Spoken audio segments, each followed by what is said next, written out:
Give me that.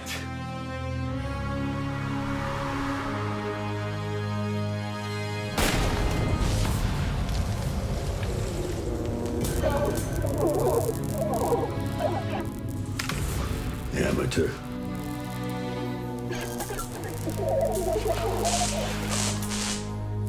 I didn't even think that was possible.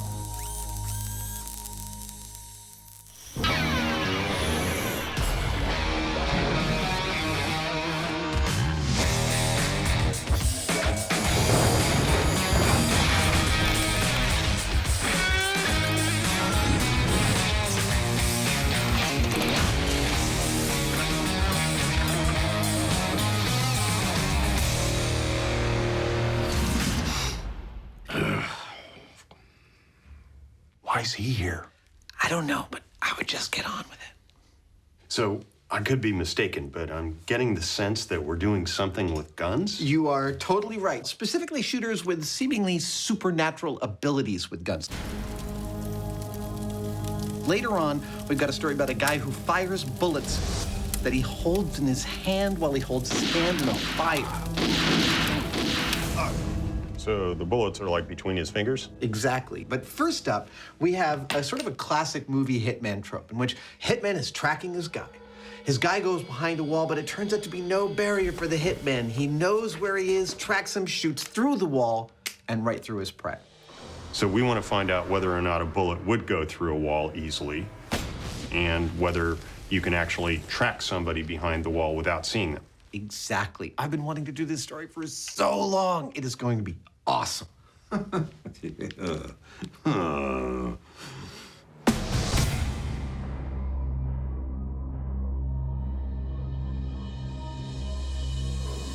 you might imagine that we would test this by going to a shooting range, setting up a wall, pulling out some guns, and just blazing away at it with all the ammo we can bring to bear.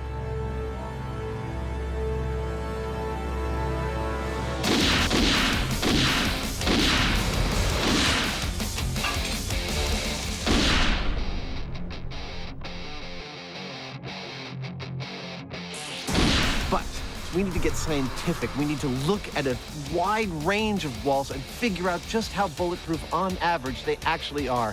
We need to go back to the shop and get scientific about this. That's too bad. I was having fun. Yep.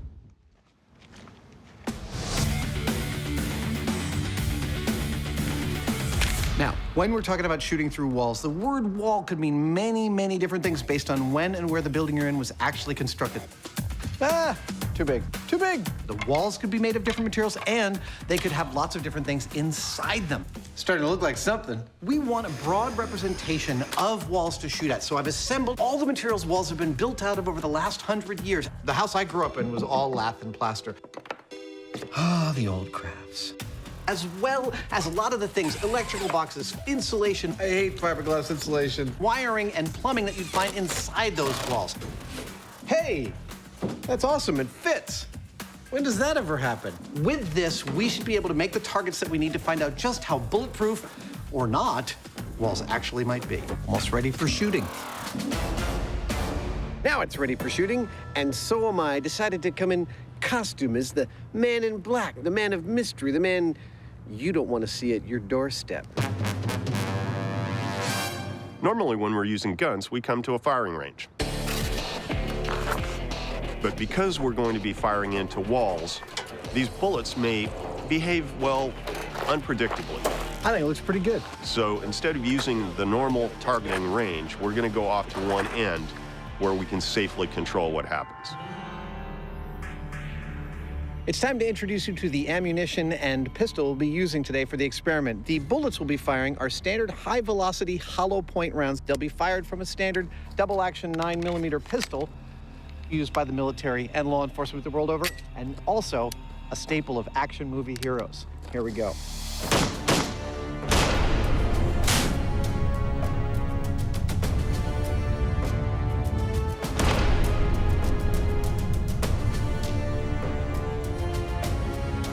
And you know that's true because you heard it from the Hitman. Did I pull that off? The panel we'll be shooting into is composed of the kinds of things that you would find in a standard wall, from sheetrock to a solid wood stud, sheet metal stud, sections with plumbing fixtures, and lastly, an electrical box. Now, we'll be firing bullets out of this 9mm pistol into those sections. I guess that ought to do it. Of course, for safety, we'll be triggering this from behind the blast shields.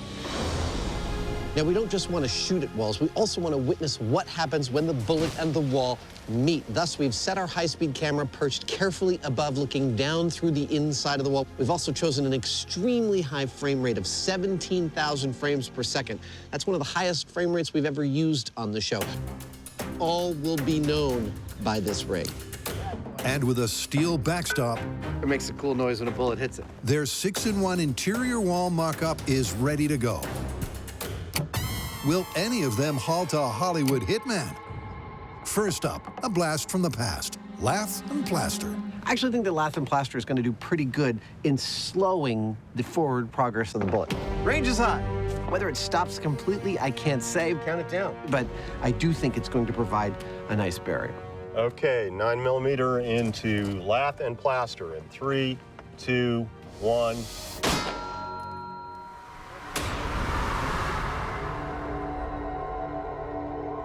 Well, I did the classic small entry wound, larger exit wound, but it looks like it came out pretty straight. With the bullet's trajectory unaffected and the velocity hardly hindered, the oldie wall would have provided no protection for our hitman's hidden target. And that sounds good for the myth. Made a resounding clang when it hit this backstop. I guess that means that you would probably get penetrated by that bullet. Up next, All right, let's slide this puppy down. will this more modern, eco-friendly fortification fare any better? This test is against 2 layers of drywall. Range is hot, with about 3.5 inches of fiberglass insulation between them. Nice. Right through the square, heard the ding of the steel, couldn't have gone better. More good news for the myth. 2 targets taken down, and no sign the bullet has been significantly slowed or in any way altered. I love that sound. A result replicated when the sheet metal and wooden studs are also found to be duds. But now, it gets interesting.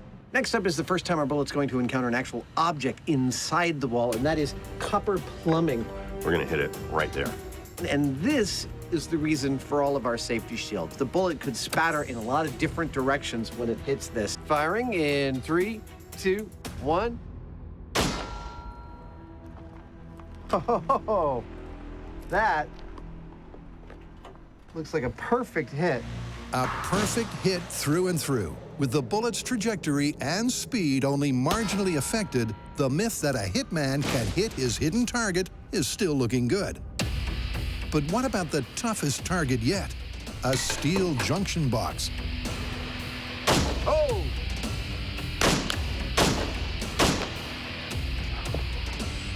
Oh, yes. Oh, you're gonna love this. The whole story of the bullet's stoppage is apparent in this one shot, which we will cut to right. It took a solid piece of steel in exactly the right place to halt the bullet's momentum and disperse its kinetic energy. But clearly, this is the exception and not the rule. The myth is on track. I have to say I'm pretty surprised at the results, that only one of our in-wall obstacles, the electrical box, actually stopped the bullet cold. The rest made it through. Now, what that means for the myth, as walls are okay to shoot through if you're a hitman, from my vantage point, it's looking pretty good for the myth. And so it's back to the shop, where our hard-to-please professional is waiting for an update. So is that it? No. We actually have a few more tests to do before we finally call shooting through walls, but we're now jumping to the second story in this episode. It's from a movie called Shoot 'em Up. I am dead on about who you are, right? Say that again. I said, I am dead. Stop. That part of it you got right. At the end of the movie, our hero is cornered. It looks like he is dead. He doesn't even have a gun. But what the bad guy doesn't know is that the hero has a handful of bullets shoved between his fingers. He thrusts his hand into the fire, and 2 seconds later, no more bad guy.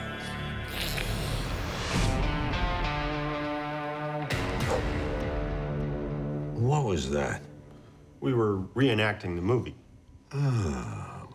What we want to find out is, 1, can bullets go off that fast in a fire? 2, if they can, could you aim them? And 3, are they remotely lethal? So which one of you geniuses is gonna stick his hand in the fire?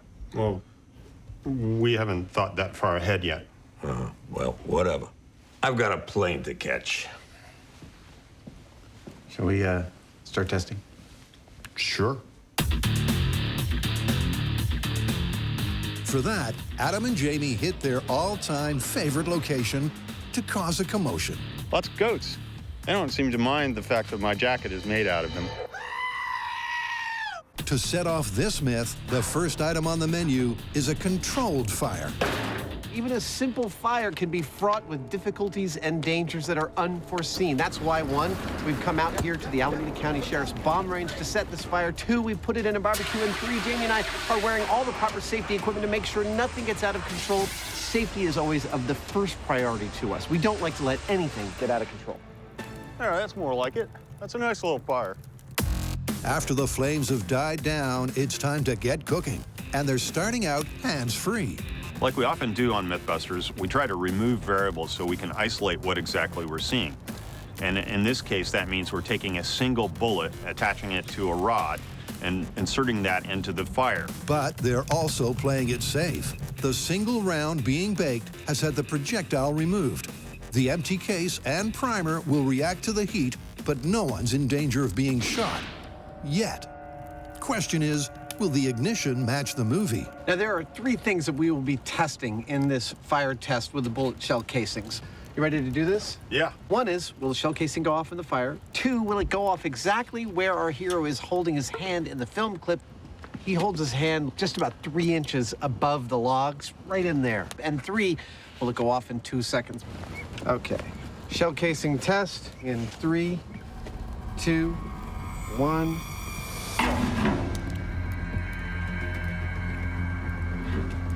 That's longer than 2 seconds. 5.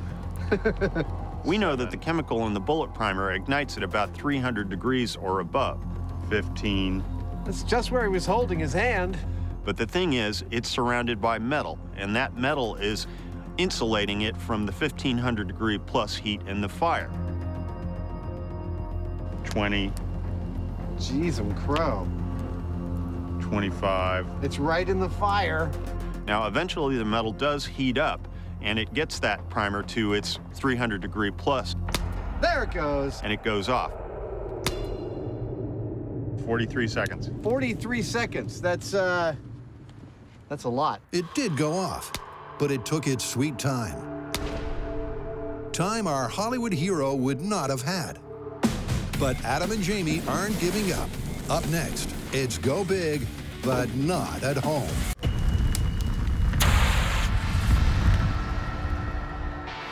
The movie Shoot 'em Up looks like it's being shot down. Well, the results of our movie parameter test are in, and the 2-second time is totally out. 43 seconds. But the fire gets a lot hotter inside among the hot coals. I think we should do another test to find out if there's any place in this fire where we can get the bullet to go off in 2 seconds. And frankly, I predict we totally will. So for test 2, Jamie stokes the fire. Mommy, I don't like barbecues at Jamie's house. Because this time they're baking the bullet deep among the coals. A temperature differential from test 1 of 800 degrees. All right, sir, you ready? I'm ready. I'm going all the way in this time. Looking for the hot spot. Looking for something close to 2 seconds. 3, 2, 1. 2, 4, 5, 6, 7, 8, 9, 10. Those didn't sound like regular seconds. What Well- kind of seconds were you counting there? I'm 2, 4, 5, 6, 7, 8, 9, 10. What kind of seconds are those? Who counts like that? What was the time? 10 seconds. 10 seconds. For due diligence, the guys try 3 more times, but their fastest fire is still pedestrian. 8 seconds. 8 seconds. Well, you can color me surprised at the end of this testing. We exposed our bullet to every part of this fire that we could imagine and couldn't get it to detonate in any less than 8 seconds. I think we've definitively proven that there's no way a bullet is going to go off in that fire in 2 seconds flat. Yeah. I mean, it will go off, but not in 2 seconds. Even exposed to the hottest heart of the fire, at temperatures no human hand could survive, the primer did not reach its flash point in anything like the time it took in the movie. I think we could use a hand on this story. But although one facet of this film fable is an obvious fiction, the guys aren't done yet. Well, it's true that the timing of the hand in fire is busted. Nevertheless, I've got to find out whether bullets fired in that manner are both accurate and lethal. So to do that, I need a hand that I can heat up safely. Yep, Dr. Franken Hyneman is making a heat-resistant human hand. Well, I've got a good start with the grinder, but from here on in, it's mostly going to be blacksmithing.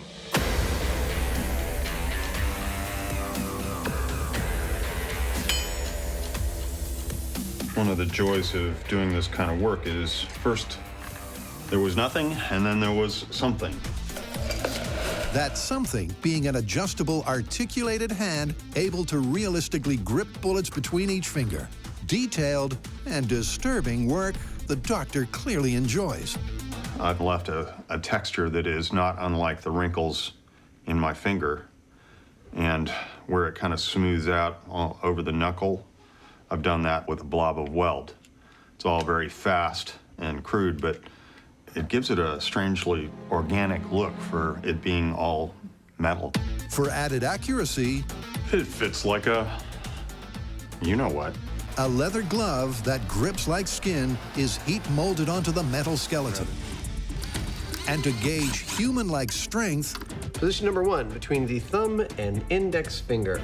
Adam sets a calibration benchmark with his own grip. 8.1 pounds. This force gauge here holds what's called a peak value. That is the most amount of weight that it took since you last pressed 0. Now, I will put the bullet on this string on the force gauge and hold it between 2 fingers as hard as I can until it lets go. Ah! Ow, ow. And then I read that value, enter it into this chart. With the data handed over, Jamie mechanically matches Adam's grip strength to his metal digits. A couple of minor adjustments, and I think we should be all set. And this myth is all set to go off. It's perfect. But first, there's some unfinished business for our wall-shooting hitmen. Now that we've determined exactly how porous walls are and that bullets will most likely make it through them, it's time to deal with what's on the other side.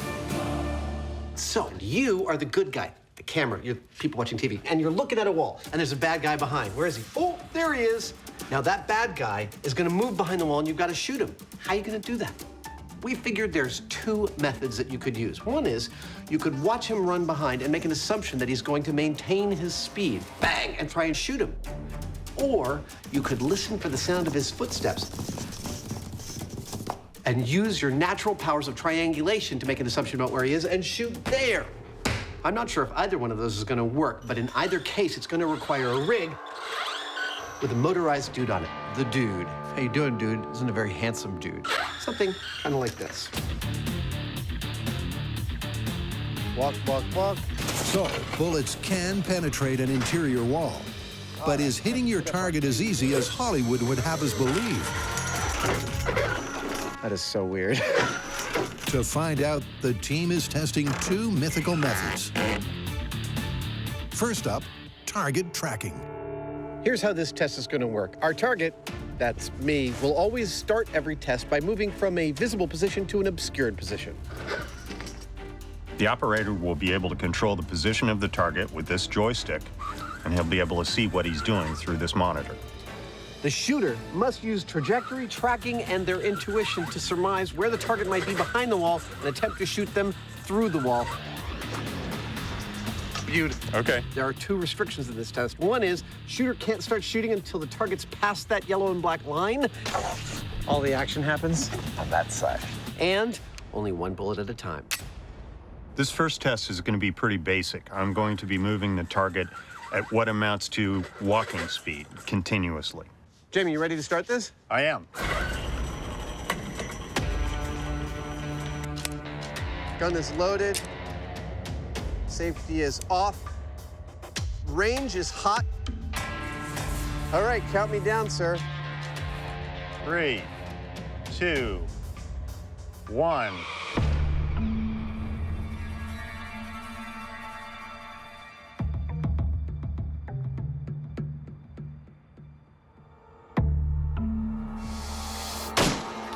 Stop. Let's see if I hit him. I'm gonna go inspect. Well, it turns out with velocity tracking of an obscure target...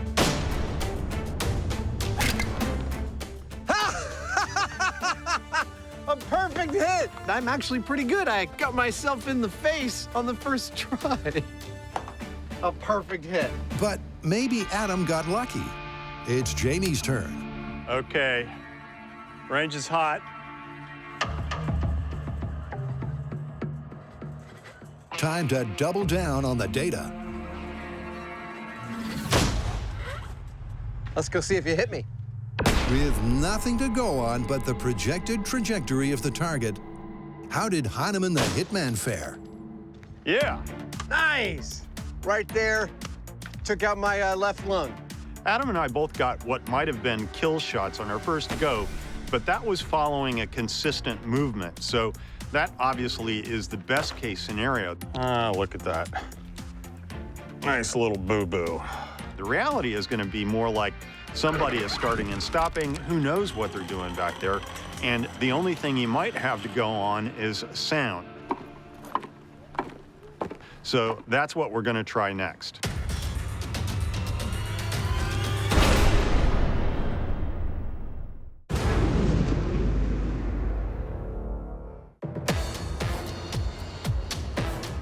The Hitman.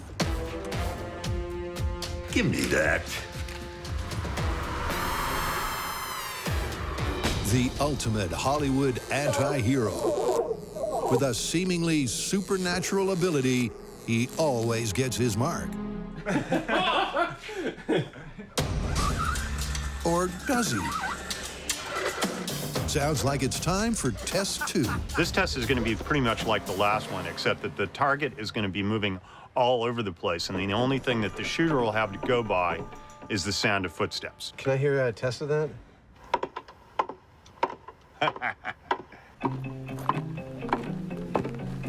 With the fake footstep audio coming from a speaker attached to the target,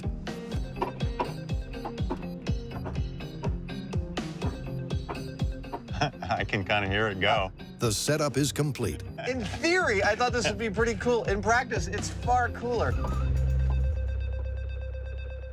What do you think, 1 shot this time, or how about 3 shots? Yeah, let's up the ante. Okay, cool. All right, so you ready? I'm ready. You're wondering how we're gonna do a test about hearing for footsteps when we're wearing hearing protection to protect ourselves from the sound of the gun going off. Excellent, sounds loud and clear. These earmuffs I use are military grade, and they have a really cool feature. Actual microphones that play sound into the muff so I can hear stuff in the world until a gunshot happens, and then they cut out to protect me from the loud sounds. Also, it's 2 separate sound chips, one on the right, one on the left. I actually can fully triangulate while wearing these, so that's what we'll be wearing for this test. Oh, what's that over there? I must admit, I'm a little surprised that both Jamie and I got successful kill shots on the first test. A perfect hit! But on the second one, I personally think it's gonna be a lot harder to triangulate the sound of footsteps behind a barrier. Count me in, sir. I'm giving myself only a 20% chance of actually hitting this thing. 3, 2, 1.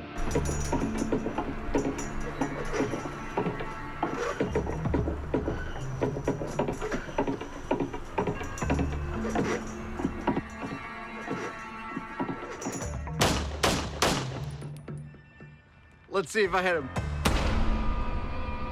Adam acoustically and intuitively tuned in to his target's tread and took him out. Oh, looks like you got him. No way. Oh, no, I'm sorry. Or not. No, that was there before. That was from that? this, yes. Oh, Adam missed. you survived this time, savage. And you'll notice that he clustered 3 of his shots in one small area. I'm not so sure that's the best approach. If I were doing this, which I'm about to, I'm ready. I think I'd be inclined to do a sweep across an area to try and bracket in the sound, because we can hear the sounds, but pinpointing it, not so much.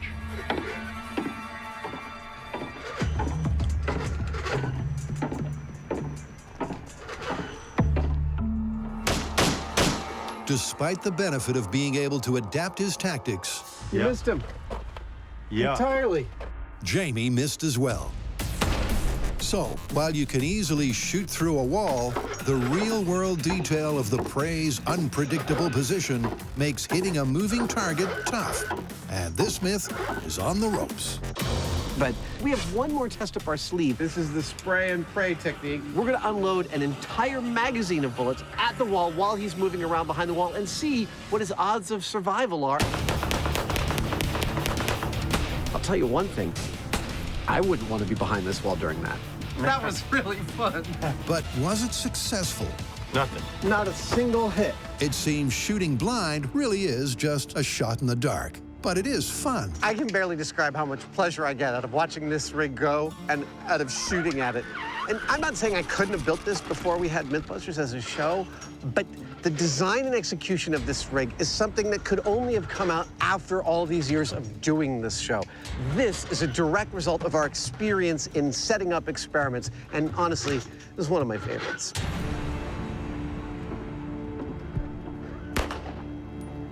Up next is the Hyneman. And once again, learning from Adam's failed technique, he opts to pause between each round, relocate the target, and fire. But will this distinctly deliberate method pay dividends? I was pretty sure that I could at least get 1 round into our target. Hey, that looks like you might have gotten 1 hit. Yes, 1 hit in the elbow. And, well, I did, but only 1. I winged him. You winged him. Turns out being behind a wall is a very safe bet, even if the wall is quite porous. Following the sound of somebody's footsteps and trying to use that for targeting information, it's not really a very solid technique. So what do you think? Have we answered the question of shooting people on the other side of the walls and how easy it is? Well, mechanical moving targets are all well and good, but I don't think there's any substitute for the real thing. I think we ought to shoot at each other. Maybe. Not with real guns, right? Well, okay, paintball guns. Paintball guns. Okay, I think we could do that test. A new test, a new day, and a new location for a spot of Hitman elimination.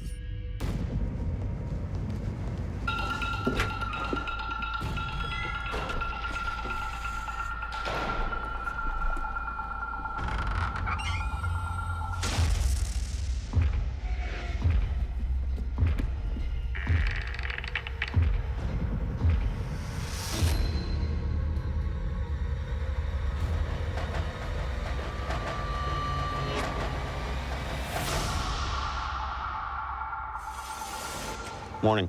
Morning. Shall we get to work? Yeah, let's do. We have brought you to an abandoned machine shop in Mare Island, California, to put all the disparate elements of this story back together for a nice, violent, fun-filled, family-friendly finale. Jamie, you want to tell the audience where we stand? We've shown that a pistol round fired through an interior wall can potentially be lethal to somebody on the other side. And we've also shown that somebody moving at a consistent speed behind that wall can be fairly easily tracked and hit. Ah, look at that. Nice little boo-boo. But the minute they start to move inconsistently, the chances of being hit drop dramatically.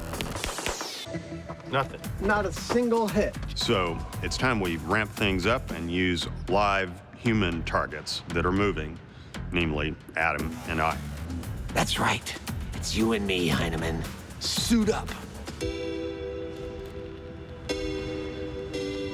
Am I out? Aw, crap. For this gunfight head-to-head, So freaking cool. Adam and Jamie are putting the human back into the experimental equation. This last test is a classic cat and mouse. We're building a Hitman fantasy camp. Jamie and I are gonna stalk each other through a labyrinth created of walls, making hallways, rooms, doorways, the whole kit and caboodle. Excuse me. We must try and win this stalking contest by shooting each other through one or more of the walls of our labyrinth. Our walls are made of paper. Our weapons, paintball guns. With help from their origami army Go ahead, Willie, pivot around. and an artistic finishing touch or two, Lovely. the 8-room Assassin's Arena is ready for the showdown. But it won't be a free-for-all. These are the rules. First, there's no time limit. The winner is the first one to shoot the other through a wall. We each only have one 8-round clip, so every shot counts. Finally, during the test, we are not allowed to travel beyond the boundaries of the experimental space. So that we can hear each other, the piece de resistance is some special footwear, tap shoes. Seriously? Absolutely.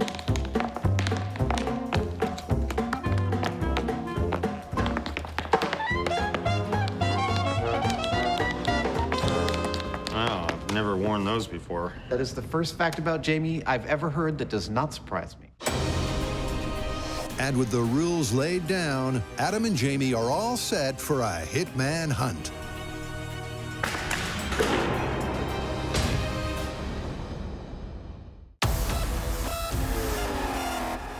To test Hollywood's idea of a handheld shoot-'em-up, the Mythbusters need bullets, a helping hand, It's perfect. and dry experimental conditions. Doesn't rain all week, and then when we go out to shoot, it's raining. So let me introduce you to a little bit of how Mythbusters conducts a shoot in the pouring rain. We've actually set up 400 square feet of tent city here in the middle of our muddy field. Right there is our high-speed camera op. That's an expensive laptop and our $100,000 high-speed camera. The important cables are running up through the rafters. There is where Jamie and I will be standing behind the blast chamber shields. That's our experimental setup. Hopefully, it's dry enough to actually get this experiment off. So if you hold bullets in a fire, they're going to take a lot longer than 2 seconds to go off. 10 seconds. 10 seconds. But at this point, we haven't established what exactly they'll do when they do go off. And in the movie, the bullets are shown to be lethal. So that's what we've got to test now. Mythbusters during the monsoon season. Despite the deluge, the team has a handle on the situation and is all set to fire up. For this test, we've got a single bullet mounted on the hand right here. And I'm going to have a single flame coming out of this tiny copper tube. Let's try it quickly. When I pull on a cord, the flame will swing in and we'll set off the bullet. That's it. You're right on the bullet. You're right on the bullet. This time, the round is live, Come on, bullet.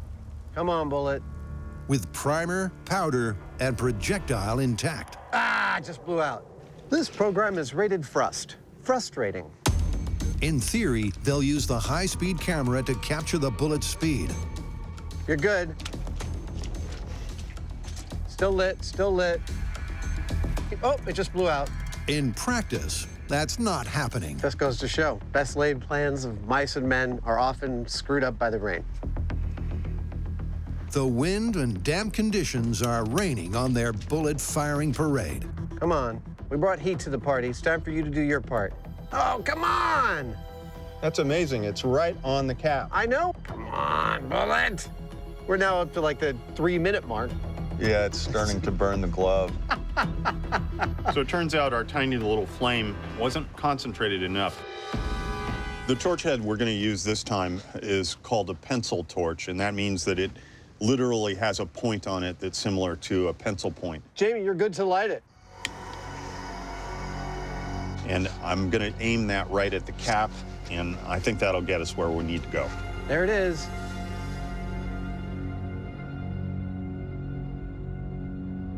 Hey!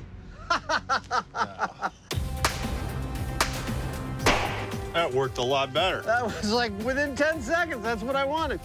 Excellent. At last, there's fire in the hole. But what does the data say? Flame placement looks perfect. Oh.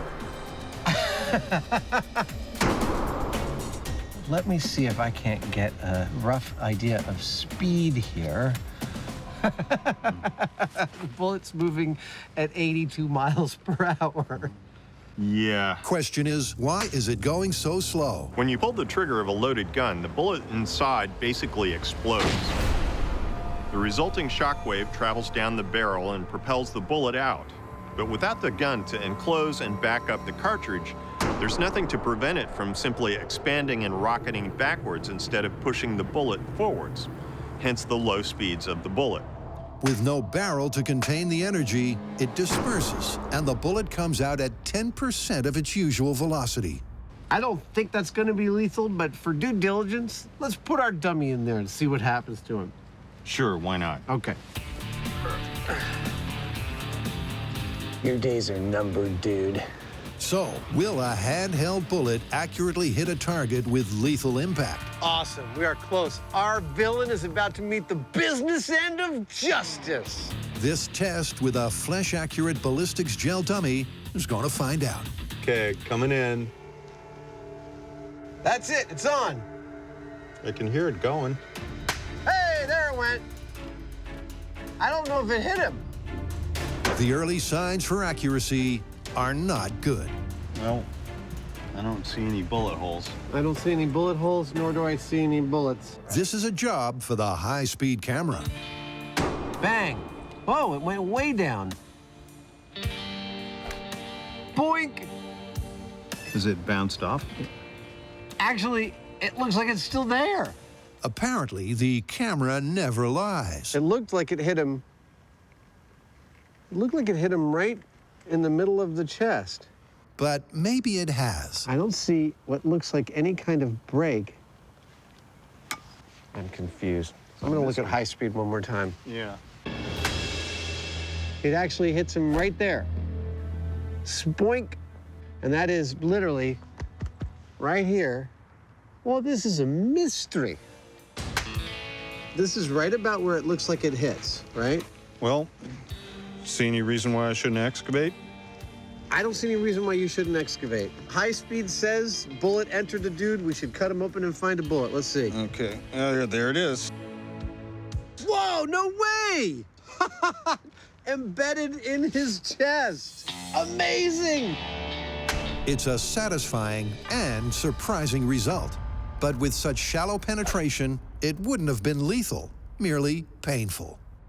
I have to admit, I am totally astonished. This bullet, which I thought was gonna bounce off him like a rubber ball, ended up embedded an inch into his chest. If only our hero could hold his burning, fleshy hand in a fire until it melted and kept that pressure on, well, he might have just injured the villain. That is awesome. All right, let's count down the components of this story. Bullets going off in a fire in 2 seconds or less? Busted. Okay, what about the lethality or danger of those bullets after that? Well, that is where it starts to get a little interesting. But no, it's still busted. It's still totally busted. Dude, what are you doing?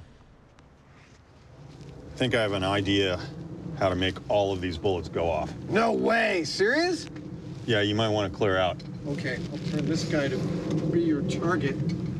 There you go. I'll get behind the blast chamber shield. Okay. Awesome. I'm not sure what Jamie's doing, but he's got some cockamamie plan for getting all 4 of those bullets to go off at once. I really hope it works. Don't feel like we're done until we've replicated the exact thing we saw in the movie. Last thing.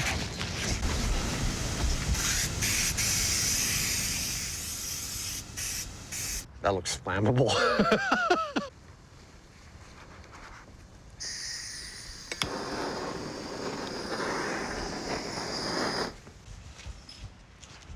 Okay, here we go. Count it in. 3, 2, 1, go. There it is. Dude, That looks like it's working a treat. I want to hear 4 bullets go off.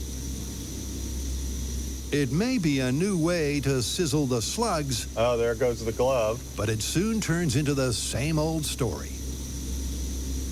Seriously, I can't believe it's not going off. I mean, yes, bullets can go off if you put them in fire, but this whole thing about having somebody put their hand in a fire and, I mean, come on. Oh, there goes one. That was one. And now the hand just went, the hand's just Extinguished. extinguished itself. Well, the hand burned exactly the way I wanted it to. It stayed alight in a very aggressive flame for several minutes. Unfortunately, only one of the bullets went off after quite a while, which says a lot about what happened in the movie. I mean, if it didn't do it here, with all of that fire for so long, I don't see how it could have done it the way that they showed it. That's one myth done and busted. But still to come, a head-to-head Hitman showdown.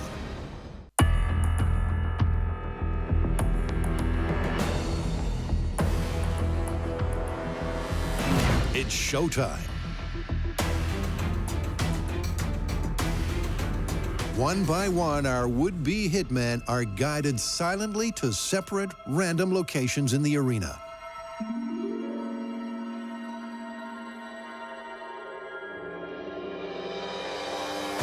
Can a Hollywood hitman Gentlemen, really locate and liquidate a wall-hidden target are you ready? with supernatural-like acoustic ability and intuition?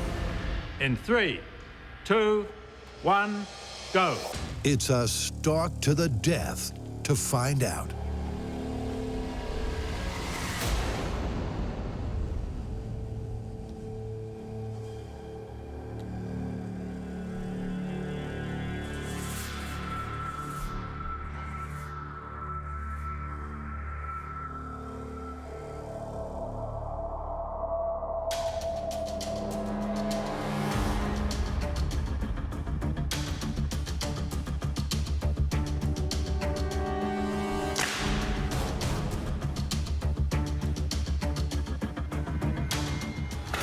Oh, I'm hit.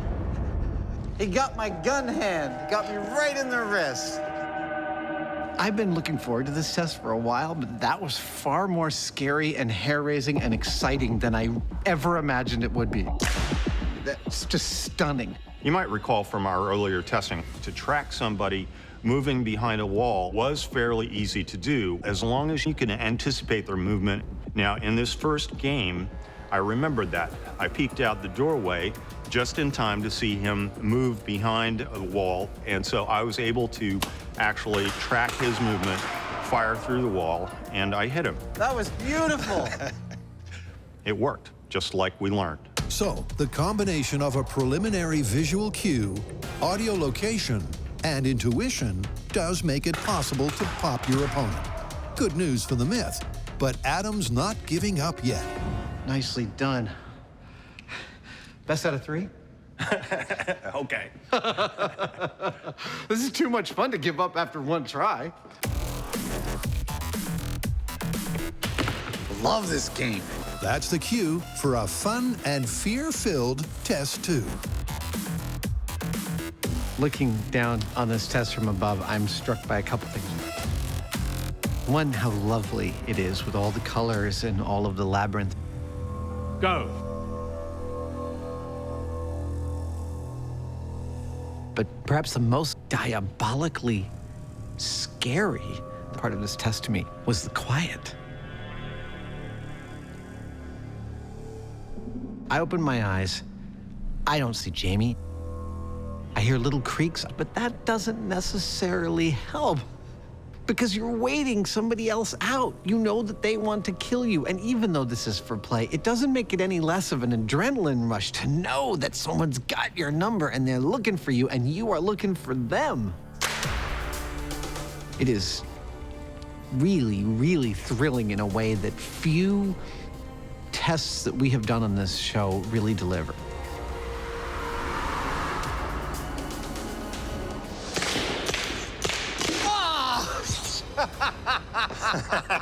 I'm hit. I'm hit. I'm hit in the leg. This whole test came together quite beautifully. That was scary as hell. Because in our earlier mechanical testing, we found only one technique that was effective. He got me right in the knee. That is a totally incapacitating hit. Well, you know, that's my personal style. You know, it sends a message. But here, with real human subjects, I found I had to put all of those techniques together. I used a little bit of sound to roughly locate where they were at. Once I did get any kind of hint of how they were moving, I tracked them, and then I sprayed. And putting all of those techniques together allowed me to win. You've nailed it. I'm dead 2 out of 2. I'd say you are the absolute winner, sir. Congratulations. Thank you. That was an awesome contest. Well, it would seem that, just like the rest of the world, it is very difficult for me to get a bead on James Franklin Hyneman. He seems to be a fan of shooting people in the joints. Maybe that's from when he used to be a loan shark. I don't know. But I couldn't hit him once. How do you want to call it? I gotta say, I'm surprised, but I think the Hitmen are onto something. Shooting through walls has far more efficacy than I began this myth believing. Yeah, I agree. Interior walls don't offer much protection, do they? No, they're far more porous than anyone thought. Let's get out of here. You coming? Sure. Oh, yeah.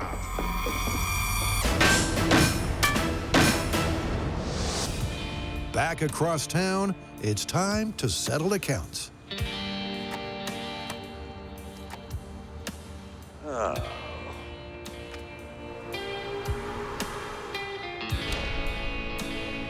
You're going? Shooting through walls confirmed. Shoot 'em up? Busted. See you on the next bounce, boys. I don't trust that guy. Neither do I. Let's get inside.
Gotcha. Oh, machine gun, nice. Ah! I can't believe I can carry all this stuff. Gotcha! Woo! Ha ha!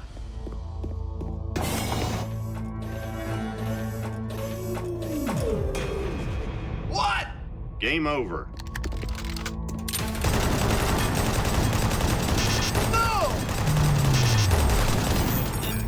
Welcome to the Mythbusters video game special. Nice one, Hyneman. Let's do it.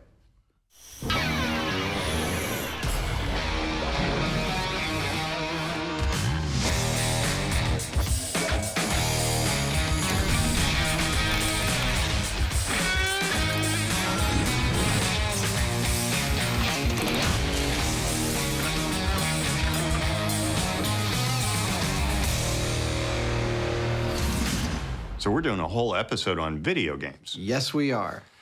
Well, given that there are thousands of them out there, isn't that a pretty broad topic for us? Well, you're absolutely right. The video game industry is not only massive, it is incredibly diverse.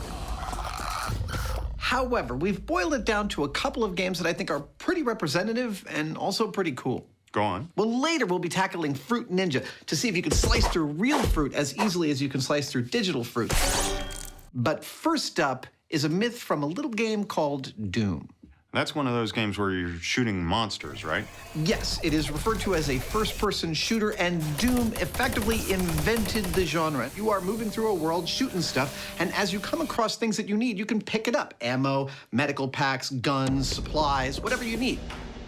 The thing is that no matter how much you pick up in a first-person shooter, it doesn't ever seem to slow you down as you move through that world, and I'm thinking that's something we should test. Well, if we're going to test it, we're going to have to make a real-world version of a Doom level, right? Exactly. Doesn't that sound cool? First-person shooters include some of the most popular titles in video game history. But is it really possible to pack so much heat and still function effectively? Or is this a myth that's doomed?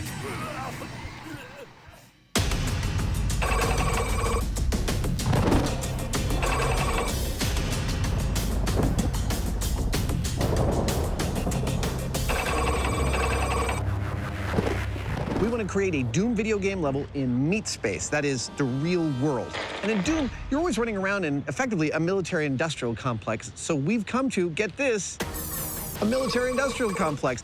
From the outside, the building's got potential. But on the inside, it's out of this world.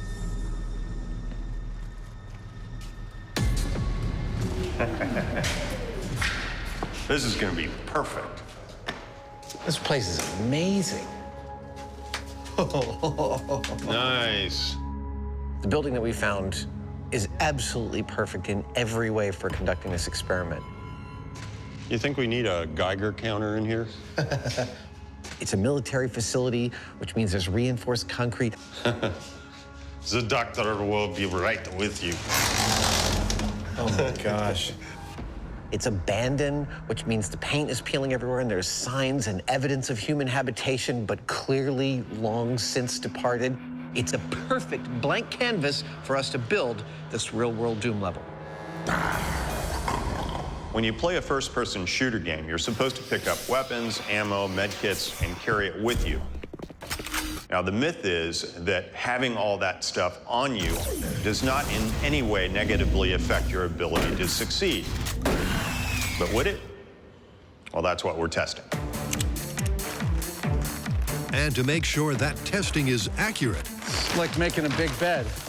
it's vital that their real-world course matches the virtual world, Ready? both in terms of the spatial dimensions This is going to be the sliding door where we start from. and the number and placement of monsters and munitions. Dude, I think this is perfect. Oh, yeah. And to ensure that, Adams turned to the top. Our real-world Doom level is shaping up quite nicely, but we wanted to get a better idea of how it measured up to the real thing, or the fake thing, the video game Doom. Right. So we're bringing in Tim Willits, a 20-year veteran at id Software. He's developed thousands and thousands of levels. He's going to take a look at ours and tell us how we're doing. I think this space is really cool. I mean, it has all the elements of a Doom map. It's got scary textures, right angles. It's got this great cheesy lighting. You know, I could show you this space in a Doom level. Totally. Virtual for the... That's awesome, yes. Let's do it. Okay. All right, Tim. This is the map. This is what we're watching ourselves walk around in. Yeah. Yes, this is our Doom editor. This is the top-down view, which is much like a CAD program. Okay. This is our render view, which is a preview. And then here is where we pick our textures or our wallpaper.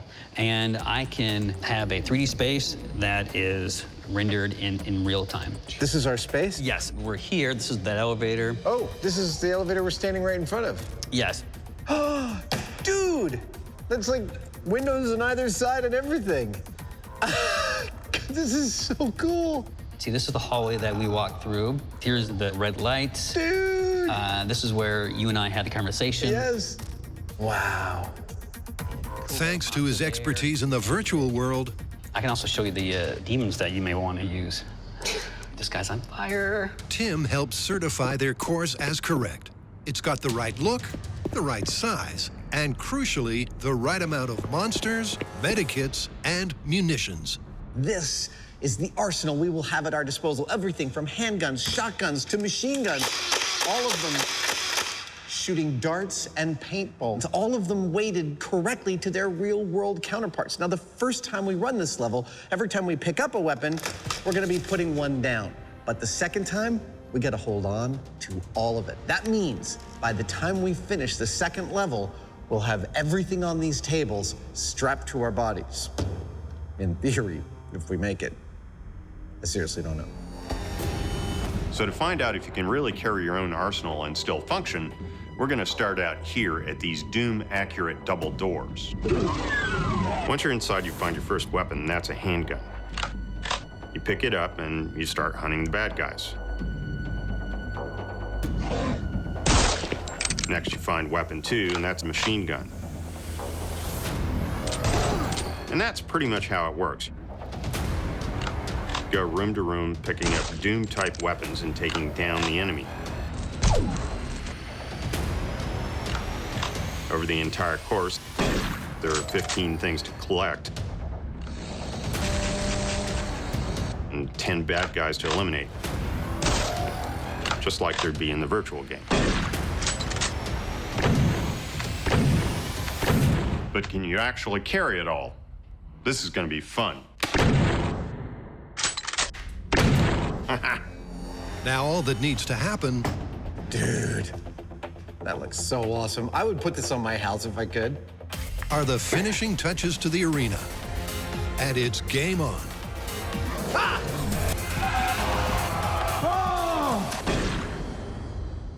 Before we cash and carry, what else is going on? Fruit Ninja! Wah, wah, wah. Even I've heard of that one. What about it? Well, this one falls into the category of, is it possible in real life? Go on. Well, is it possible to slice fruit as easily as the game would suggest? Tons of people tried out online with some mixed results. You all right? I'm good, dude. You are straight bleeding. I think we should give it a go.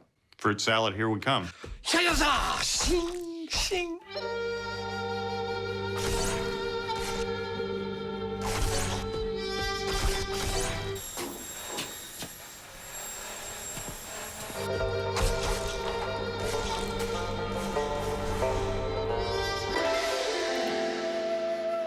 Let's play.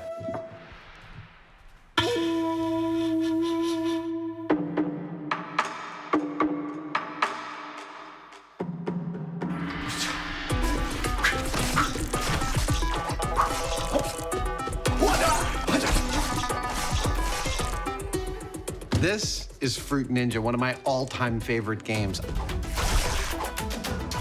Yes! And the goal of the game is simple. Using a samurai sword, you slash fruit that is arcing into view in front of you. 5 fruit combo. Oh, you can play on your phone or your tablet or a motion sensing console like this. Oh, missed the coconut. Oh. But I add a wrinkle to make it more entertaining. I use a real wooden practice sword called a boken. This is from my personal collection. Oh, man, if I ever meet some fruit in an alley, its ass is mine. But is slicing fruit with a lethally sharp sword as easy in real life as it is in this game? But how to test just that? Well, Adam begins by establishing a virtual world benchmark over 3 60-second time trials. I hope someone sees this and puts me in a samurai movie. And Jamie, standing well clear, gets his geek on. While Adam is slashing the air around him like a crazed maniac. I'm more interested in the motion detection technology because it's pretty cool. Inside the console, there's a combination of cameras, infrared projectors, and depth sensors that work together to turn your physical movements into digital consequences. They basically map your moving body and the space around you at a rate of 30 times per second. The integrated software then turns that constantly evolving information into a virtual avatar, which in this case has deadly consequences for fruit. Yeah. See what I mean? Adam is a veritable whirling dervish of digital destruction. And when done, with the combination bonus points subtracted, his average number of fruit hits is almost exactly 100 per minute. But when Adam faces off against the real thing, will that score cut it?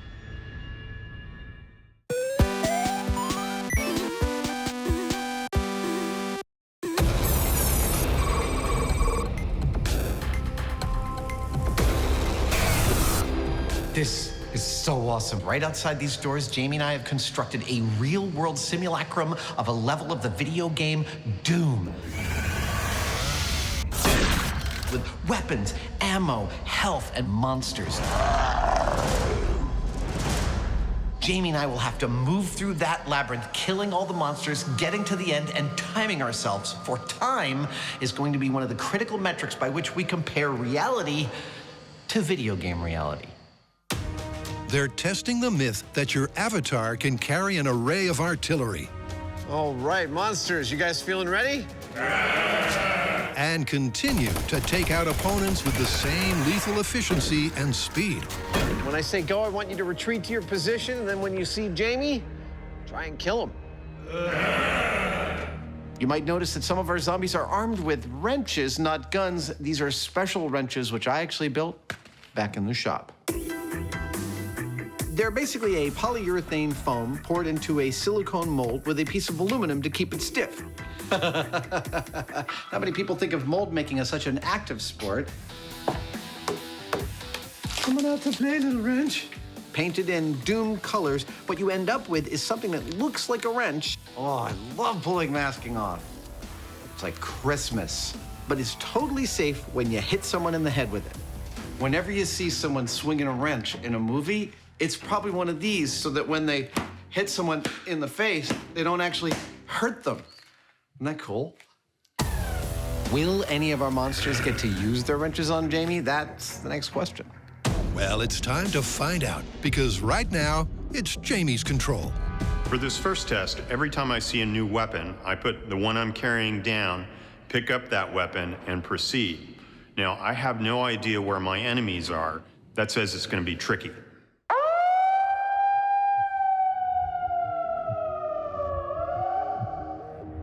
Ow. Jamie, are you ready? I'm good to go. Okay. Commence the test in 3, 2, 1, go. Okay, so with Jamie in our Doom area, it's worth me clarifying a couple of things for science. First, the weapons we are using are props which fire darts and not bullets. But crucially, we've strapped lead weights to them so their mass exactly matches that of the real thing.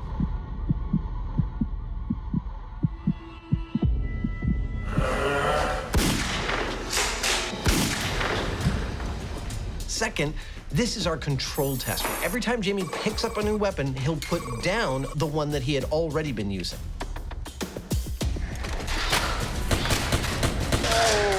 It's 2 down. I think I'm home free. We'll do the keep and carry everything test once our controls are done. Finally, the data. When we come to call this myth, our crucial metric is going to be time. How long does it take us to complete the Doom course when we're carrying every weapon versus carrying one weapon at a time? And talking of time, what quickly becomes apparent is that this is not just a sprint. Nice. That was a bona fide kill right in front of us.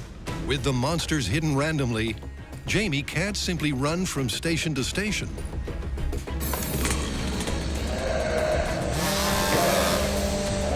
To stay alive, he has to take a more considered and tactical approach. Meaning the extra gear in Test 2 may not slow him down as much as expected.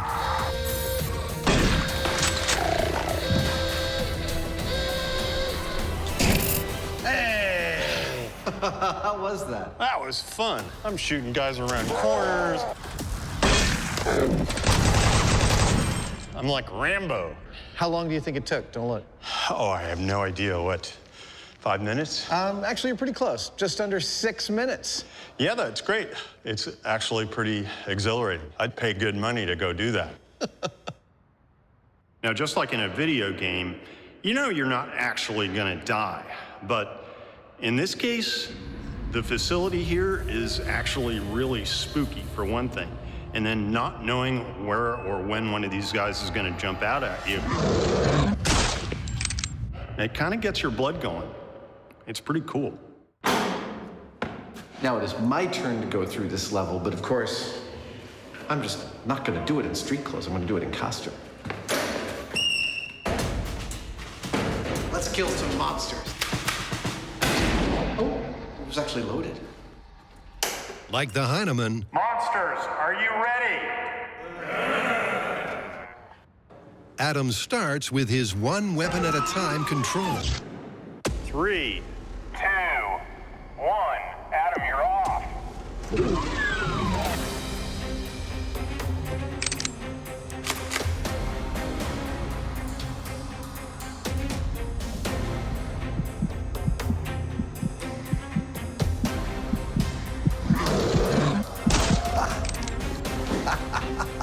You know, you spend a lot of time talking through stories like this, setting them up and making sure the science is spot on. And then you're in the middle of it and you're like, there are dudes walking towards me. And I've got to shoot them. What could be more fun than that?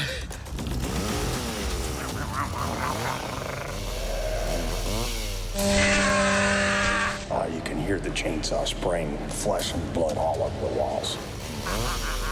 It's horrible.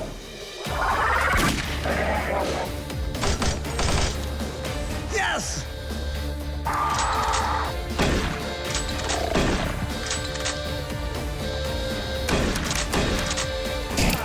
Woo! That was fun! You're alive. Dude! 5 minutes, 38 seconds.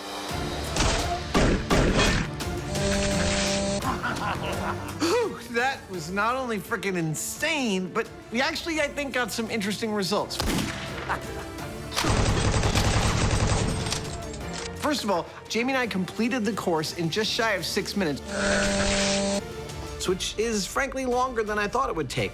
I was shocked, however, that there is so much tactical gameplay involved that we both took it slow and steady.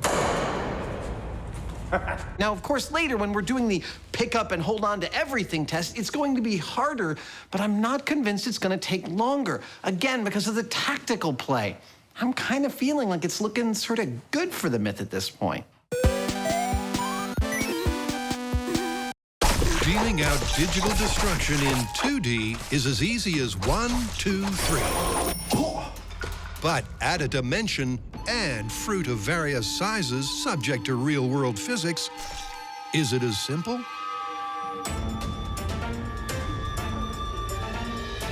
To find out, the Mythbusters abandon M5 for an abandoned warehouse.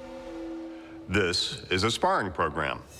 Actually, this is just an open space in which we've constructed our version of the Fruit Ninja video game. Note the plastic on the floor, which we will use to contain our fruit carnage, and the small tower on top of which will be our Fruit Ninja, so that we can safely throw up fruit from underneath without being decapitated. Now, one of the key aspects of the virtual game, Fruit Ninja, is that the fruit is reaching the top of its arc right in front of you. So we want real fruit to reach the top of its arc, so we need people who are really good at throwing. You know who's really good at throwing? Jugglers. Our jugglers today come courtesy of San Francisco's own Circus Center. They are all experts at the art of non-lethal objects flying through the air. Their names in order are Erica, Nicholas, and Audrey. In the virtual game, the fruit is pitched to perfection. As it rises, gravity pulls it down and decreases its vertical velocity to 0 at the apex. And to match the game, that has to happen at exactly the right height in front of Adam. So, high, catch. Hey! Let's throw some fruit. All right. This is how this is going to work. We've got our basket full of fruit. We've got our jugglers to throw the fruit up in the air. All we need is our ninja up there to slice it. I'm totally ready. Let's do this. This is gonna be great. When it comes to wielding weapons of sword-like proportions, he's no novice. Ow. I've got a headache. So do I. But Adam has some concerns when it comes to his katana's capabilities. I'm not that worried about the blade of my sword making it through most of the fruit. I am, however, worried about this guy. I'm not even sure the blade can make it through a coconut, but it's such a central part of Fruit Ninja. I kind of want to try ahead of time just to see.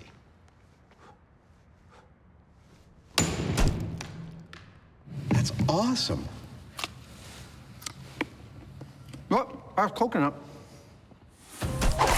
With all ingredients confirmed as cuttable, it's go time. Can Adam beat his 100-cut benchmark? For this test, our ninja, aka Adam Savage, will have 1 minute to cut all the fruit he can. But for the most part, I'm gonna be doing that. Oh, this feels great. You ready, sir? I'm ready. Are you ready? Not quite, but what the hell? All right, you count us down, Jamie. Okay. Fruit Ninja in 3, 2, 1, go.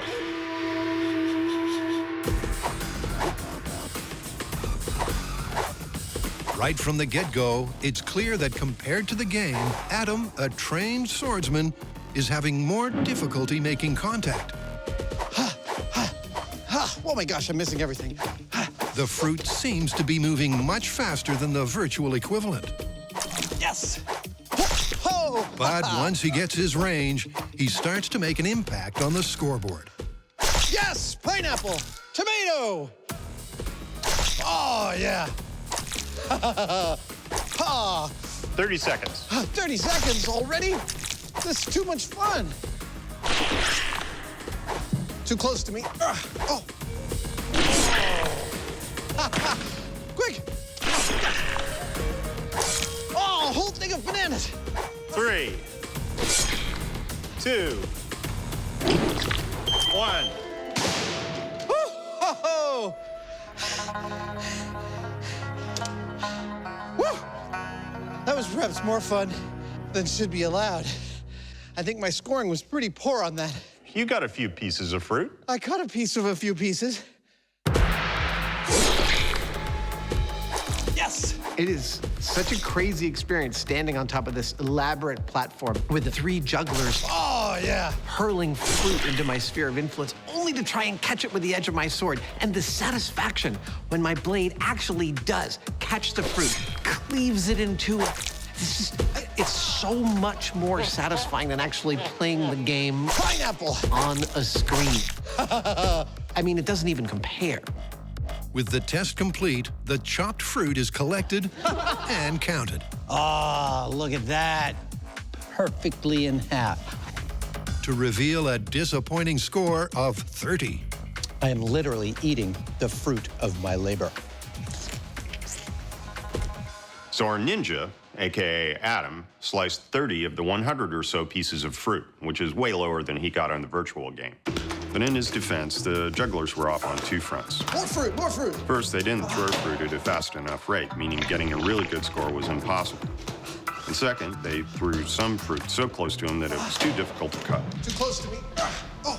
So they're resetting a little further back to make it easier for him to hit the perfect apex, right in Adam's zone.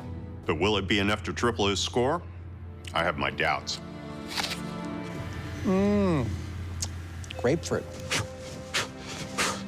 All right, I've had a little bit of a breather. We're about to go again. The jugglers have mastered their arcs, and we're gonna try this test for real. I think I'm gonna do much better this time than the first one. Fruit Ninja in 3, 2, 1, go. Oh, yes! Pineapple. Yes! From the first fruit to be beheaded, it's obvious Adam's improving. Yes! Bananas are mine! With the jugglers now right on target, Coconut. Oh, yeah. every piece hits the apex at a cuttable height. 30 seconds. 30 seconds! And Adam appears to be taking out his targets with video game-like ease. Here's an 15 apple. seconds. But as the clock counts down and concentration and stamina flags, his hit rate slows. Meaning the result is up in the air.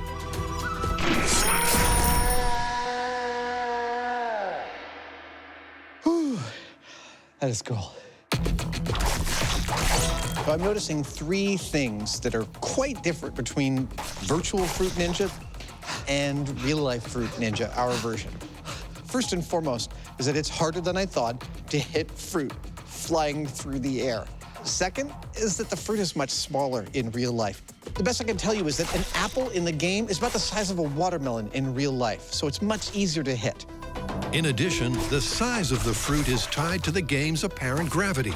If they were scaled correctly, they'd be moving considerably faster. Third is the slicing itself. In the game, you just move your hand in the direction that you want to slice, and it slices the fruit. In real life, the actual edge of the blade has to be pointed in the direction that I'm slashing, and that requires a level of coordination that means I have to stay super, super concentrated. I'm missing them all. It's fun, but it's also difficult. And that difficulty is reflected in the score, because even with perfectly pitched fruit, Adam only chopped a few pieces more than half his virtual score. But that's given Jamie an idea.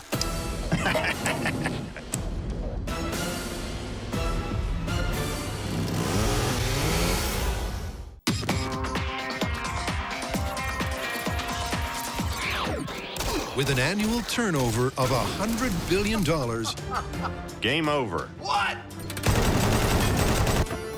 video games are massively popular, and first-person shooters pride themselves on their intense realism. But exactly how real are they? It's time to find out. With the control under our belt, it's now time for Jamie and I to run our Doom level again. This time, though, instead of putting down weapons when we find a new one, we are keeping everything. Got ammo. The question is, will it take us radically longer? Will we die? Frankly, we don't know. What we do know is that there's a lot to lug. Along with 2 ammo boxes and 3 medical kits, there's 9 Doom-approved weapons, which, when combined, have a total payload of 80 pounds. Will that be more than a match for the Mythbusters? Well, first up, it's Jamie, whose control run took 5:53. Oh, that's awful. Jamie, are you ready? I'm set.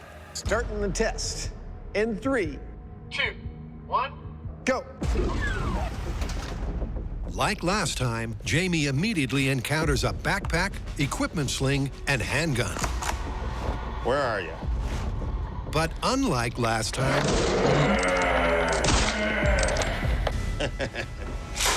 when he finds gun 2, he doesn't drop gun 1.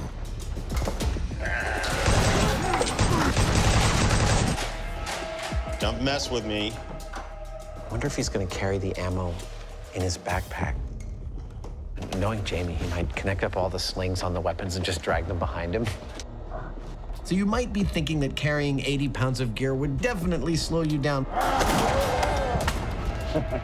But I want to point out there's 2 wrinkles to this story.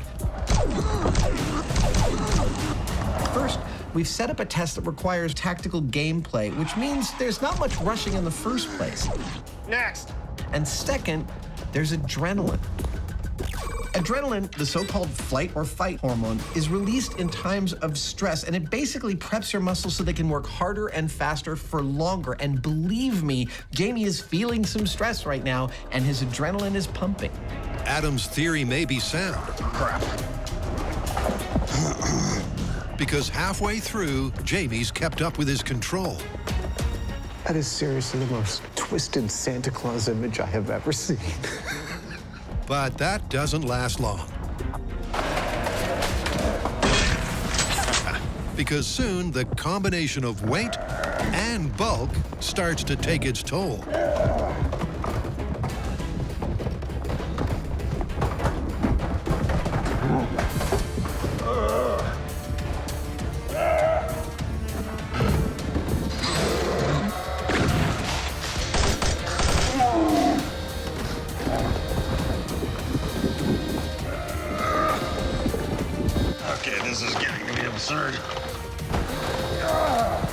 Jamie gets in such a tangle that the final ammo box gets kicked to completion to reveal a duration that's doubled.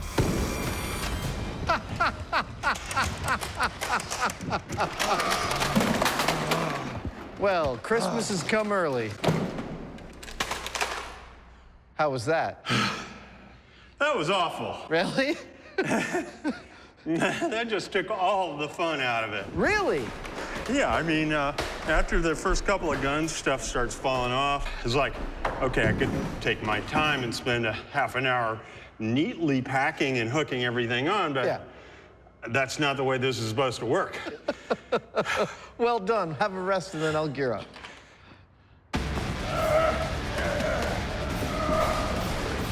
I got good news and I got bad news. The good news is Jamie made it through the level alive and gathered all the weapons. The bad news, it took him more than twice as long as his first run to make it through. That's pretty definitive that the video reality is not equivalent to reality. But now it's time for me to go through the Doom level, picking up everything. And I know Jamie said that it removed the entire fun quotient, but frankly, I think I might be better at distributing the load than he was. He was just carrying everything like a bag of groceries. Can't wait. Here we go. Ow!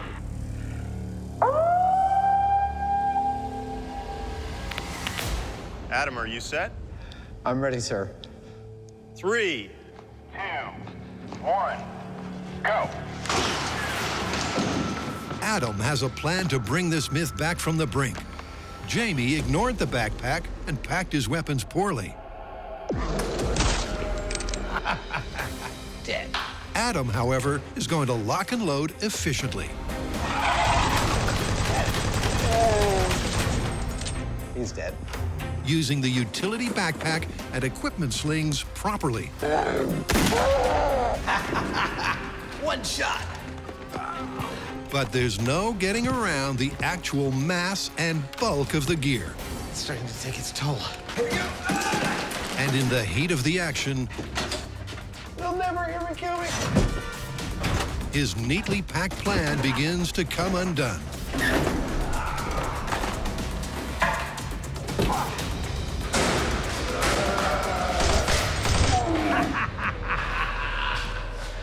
Oh, crap, another ammo case. This killed me. As he slows to a painful-to-watch crawl.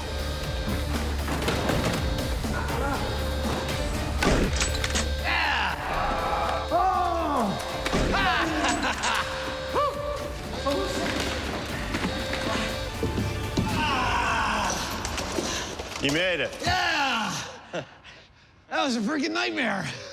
Isn't that awful? Oh.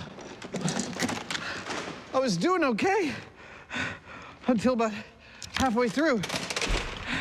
And then...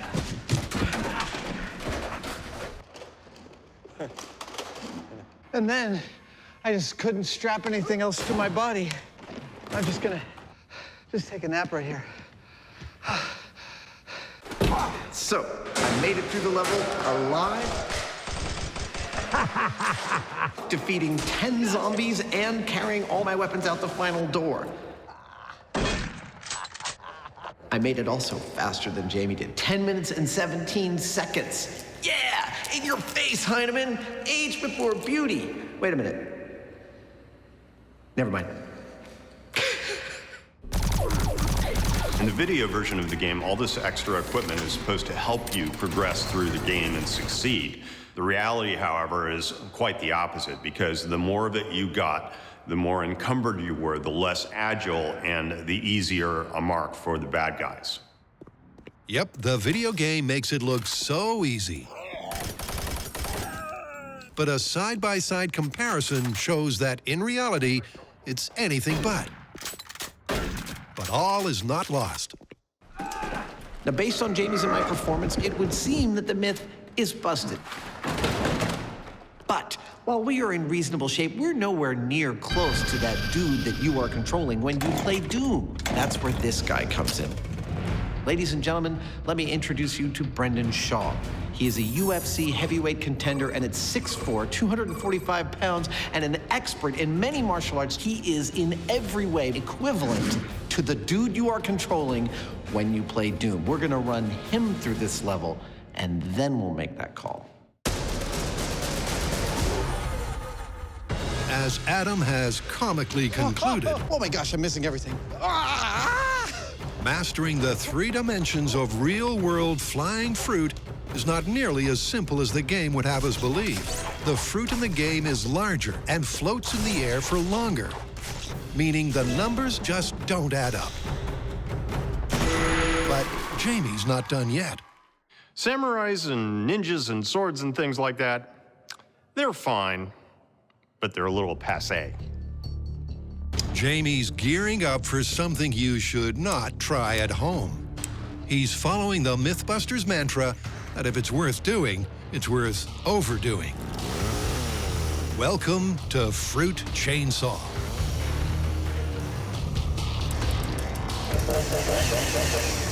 Nowadays, we use chainsaws. Oh, yeah! Tackling fruit with a sword is one thing, but with a chainsaw, it's something else. I mean, all you have to do is touch it, and thanks to that chain going a bazillion miles an hour, you've got instant fruit salad. Yeah! So if you find yourself having to hack away at flying fruit, it's hard to beat. Yeah! Beautiful! Jamie's chainsaw was unbelievably effective. I was really kind of worried that the fruit would skip off the edge of the blade, but oh man, it was actually so much more awesome looking on camera than the sword. I'm thrilled. I want to keep going. Can we do some more? Scott, our cameraman, is collateral damage from sliced up banana from Jamie's chainsaw. The sword's just much cleaner and easier on the crew. I gotta say, this is some of the sweetest smelling carnage we have ever produced on this show. How do you want to call it? I'm gonna say it's much harder to play Fruit Ninja in real life than it is in the game, but it's also much more fun. What do you think? I'll let you know. I'm waiting for the chainsaw version. They're totally gonna do that now. Let's get out of here.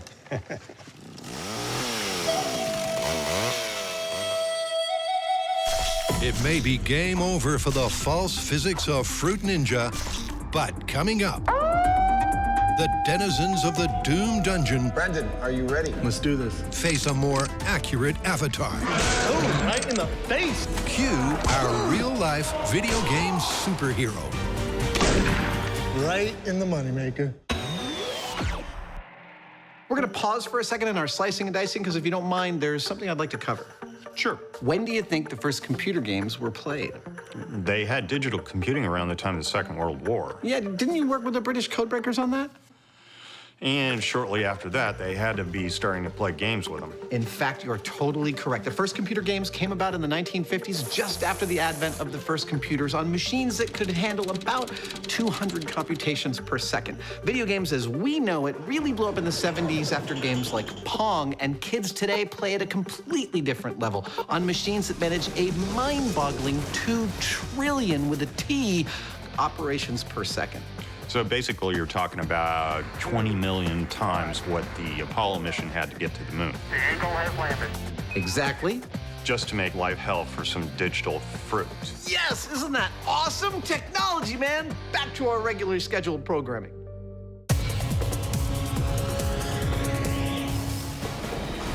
Crap. Adam and Jamie have just failed to fire in their first-person shooter. But an accurate avatar, they're not. That's where this guy comes in.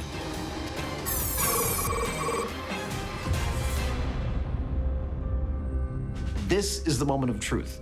Jamie and I have run this Doom level once each, carrying all the weapons with an average time of just over 11 minutes. Now it's time for Brendan to do the same.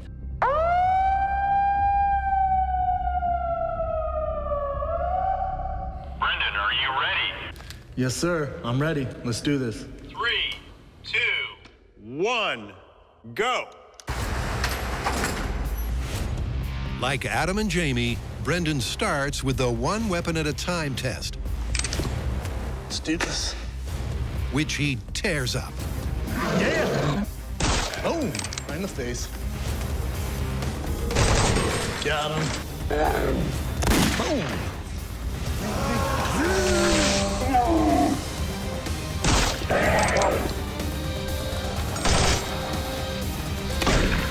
Right in the moneymaker. Brendan completes the control in a mere 4 minutes. Good job. Thanks, sir. But how will this ultimate fighter fare when he has to collect and carry? Brendan, are you ready? Yes, sir. Let's do this. Start the level. In 3, 2, 1, Go.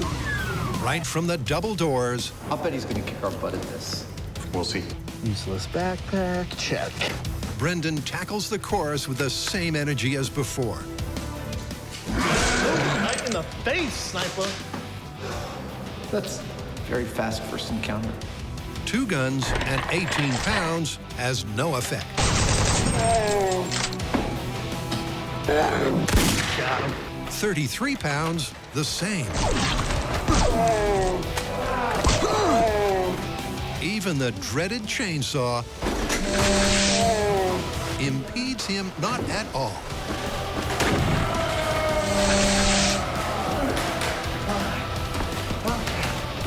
And while he's groaning like there's no tomorrow, I'm not sure whether that's the bad guys or Brendan. It's almost as much fun to listen to as being part of the actual level. he's so fast that before the guys know it, Yes, sir. Dude, Yeah. that was magnificent. Man. I didn't, you know what? I forgot to use the backpack. I just carried all this stuff. It's choking me a tad. I'm not gonna lie to you guys. Absolutely. I'm not gonna lie to you. It's snug. Oh my gosh, you beat us carrying everything when we didn't have to carry stuff. It's amazing what a little bit of adrenaline will do you when you got zombies chasing you. it's a stunning result. Because even loaded down with 9 weapons, 3 medikits, and 2 ammo boxes, Brendan's time was not slowed in the slightest. This is awesome. Once again, the numbers tell a very different story than I suspected we were going to tell. When Brendan went through, carrying everything, Yes, sir. he came in at just over 4 freaking minutes. And given that he fits the exact profile of the dude you are playing when you play Doom, I have to conclude that carrying all the weaponry is actually plausible. I never thought that I would actually say those words at the end of this episode. But that's not all we've learned today. You know what? These zombies, demons, really. Right in the moneymaker. They don't like to get hit in the penis. For whatever reason, I'm just really good at hitting them there. Right in the money shot. In the groin. I don't think the extras are too happy about it, the volunteers, but you gotta do what you gotta do. How do you want to call it? You know, it's funny because we got most of the way through this set of tests with me being convinced this was going to be busted all the way down the line, and then after Brendan's run, gotta say, I think it's plausible. I think you're right. Let's get back to the real world. Okay.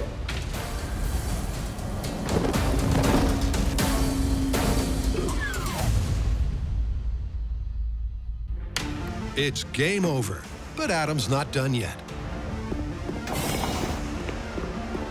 For gamers, the lines between the real and virtual worlds can often be blurred.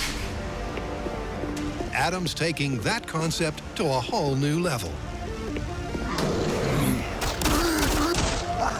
Guy jumped down, I shot him before he even landed. Oh, machine gun, I'll take that. He's playing a virtual Doom level designed by our Doom designer that he has only just conquered in real life. Can you spot the difference?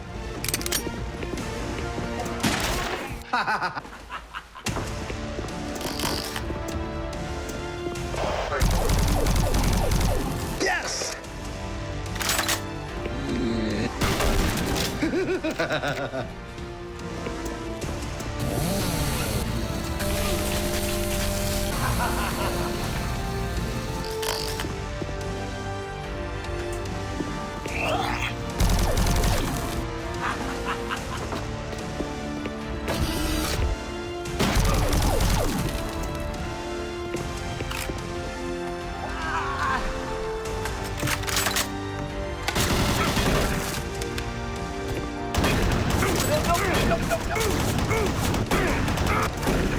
Gotcha! Woo!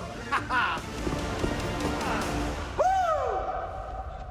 That was fun!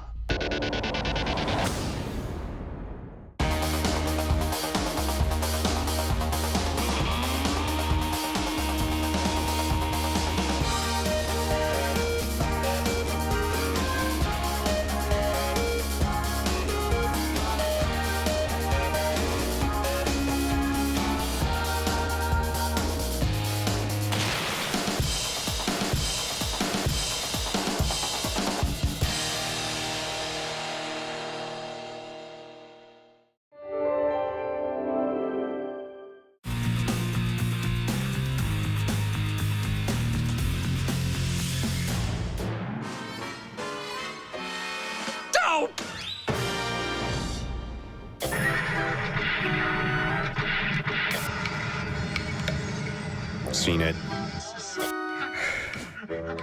Definitely no.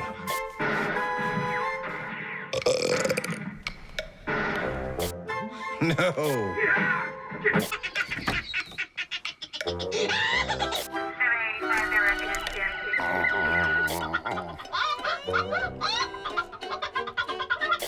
No. Nope. Boring. So many channels, nothing's on. Welcome to Myth Crackers. Oh.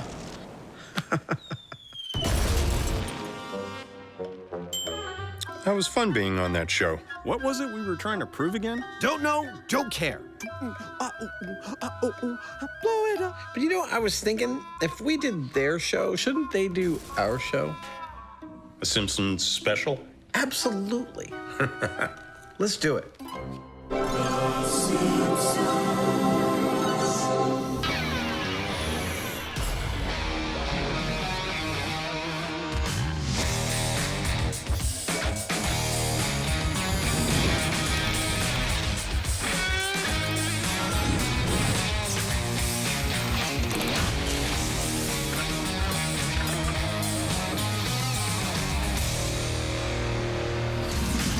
Hi. Hey, Who's this? it's Al Jean. Okay. Hi, Al. Pleased to meet you. Jamie, it's Al Jean, I'm sorry. the executive producer and the showrunner of the best animated series ever and the longest running scripted show on television, The Simpsons. Oh, The Simpsons. Welcome, Al. You were thinking South Park. So, are we going to be animating? No, look, their writing staff is packed with science and math geeks, right? 110%. And they try and hold to the laws of physics, right? Yeah. Conservation of mass, it's the law. Ish. We're gonna do a couple stories from The Simpsons. Like what? Okay, we've got one where Bart throws a lit cherry bomb into the sewer system of his school and turns all of the toilets in the school into geysers. One of my favorite episodes, The Crepes of Wrath. Okay, that works. What else? We have another one where Homer protects his house from a 5,000-pound wrecking ball by putting his body between the wrecking ball and the house. So, cartoon physics in the real world.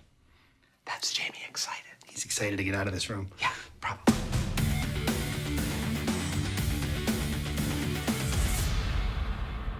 Now, it is one thing to look at physics from the movie world and see how realistic they are in the real world. It's another entirely to try that with a cartoon. And in investigating Homer versus the wrecking ball, Jamie's tackling the wrecking ball, and I've got to build a full-size Homer with all the same dimensions, body mass, and water content as if Homer was a real person. Yep, to determine the kinetic energy implications of Homer's heroic intervention, the size and mass of the key animated elements have to be accurately translated from Springfield to the real world. So, Al, we really strive to be as accurate as possible on this show. So I'm hoping you can supply us with some real-world dimensions of Homer. Lights. How tall is he? Well, you have to be really accurate. He's 5'11", and that's what the animators always use. What about his shoe size? 11.5. Those are almost exactly my dimensions. Well, the good news for you is you have less stomach and more hair. Speaking of his stomach, how much does Homer actually weigh? Well, about 240, but we think 239 is funnier, so 239. Okay. Ladies and gentlemen, this is Homer Simpson, full size. Al, thank you so much. I'm going to leave you alone with the donuts. Is that okay? They'll be gone when you're back. Donuts. Armed with Homer's exact specs, Adam commences the construction of an animated American icon. USA! USA! Starting with upholstery foam, That's pretty good. Adam utilizes a method with familiar, family-friendly results. This technique that I'm using of gluing an open cell urethane foam to itself is referred to as additive foam building. Because instead of like casting and mold making in flexible foam, I'm physically building the parts that I need out of sheet foam. What you might not know, this is how all your Muppets were made. Yep, same technique. There we go. Do I look like Homer at all? Hi.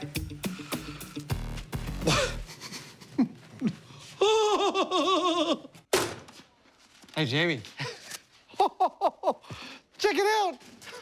Look at you, homie. I'm Fomer now, not Homer. I'm Fomer Simpson. How you doing? So we're gonna put you on the sphere, and you're gonna be the Homer, are you? No, I will not. You are not allowed to touch this ever again. You're filthy. Bye. Bye. With the arms starting to take shape, it's onto Homer's famously tubby torso.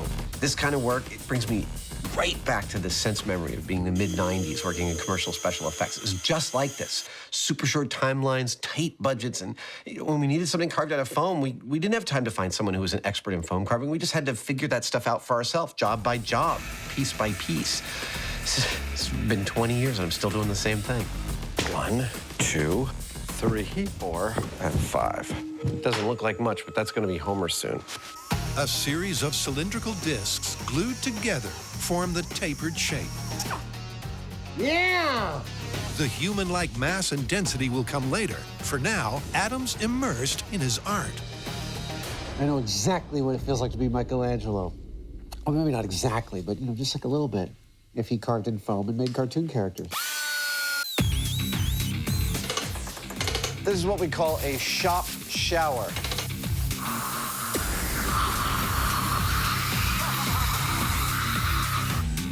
Next, the arms are attached to shoulder joints. And the legs are measured, cut, and positioned on the posterior. That's it, ladies and gentlemen. And with those foam pieces of the puzzle in place, All right, I'm pretty happy with that. That's looking a lot like Homer. Adam heads out for help with Homer's head. This is the center of what used to be Industrial Light and Magic. Now, behind that blue door is legendary machinist Merrick Cheney, who built armatures for the stop-motion films Nightmare Before Christmas and a million other movies, and he's going to help us get Homer's head screwed on right. So, Merrick, how's this going to work? So we've taken your model of Homer's head. I've converted it into a machinable file, and I've cut it up into like 8 chunks. That is cool. And they all fit together kind of like a 3-dimensional puzzle. And that 8-piece puzzle will form a central cavity, a negative space mold of Homer's ironically large cranium. So there you go. That is mold block number 1, comprising the bottom left side of Homer's face, the front part. That's number 1 of 8. While Adam waits for all 8, the Hyneman has been concocting an ingenious plan. In the cartoon, Homer appears to be on a wrecking ball that's about as tall as he is. And because it's so much larger than a real-world wrecking ball, I've got to make my own. And that's not exactly an easy task. But I've got an idea. Easy as pie. The task at hand is to build a custom wrecking ball the same dimensions as the one in the clip, but weighing in at a realistic 5,000 pounds. So you're starting to get the picture? It's a unique manufacturing assignment the Hyneman is tackling in his own unique way. There are a lot of different ways of making a big, heavy ball, but the quickest and easiest way I know of to do it would be with steel-reinforced concrete.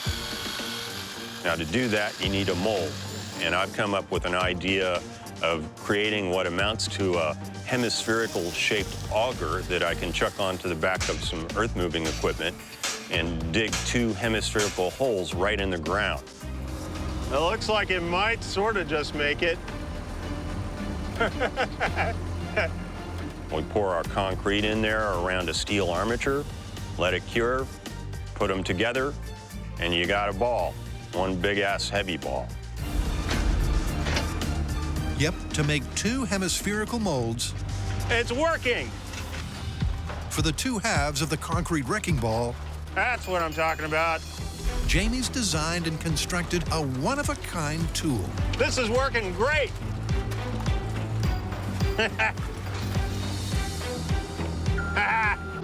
Next! The rig didn't break. It's made a nice, symmetrical half sphere. It's clearly solid enough to have concrete poured in it. It's perfect, which is what's going to happen pretty much next. Oh, look at that. The steel armature, made back at the shop, will provide structure for the concrete half shells. And you could say the Hyneman is happy. This is working exactly like I had in mind. Normally, if you want to make a big sphere like this, you'd start off with a big chunk of foam, you'd carve it into a sphere. Our little hose are perfect. You'd put fiberglass over it, and then you'd make another mold of the interior cavity, and it'd take several people pretty much all week long just to accomplish this. Instead of doing that, we just dug a hole. I'm just saying. With the concrete shaped and edged with matching seams, phase 1 of Jamie's big ball is complete. Now that has to sit for about a week and a half, and then we're gonna pull that one out, turn it upside down, and put it on top of this one. And we'll bond the 2 things together, and we've got a wrecking ball. With 2 weeks before Jamie can wreak wrecking ball havoc, it's back to the shop for part 2 of this Springfield spectacular. So what's next? Toilet bomb. Al, you want to do the honors? Thank you, Adam. Well, in one of the early episodes of The Simpsons, Bart flushes a cherry bomb down the toilet. So long, sucker! And it immediately sends geysers of water shooting out of every toilet on the block. So explosives in toilets. I'm thinking we should start small scale. I totally agree. I am licensed to drive this. Oh, whoop. The scale we've chosen is not that small. It's 50%. And the reason for that is that water doesn't scale well. If we double the size of the pipes the water's in, we're more than doubling the water's volume. And the physical behavior of the water also changes a lot more. So that's why we're limiting our scale reduction to 50%. I have to stick the tongue out, otherwise it doesn't work. The myth is that an explosion will travel through a plumbing system, causing multiple geysers out of the toilets. That's the bowl, and that's where the magic happens. And to test that, we're gonna do 3 things. Number 1, I'm gonna make 3 transparent working toilets so we can really see what happened when things go boom. Number 2, I'm gonna connect them with an accurate waste disposal system. 2 more like that, I think we're good to go. And finally, we're going to be introducing a cherry bomb-like explosion into that system, and, well, then we're gonna see what we see. Recreating Springfield Elementary's plumbing system sounds elementary. Melting my brain. But it's anything but. Wow. I'm trying to work out how to do this, and because I'm molding it, effectively I have to think upside down and backwards. So the negative space here, you see, I'm going to fill with a stone plaster. So that when the stone plaster sets, I'll pull out all the bead foam and I'll be left with a toilet negative, the front to which I will mount a piece of acrylic. Excellent. So that we can see what's happening in the toilet. It's gonna be freaking awesome. And after the plaster is set, the negative space molds are removed. Okay, one. To reveal the balls. Number two. Number two, get it? Because in a, never mind. And once they're cleaned up and dried out, A little bit of an oven. Adam mounts them and seals the system with a transparent sheet of half-inch acrylic. I get excited about a good experimental rig. There we go. She is a freestanding toilet sculpture. I think it's time to flush a toilet. So long, sucker. I want to watch one of these work right now. Now, right here, this is where the important part of the functionality of a toilet is about to happen. We think of toilets as like there's water and it's water all the way down, but it's not. Toilet systems are mostly air, and here's how it works. If you put more liquid in the system than it can handle, it just spills over here. Now, if I flush this toilet by putting more water in, check out what happens. That works just like a toilet. But that's only half the story. Now that the toilets are finished and actually working, it's time to plumb them into a system. Excellent. Okay. See, the toilets in Bart's school would have all been connected to a central set of pipes. That's what I'm about to build in scale. So here we go, go. You're supposed to cut. The plumbing beneath the bowls is crucial. Good. To accurately model the pressure wave effects of Bart's bomb, it has to be set up just like a 3-stall school sewage system. Complete with 2 crucial effluent outflows, the system has multiple exits for the blast. And with that, this Simpsons special Game of Thrones Fire in the bowl! Explosion in 3. is ready for blast-off. Go.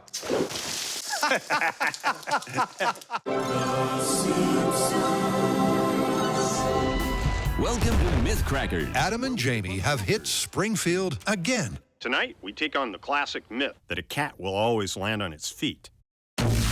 But this time, instead of experimenting as animated characters, What was it we were trying to prove again? Don't know, don't care. they're animatedly experimenting. And with a transparent trio of toilets ready to blow, they want to know if Bart's bomb could have really gushed multiple geysers. Now, what happens when you flush a cherry bomb down one of these toilets? Well, it's gonna go down through the plumbing, and it could blow anywhere. It could blow here, it could blow here, it could blow down there. That's actually what these black caps are. These are places in the plumbing system we can introduce the pressure from the cherry bomb. But we're not going to use a cherry bomb. Not in my shop, we're not. Number one, it's illegal. And number two, it's potentially dangerous and definitely very messy. So we're going to need a little bit more control if we're going to do it here. For that, we have my little pop gun, which has a fast-acting valve on it that releases a blast of pressurized air. And that's essentially what an explosion does. It creates a volume of rapidly expanding gases in a pressure wave. So we're going to plumb my little pop gun into Adam's rig in various places, adjust the pressure, and see what happens. 20 PSI? Yeah, that's a big fat dump of pressure. Nice. Let me know when you're ready. All right, I'm gonna count it down. Cherry bomb, half-scale toilet experiment, position number 1, explosion in 3, 2, 1, go.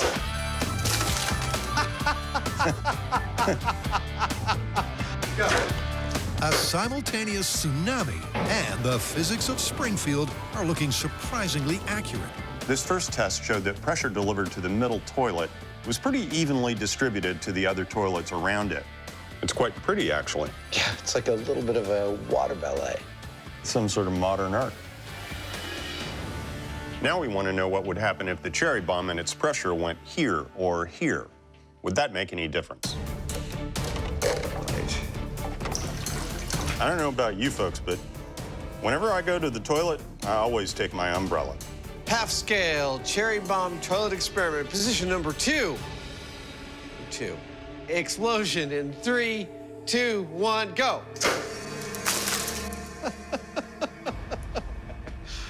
That's very satisfying. Another successful concurrent eruption. Position number 3, go. One that's replicated regardless of where the explosion originates. Which kind of makes sense because there's resistance in each of these toilets. And so with multiple inlets, that resistance is going to tend to equalize the pressure. Yeah. The pressure spread is plausible, but Adam has an issue with volume. Now, up until now, we've been experimenting with a properly set up plumbing system, but it's not quite the fountain of water that we see in the show because there's just not enough water in the system. But what if there is a clog in the system? Here we go. The clog could have water backed up in that system, and the cherry bomb could go in that, and then it's pushing water. What do you think? That's about got it. All right. What happens to that water? Does it come out of the toilets? I kind of think so, but we're gonna try it just to make sure. All right, this is a fully clogged toilet system. 3, 2, 1, go!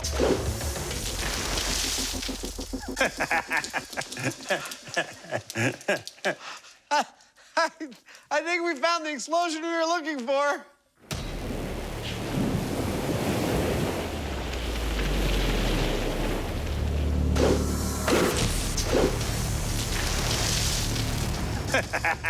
Well, aside from being pretty to look at, our half-scale system has demonstrated exactly what we were hoping, and that is the Simpsons-like fountain water shooting out of the toilet behavior from a cherry bomb thrown into the system. So I think we're gonna go full scale. I think we're gonna detonate our cherry bomb back behind some clogged up water. The question we have when we go to full scale, will the cherry bomb actually generate the pressure we need? We don't know. That's why we're gonna do it. Excuse me. Sorry.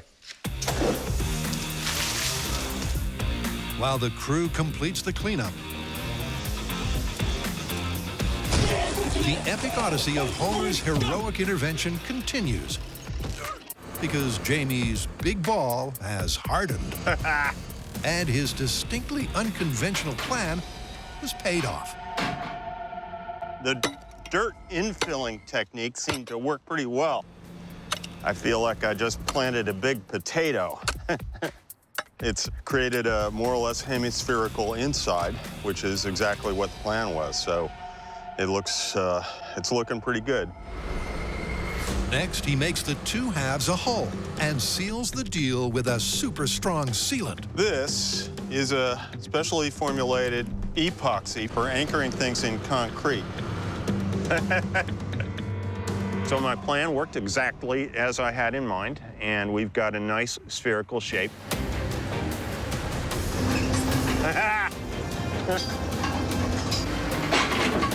A little chiseling and a little mortar, and this thing will clean up real nice, and we'll have one heck of a big wrecking ball. With that, Jamie heads back to the shop, where Homer's head has just arrived. Dude, look at that. That is so pretty. That's a nice smooth surface. Now that we have these lovely molds of Homer's head, we're going to coat the insides with a tinted latex because that'll give us the correct color and also a nice, tough skin. We don't get to do this kind of thing that much on Mythbusters anymore because we're too busy blowing crap up and stuff like that. But I have done literally hundreds of applications of latex like this into various sorts of puppets and masks, whether you puppet them live action or you have a stop motion armature in them or whatever you do. Generally, it's done by covering the inside of a mold with latex like this and then filling it with foam. Once the latex skin is dried, Jamie fills Homer's head with a 2-part pouring foam. Now this stuff expands about 4 to 1, and it's a little hard to estimate Homer's head volume. All I can see is that it's much larger than mine, as hard as that is to believe. You want to help me pull this thing apart? 15 minutes later, the foam is set. There you go. Coming. And Homer's precisely proportioned profile is revealed in all its glory. Oh, it's kind of heavy. Oh, that looks awesome. Totally fantastic. For the finishing touches, Jamie paints Homer's famously unshaven mug. Starting to look like Homer. Adam coats his torso with waterproof rubber. And Jamie adds the ears and those instantly recognizable eyes. Kind of comes to life when you do that. So Homer is very, very nearly complete. We've painted all of his body parts, including his head and now his hands, a suitable shade of Simpsons yellow. After this, we'll send his measurements out to our seamstress to make him a full set of clothes. Then it's time to take him out to the location and abuse him.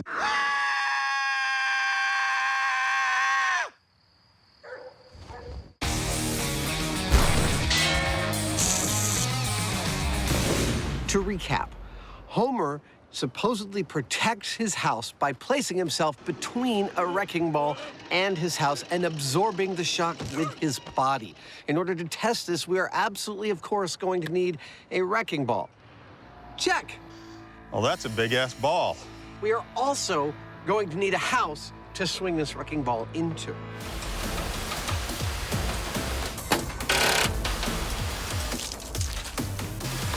So we decided to build our own. Actually, we built 2. We're always painting some before we destroy it. There's a very good reason, because what we want to find out is whether Homer would have made any difference to the wrecking ball's effect on his house. All right, let's go. Therefore, that's our control house. We're going to swing just a straight old wrecking ball into it. It's only when we get to this one that we're going to strap Homer to that wrecking ball and find out if the amount of destruction is actually different, i.e., less on this one. Now, it's a home worth protecting. Yeah, perfect. In the demolition industry, wrecking balls are kind of iconic. Jamie wire brushes his balls every morning.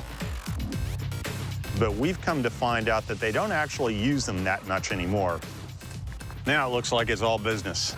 And when you think about it, it's sort of understandable. There we go. Because you get thousands of pounds of weight swinging on the end of a cable, it's not exactly a precision instrument. You're right on the money. 5,000 pounds is perfect. Not only that, it's hard on the equipment that swings it. So we've found that whenever we need a wrecking ball, we make our own. With their accurately sized and weighted homemade Homer wrecker ready to swing into action. Woohoo! I love having the right hardware. It's simply a question of lifting it. I'll hold it up in case it falls. Awesome. Pulling it back and letting it go, right? Ray, how do you feel about it? You like it? Wrong. If it goes out too far, it's going to want to bring the crane over.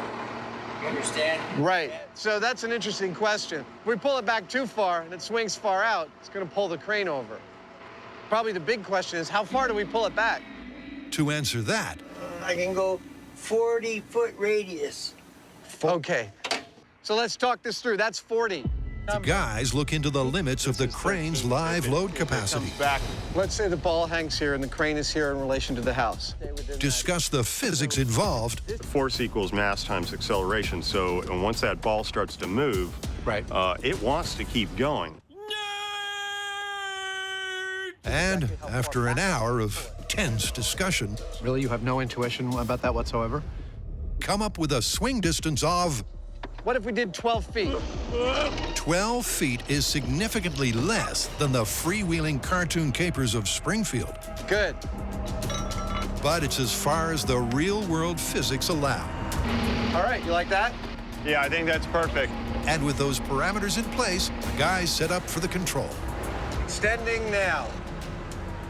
You may be wondering why we're not pulling our wrecking ball back quite as far as you see them do in The Simpsons. About 4 feet away. Well, cranes aren't designed to swing heavy weights around like tetherballs. If they did that in a heartbeat, they could tip the whole crane right over. Stop. Stop. Are you happy with that?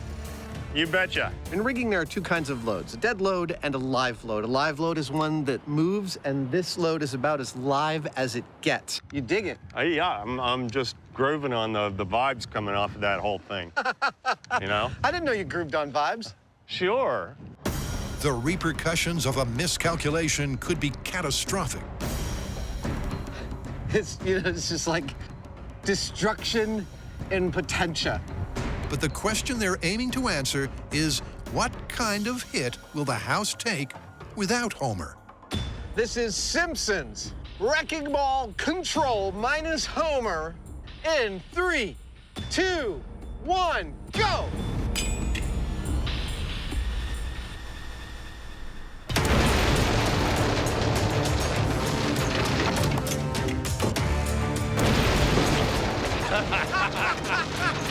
Yeah! Oh, fabulous. Yeah, the second hit. Oh, yeah. Third hit. Let's go for third hit. The whole building just is kind of I know. shifting. Well, from a damage assessment, its second story is pretty much a write-off. The chimney's totally destroyed. That's not cheap. Moving through the back, even despite all of our bracing, it's also jacked that back wall back about 8 or 10 inches. Yeah, you'd be looking at a complete rebuild of your second story. This is super cool. We had a camera perched on the top of the chimney to witness the destruction from up there. And when our wrecking ball hit the house and the chimney collapsed, the camera up there landed on the wrecking ball itself, sitting nice and perched. Oh, hi there. Hello. We can cut from this to this shot. Howdy. You did very, very well. He actually hit another camera also mounted on the ball. That is like camera Olympics, man. Well done, little guy. Our test showed that a wrecking ball hitting a house like this would severely damage any masonry, as well as the framing and the wall of the house, just like it did here. Now the question is, will Homer make any difference if he gets in between that ball and the house? Honestly, I don't know.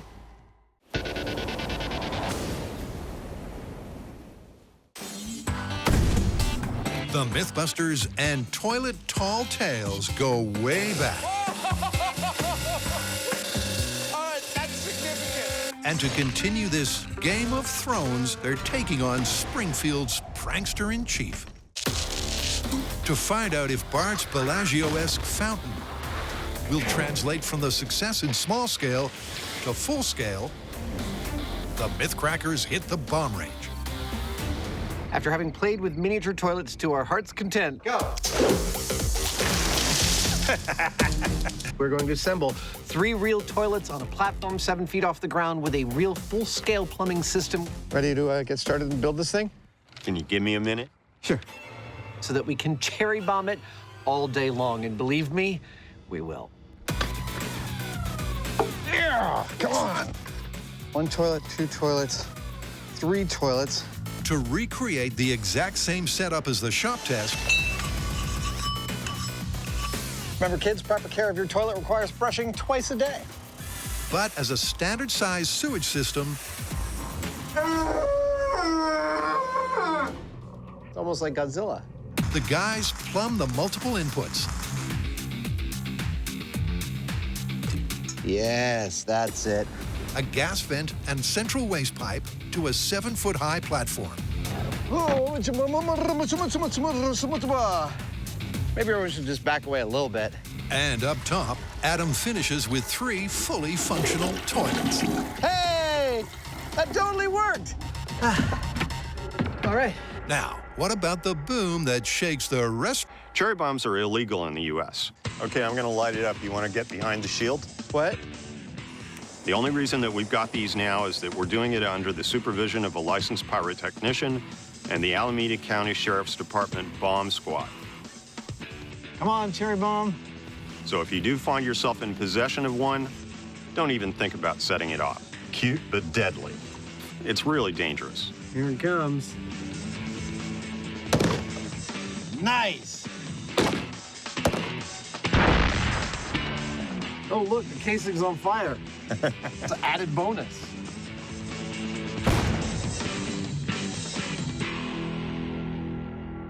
Room. Under strict bomb squad supervision. All right. The guys are using their own Mythbusters-made cherry bombs to find out if the fuse will fizzle when wet. Now, when you hear that Bart throws a cherry bomb into the toilet, let's get to safety, shall we? Come on. Your mind might be set to thinking, I wonder if water would actually put out a cherry bomb's fuse. An excellent question, and one I am just about to answer. Can't get over how much like a cherry they look. Here we go. It's about to go underwater. Oh, it's burning underwater. I don't get it. So how is it that the fuse on Bart's cherry bomb is able to burn underwater?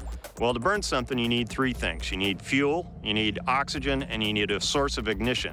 Now, as it happens, the gunpowder that runs along inside this fuse has everything it needs to burn. It has its own fuel and its own oxidizer.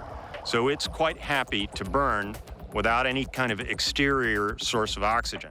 Every time I learn something new, it pushes some old stuff out of my brain. Oh! Nice! That was awesome. With the fuse firing just fine and the cherry bomb packing a punch, Got it. it's time to fill up and bring the boom. Okay, that's it. Our first cherry bomb experiment with the full-size toilet system is going to replicate the circumstances that we found to be our ideal circumstances in the small scale. That is, the sewer system clogged with water, with the cherry bomb placed under that water. Right about here. Now, we're going to be lighting this off with an electric spark via these wires, because that'll allow us to place this exactly where we want and set it off exactly when we want from a safe distance. Okay, we're all sealed up. Setting off explosives in the air as opposed to water is really quite different, and that's because air compresses and water does not. So if you apply pressure to water, it'll deliver a shock wave directly to whatever it's connected to, kind of like a hammer blow.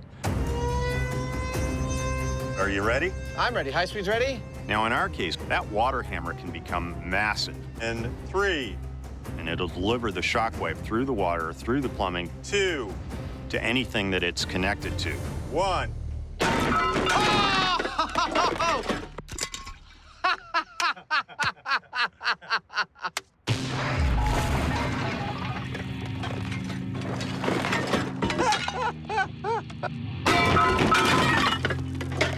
That was catastrophic. Yeah.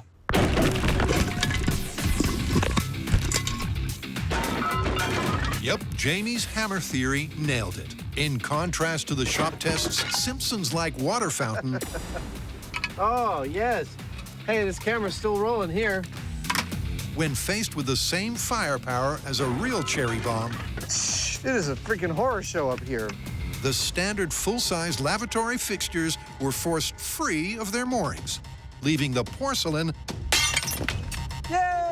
and possibly the myth busted.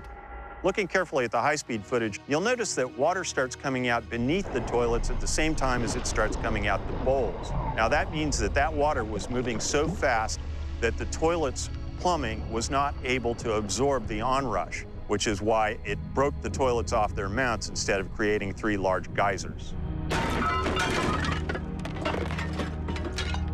Our cherry bomb gave us a stunning explosion. Unfortunately, it also happened to rip all 3 of our toilets right out of the floor. I have to admit, just approaching a toilet in this stance, on my knees, on the floor, my head above the bowl, does not remind me of some of the happiest times of my life. That pretty good? Looks good to me. So we have gone to the measure of bolting them right to the cast iron flanges of the plumbing that they are plumbed to, and that should hold them tight for this test. You ever had a toilet seat cause you trouble, need to replace it, don't get around to it for a long time, like most people with their home repairs? I know I'm the same. Putting in a toilet seat is easy. Literally, put it on here, put these two things, tighten it. You're done! There was no reason to delay. Should have just taken care of it when it first happened. Procrastination. All right. Doink and doink. And now your toilet's ready for blowing up. I hope this has been a good lesson for you today.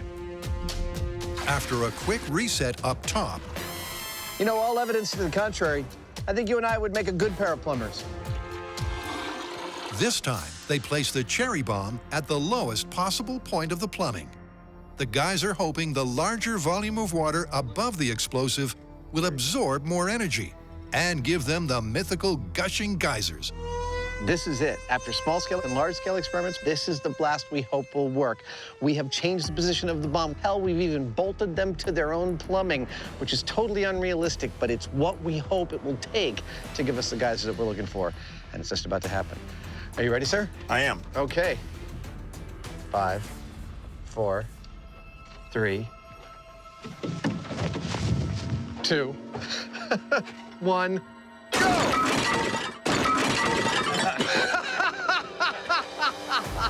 No force can contain the cherry bomb!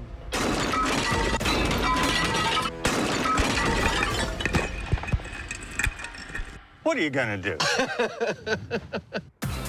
Yep, the power was simply too much.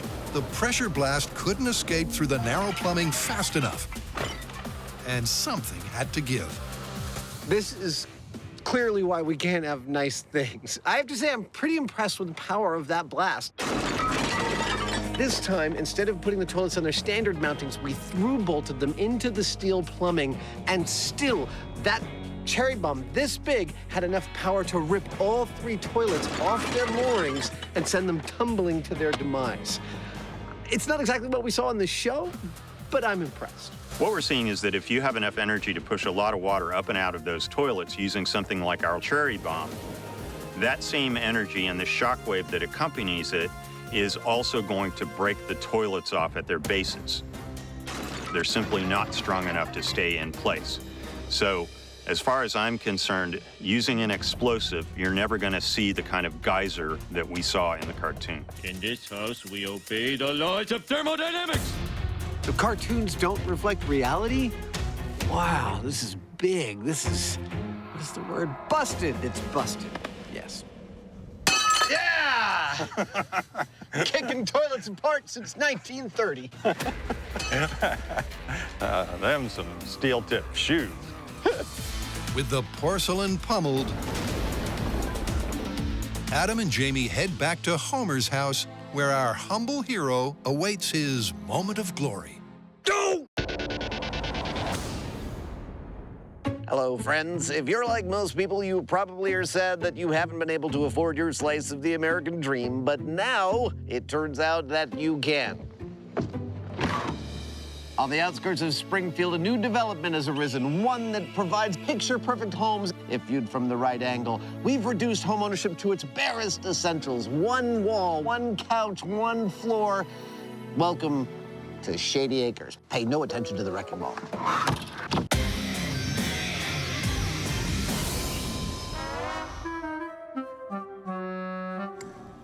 Jamie and Adam are chasing a cartoon conundrum. Oh, that's his home. The Homer record.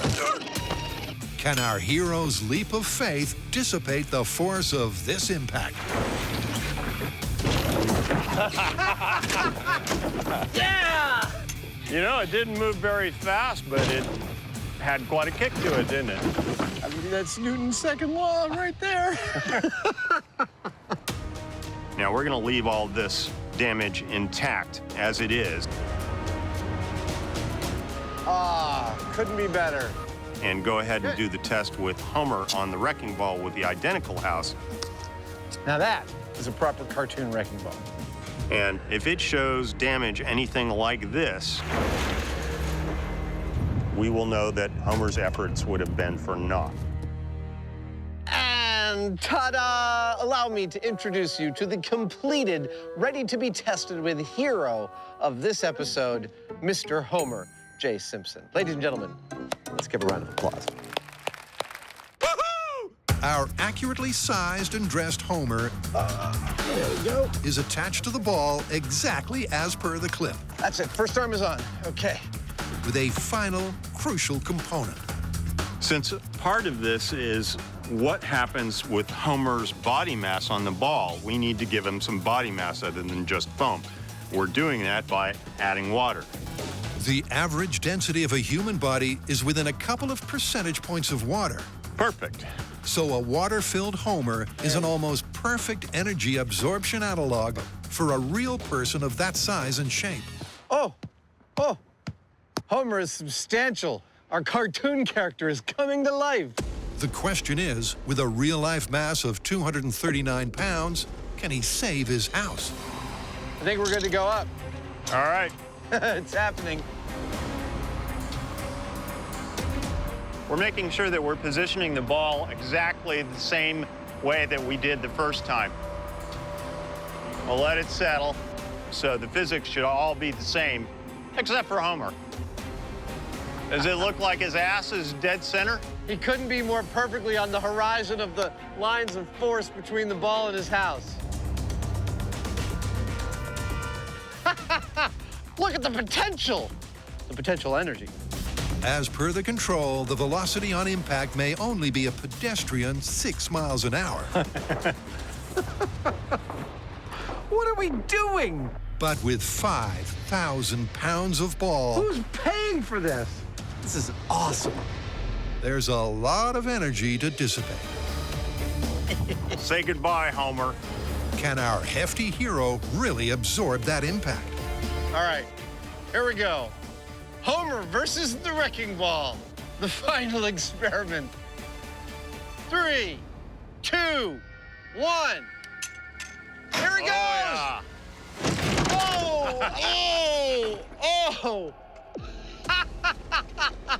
That's a result that I never would have bet on. He's clearly made a big difference. Yeah, I mean, look at this house, and look at that one. Wow. I'm just saying. Homer's ass is quite impressive, actually.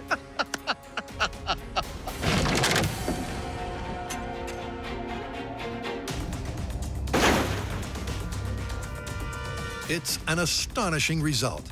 The house didn't escape completely unscathed, but Homer did help. He did crack the chimney. It almost fell, but the fact is that it didn't, and that's a result. Yeah. Well, there you have it. Identical houses, identical swing on the wrecking ball, but not identical results. Look at that house versus that house. Homer, it would seem, had quite the impact, so to speak. Well, astonishingly, it turns out Homer did, in fact, make a difference by placing himself between the wrecking ball and his house. He clearly made a heroic effort, and it had a heroic outcome. Those cartoonists don't get enough credit for proper engineering. I am too smart. I am too smart.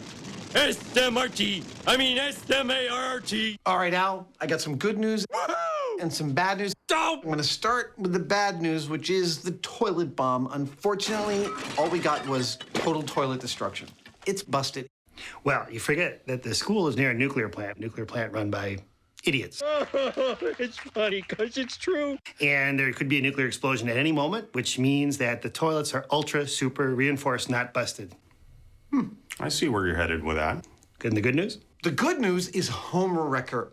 We are totally amazed by these results, but the fact is that Homer made a difference. By placing his body between the wrecking ball and his house, he was successfully able to keep it from being damaged. So you're saying the show is 100% scientifically accurate? Sure. Thank you, gentlemen.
You don't look anything like him. I know. Let's get to work. Okay.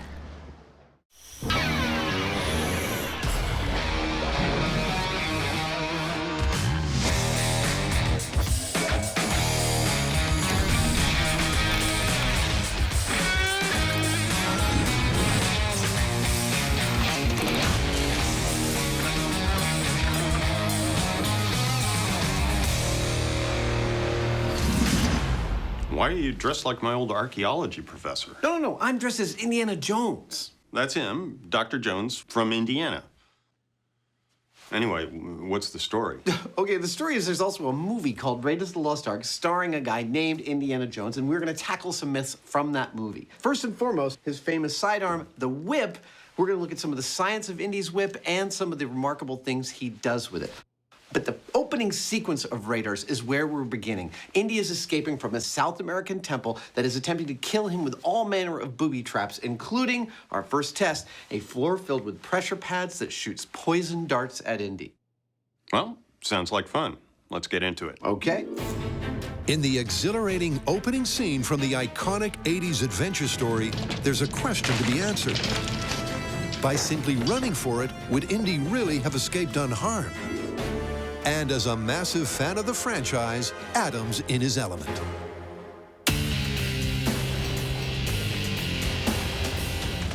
We're going to do this temple run and really figure out if we truly can outrun the darts. We're going to need to know how long that run is going to be. So I'm going to look at some video, do some measurements, and actually work it up in a little diorama for little Indy Adam here. You can't tell, but he's totally psyched about it. This kind of work is something I used to do all the time in the film industry. It's all coming together. In the film industry, it's often used as a pre-visualization technique. Now I'm just having fun. Like, I will mock up a set in foam core just so I understand all of its dimensions before building it in the actual materials it'll be built in. Got hot glue threads on my face. Seeing something in that white space, for some reason to me, it's deeply, deeply satisfying. I put my head down and I can see what it looks like from different angles. It's like I'm building a playground for my brain. I've actually also learned a few things. I've carefully checked screenshots of Harrison Ford against many parts of the set. Knowing how tall he is, I have determined that dart pads are about 40 inches long and that room is about 30 feet long. If it's 30 feet long and the dart pads are the size they are, Harrison Ford, Indy, will encounter at least 16 of those pads, likely setting off 16 darts. That's how many he's got to outrun. That's how many we're going to set up. Did you notice that I managed to keep the label of the pipe facing the thing so you really see 450 PSI? It's really shattering the illusion.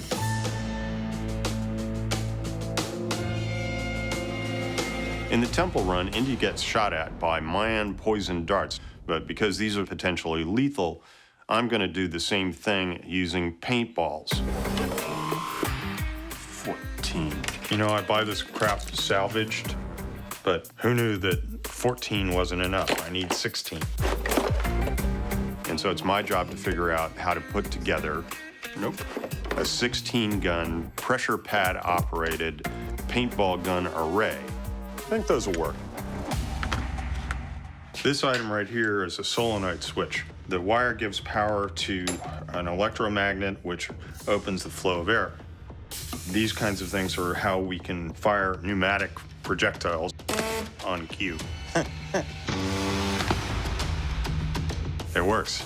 I love it when I've got all the parts I need to put together something like this. The sequence is going to go like a barrel connected to a pipe nipple, a solenoid, and that will screw into one big long tube, and that'll be our air feed. And so it's just going to be like a little assembly line of, barrel, barrel, barrel, barrel, and out comes the paintball and shoots us. With the first of the 16 air-powered guns attached to its solenoid trigger, sounds kind of like a seal. Adam arrives to up the pressure. Dude, they arrived. Oh, cool. That is our pressure pad switch activation. Well, let's check it out. Point it that way. Pointing? Yeah. 3, 2, 1. Oh! That couldn't have worked any better. Inside this pad is an electrical switch such that when you step on it, it completes a circuit like so. Now that opens the flow of air, and out comes the paintball, and we get shot when we step on the pad. That is beautiful. There we go. Awesome. That's how each gun will be triggered. The next step is to combine them into a single, coordinated, air-powered system. This white tube is the air supply for our paintball gauntlet, which we'll be installing in the temple. Now, each one of these guns will be wired to its own pressure pad. 3, 2. Whoa! Beautiful. Which, as we run along, we'll be setting off these guns one after the other while we possibly are screaming in pain. That is going to hurt. Well, let's pack it up, put it on the truck, and take it out to the location. Okay. Before they pack up their temple-run gun, while the team gets busy prefabricating a fake man temple, Adam and Jamie get cracking on another iconic Indy inquiry. Well, good luck there, buddy. So whips. Exactly. Indy's whip is like almost mythological. He does all sorts of incredible stuff, including one I think we should test, when he disarms an opponent with a gun using only the whip. So would the whip be accurate enough, and would it hit the hand hard enough to knock the gun out of it or something? Exactly. And I think the other thing we should look at is the opening sequence when he loops the whip around a log and swings across a chasm. Is that really possible? Yeah, I wonder whether the whip would actually have enough grip. And then if it did, how are you going to get it off? I think we need to deeply look into the science of whips. Whoosh. If we're going to put whips through their paces in this episode, we're going to need, wait a minute, whips. Whip making is something I taught myself about 17 years ago. I built the whip I'd always wanted from Raiders of the Lost Ark, and to start this episode, I'm going to build the first whip. This is kangaroo hide. Don't let anyone tell you any different. This is the strongest leather in the world. Whip making is an art for which Adam clearly has a passion. Now, astonishingly, this right here is everything required to make a 8-foot leather bullwhip. Animal fat. But before I start, I actually need to prep the laces. I need to treat them with a leather dressing that softens them and allows me to stretch them to bring them out to their natural state. Then I'm going to braid them. I'm going to do a 4-plate braid, that is using 4 laces, and this will comprise the inner and smallest core of the whip. This will be the center. Now you're starting to see where this is going. That is called the belly. The first belly, the interior belly of the whip. I'm going to cover this belly with a bolster, which is effectively a long triangle of leather. That bolster will then get another belly laid over it, because the Indiana Jones whips are what are called 2-belly whips. The braided core and leather bolster is doubled up to form the second belly. And in the middle of this meticulous process, Adam couldn't be happier. In case you haven't guessed already, I loves me the bullwhips. I started out inspired by Raiders. I'm done with the second belly, and I quickly learned that I love 2 distinct things about the practice. These will be the 12 laces that make the actual outer coating of the whip. One was that I love the practice itself, the craft of whip making. The meticulous, repetitive stretching, checking, cutting, lacing. It is deeply meditative. Hold on, I gotta drink my own urine. I'm kidding, I wasn't drinking my own urine. I was drinking someone else's. The second thing I love about it is the form and function coming together magnificently. I mean, you've got this beautiful form of a smooth leather object that is tapered from one end to the other. Dude, it's looking so good. And then that tapering turns out not just to be lovely and compelling, but in fact crucial for delivering the energy from your hand out to the tip of the whip with the maximum amount of strength. That is really cool. I am really pleased with how this is looking. For the finishing touches, Adam decorates the handle, and then to make the whip actually crack, attaches two thin strips called the fall and the cracker. But will all that work pay off with a working whip? All right. Whew, this is very exciting. Oh, it sounds good. Yeah!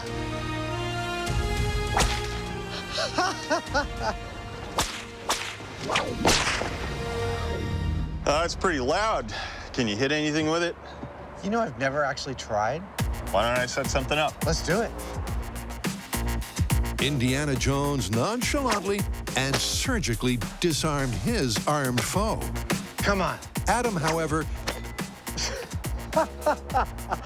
can't seem to take out a few cans. Not exactly precision shooting. Until he gets real close and the laws of probability weigh in. Yeah. Yes. He hit it. As long as I've got 10, 12, 15 tries, you are in trouble, man. Yep, to find out if you can indeed disarm armed adversaries, Adam and Jamie clearly need some expert help. And a spectacular change of scene to set up for some Temple Run fun. Totally gonna get shot.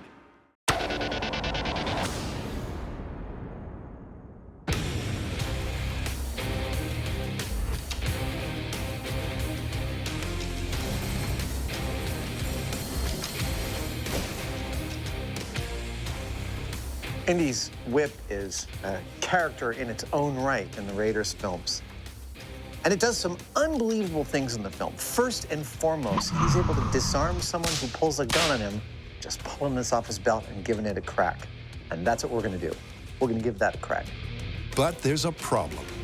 Now, I'm pretty good at making these, but we've already established that I'm not that good at operating them. Let's just say you're a work in progress. Aren't we all? Yep, to test Indy's mythical ability to disarm gun-toting foes, Adam and Jamie need a whole heap of whip-wielding tips from the very best in the business.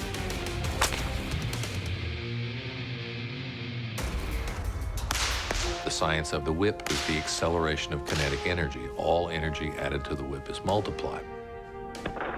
A small amount of focused energy literally produces explosive results. Wherever I point the handle, this is where the whip is going to go. So I'm literally aiming with my whole body instead of this kind of, I sure hope this works. That's pretty much the school I'm in. Weight on the back foot, weight on the front foot. We brought a lot of experts onto this show over the years, but Anthony might be my all-time favorite right now. And then, now it's just timing. I have rarely ever had someone teach me something so quickly. And I got results I really didn't think were gonna happen within such a short period of time. Open your hand, straighten your arm, close your hand. Hey! Perfect. That totally worked. This is awesome. This is a far more precise tool than I thought it was. Bend.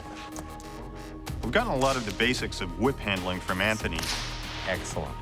But now it's time to see if we can't use the whip to grab a gun out of somebody's hand.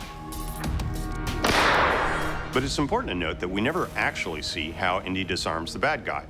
So to cover all our bases, we're gonna run a couple of tests. So stretch it out and send it out. Better, okay? First, we're gonna see if that whip tip could wrap around the wrist and/or the gun and yank it in such a way as to spoil the shot.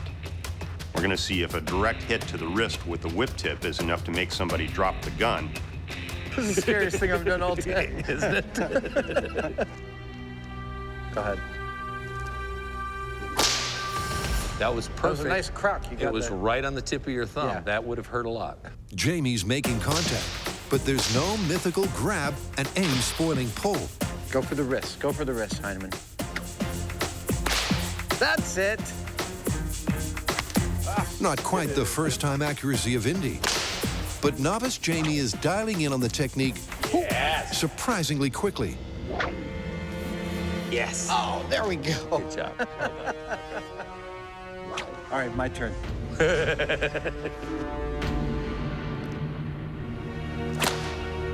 Did I get you?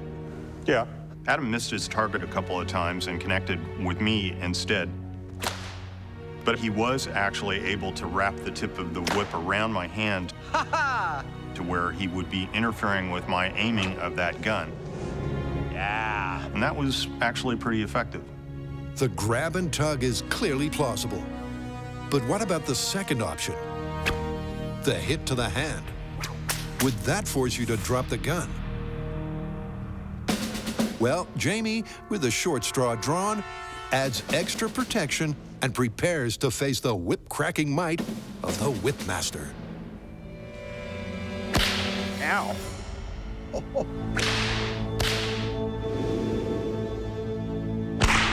I'm positive I wouldn't have been able to hold on to that gun if I didn't have this glove on. It would be equivalent to somebody slicing at your hand with a sharp knife. You'd drop the gun. Yep, without padding, Jamie's dropping the gun every single time. Yeah, I don't think there's any way I would have been able to hold on to this if I hadn't had this protection. So, Anthony, it strikes me that we have enough experimental evidence gathered thus far to conclude that the first appearance of a whip in Raiders of the Lost Ark is actually pretty reasonable, that it is feasible to disarm someone with a gun if you're only holding a whip. Would you agree? I do agree. I think a targeted strike to bare flesh is going to make it pretty much impossible to hang on to the gun, let alone operate it accurately. So this is plausible. Is that what you would do if you were in the same situation? Absolutely not. No? Okay, what would you do? I would go straight for the face.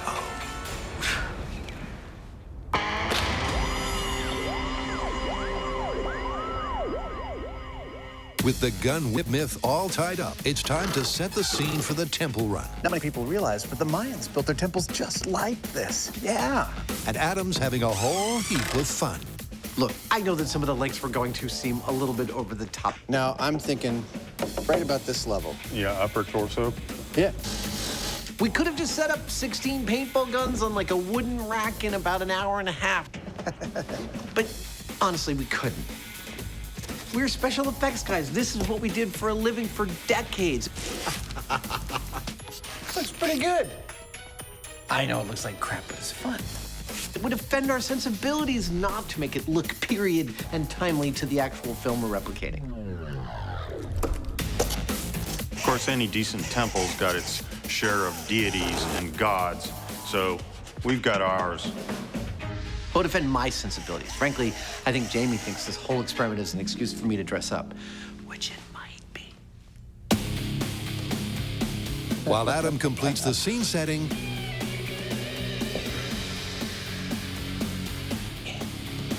Jamie's connected the pressure pad and gun one for a test run.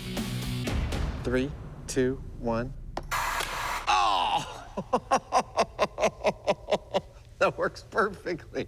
Perfectly, except for a timing tweak. Oh! That was fantastic. Our Mayan temple dart room is operational, except with paintballs instead of darts. The only thing is, that hit was instantaneous. Pad touch, dart hit. And in the movie, there's actually a delay when Indy tests the rig. My question is, how much of a time delay is there between the time that torch pushes the pad and the time the dart hits the torch? That's 1 second. That's gonna be our delay. Over to Jamie. It's tricky, but by inserting a timer between the pressure pad trigger and the air-powered paintball gun, he can delay the firing by the required 1 second. And with the guns not loaded, he steps up to test the timing.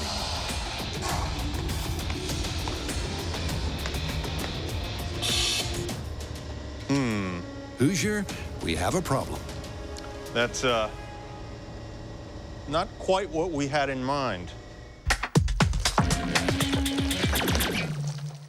If you wondered exactly how Adam and Jamie got the ball rolling on this Indiana Jones junket, wonder no more. Believe it or not, This is actually going to be our spherical Temple Run stone. Jamie's gonna love this. Rise! Rise! This is just as much fun as I was hoping it would be. This inflatable sphere will form the basis of their boulder. I don't think I'm getting ahead of it. I gotta pass out. And so far, it rocks.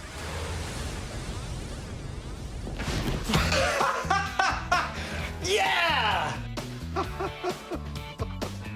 Oh, hey, man, check it out. It's our Temple Run ball. Whoa, dude.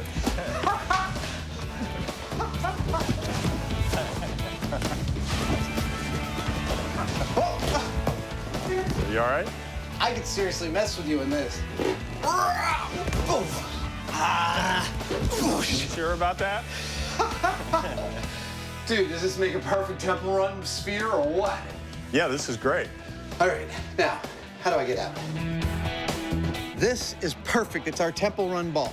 But it doesn't look like anything anyone in a movie would be frightened of. So we're gonna have to scenic this puppy up. That's sort of mimicking my birth. And luckily enough, Jamie and I did that for decades before we had this job.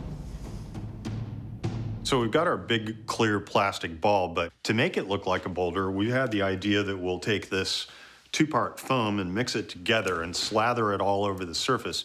If we do it kind of sloppy, but in the right way, it might just look like a big stone thing, which is what we want. So here we go.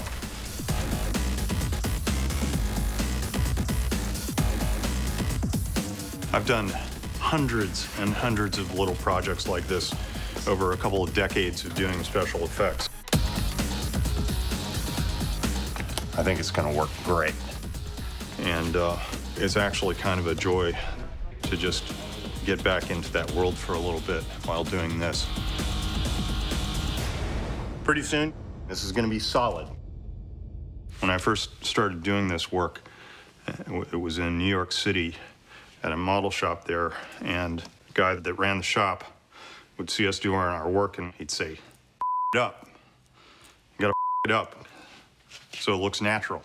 See these little stripes here? That's the kind of stuff that I'm looking for. And that just means, you know, I haven't thoroughly mixed it. I've kind of it up. By cutting corners on mixing the foam, Jamie's artwork has become more authentic. And 3 hours of satisfaction later, this Rolling Stone is ready to rumble. That looks fantastic. Thank you. Wow. That looks like a piece of stone. Inflatable stone, no problem. It's called safety stone. If this was real stone, I think it weighs somewhere around, give or take 20,000 pounds, depending on what kind of stone it was. In this case, it's probably around 300 pounds. Looks like a big rock to me.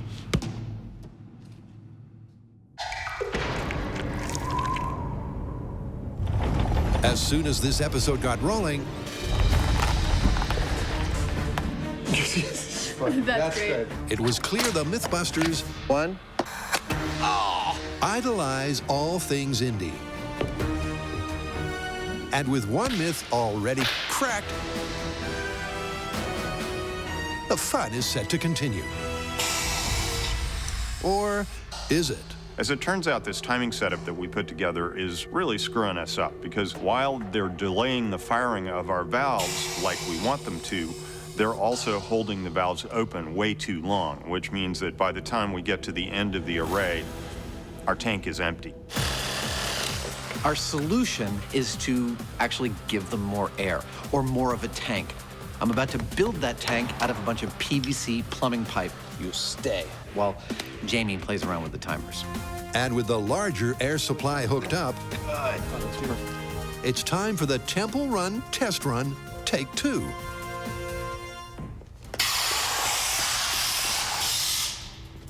That was good. Yeah. That's exactly what we wanted. Yep. With the rig successfully firing on the big cylinder, the set dressing is complete, The gun's armed for action. 16 barrels, 16 paintballs. There we go. And Adam's geared up, ready to run the paintball gauntlet. Any second now, I'm gonna grab that idol and hightail it across this chamber. Now, if the myth is true, if the movie's version of events are correct, I should make it to the other side alive. That's what we're gonna find out. Remember, their run has the same number of booby traps as the movie, and they'll shoot with the same 1-second delay. You ready? Yep. See you down the other end. Okay. The question is, will Adam, who'll run with the same hunched, protective shuffle as Indy, make it out unscathed? Okay, in 3, 2, 1, go. Something's not turned on. That was anticlimactic. Anticlimactic and a mystery. 3, 2, 1, go.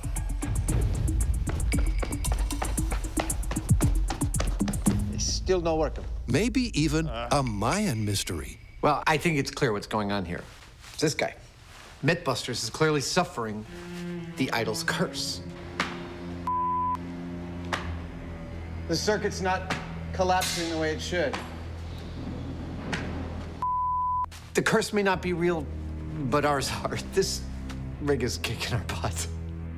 Hold on, I gotta take all my off if we're gonna really solve this. Some rolled sleeves and brainstorming later. We're only gonna pressurize it to like, what, 70? Yeah, I mean, we could try that. And they think they may have it sorted. We have figured out the problem. It's a simple little dumb problem. We just got a couple of leads misplaced, and we should be up and running, literally running, in a minute. A minute and a test fire later. Oh, yeah. With vigor. The curse of the crossed wires is lifted. All right. And the temple run is ready to rock. 3, 2, 1, go.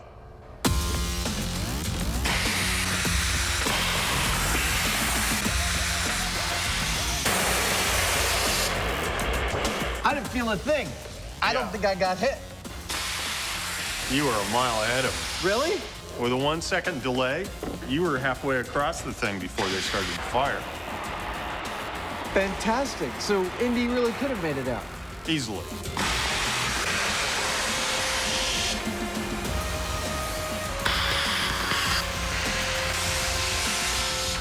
We had all the parameters we needed from the setup of the temple in the film, and we applied them to our set and discovered that Indy would indeed have made it out alive with his idol, wouldn't he? But now, let's assume the Mayans could make darts that shot almost instantaneously as Indy ran. We'll see whether he gets shot or not now. Here we go. And frankly, I pretty much expect to get shot at this point. Totally gonna get shot. Instantaneous firing in 3, 2, 1, go.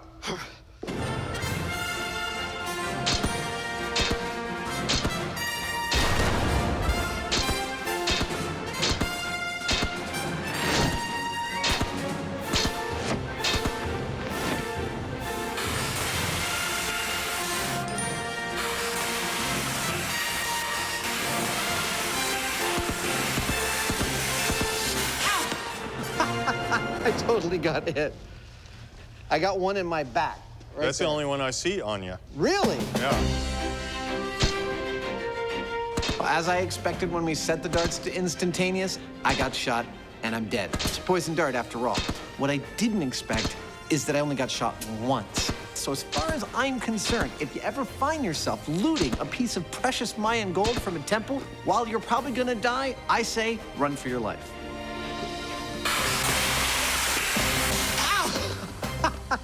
So why do you think the Mayans set such a long delay on their dart mechanism? Well, it is an ancient temple. Maybe the machinery was getting kind of rusty. That's a good idea. So how do you want to call it? Confirmed, I guess. I'm there with you, but it is a fictional universe, so I'm inclined to give them plausible. Suits me. Okay.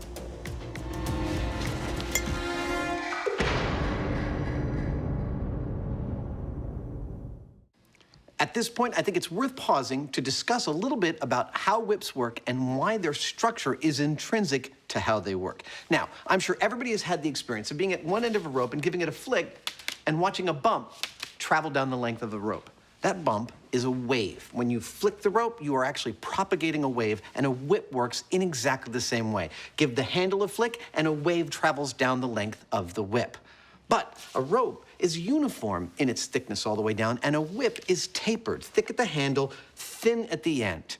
And that turns out to be key to how a whip actually does its job. When you give the handle a flick, the wave starts to travel at a certain speed, but as the whip gets thinner and thinner and thinner, that wave starts traveling faster and faster and faster because of how energy balances itself, until it gets all the way out to the end of the cracker where, rumor has it, it breaks the speed of sound. I think it's worth pausing right now to take you on a little tour of the wonder that is Indiana Jones' outfit. Pants are wool. There's a leather gun belt, which only holds up the gun holster. That's a cavalry-style gun holster. The gun is a 6-shot 45 caliber pre-war revolver. The whip, as we've already learned in this episode, is a 2-belly, 2-bolster, 12-plate overlay kangaroo hide whip between 8 and 10 feet long. Moving on up, Indy wears a satchel. That satchel is, in fact, a World War II gas mask bag. Fun little fact, this bag did not exist at the very moment in time the movie Raiders of the Lost Ark was supposed to have happened. Ha! Film. And then on top of all that goes the leather jacket. Finally, the hat, made of fine beaver felt. The maker of this hat actually makes them for the Indiana Jones films. You cannot get any more accurate than this. This is one of my regular daily wear-around hats. There you go. Happy Halloween. So all episode, we've been learning the mechanics and the operation of whips, and we've actually gotten pretty good at it. Yeah. But before we continue, we think that we'd be remiss if we didn't address the idea that a whip is supposed to break the speed of sound. Is this really true? Is there enough of the kinetic energy transfer from the handle out to the end? That's what we were about to test. All right. Using our high-speed camera and all of the stagecraft we've learned in 10 years of doing this show, we're gonna try and prove that the end of the whip breaks the speed of sound. 3, 2, 1. Because the tip of the whip is moving so fast and over such a large area, it makes it really difficult to see where and when it's making the crack. Yeah, the tip's starting to swing around at about 4D. So with that in mind, we've created this background with a grid on it. Yeah, right about there, a little bit below it, so we can hopefully zoom in on it with the high-speed camera. Oh, bang, right on the same mark. But with the camera recording at the 6,000 frames per second required to measure the speed of sound, zooming in and capturing the exact moment of the crack is a very tricky task. Okay, are you ready? Yeah. Okay, here we go.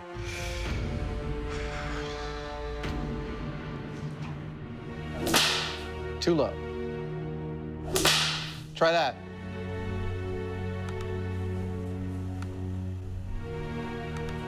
In terms of time, this is like looking for a needle in a haystack.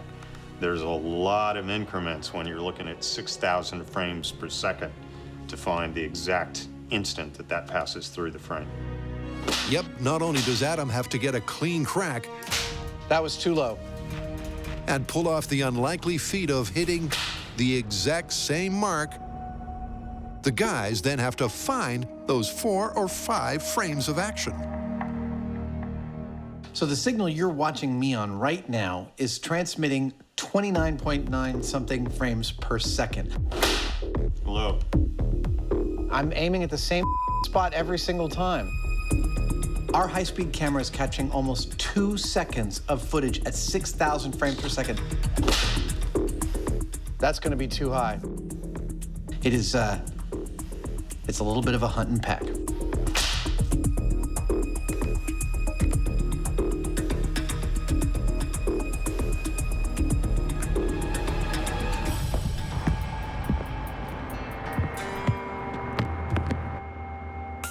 want to go for the loudest possible crack because I think it's traveling the fastest possible speed. But it's hard for me to do that on a one-off.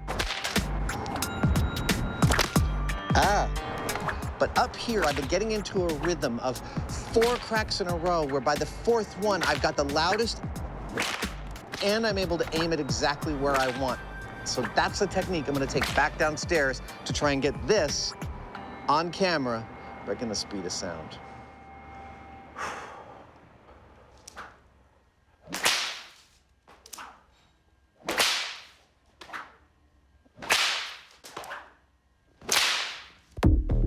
Let's try that.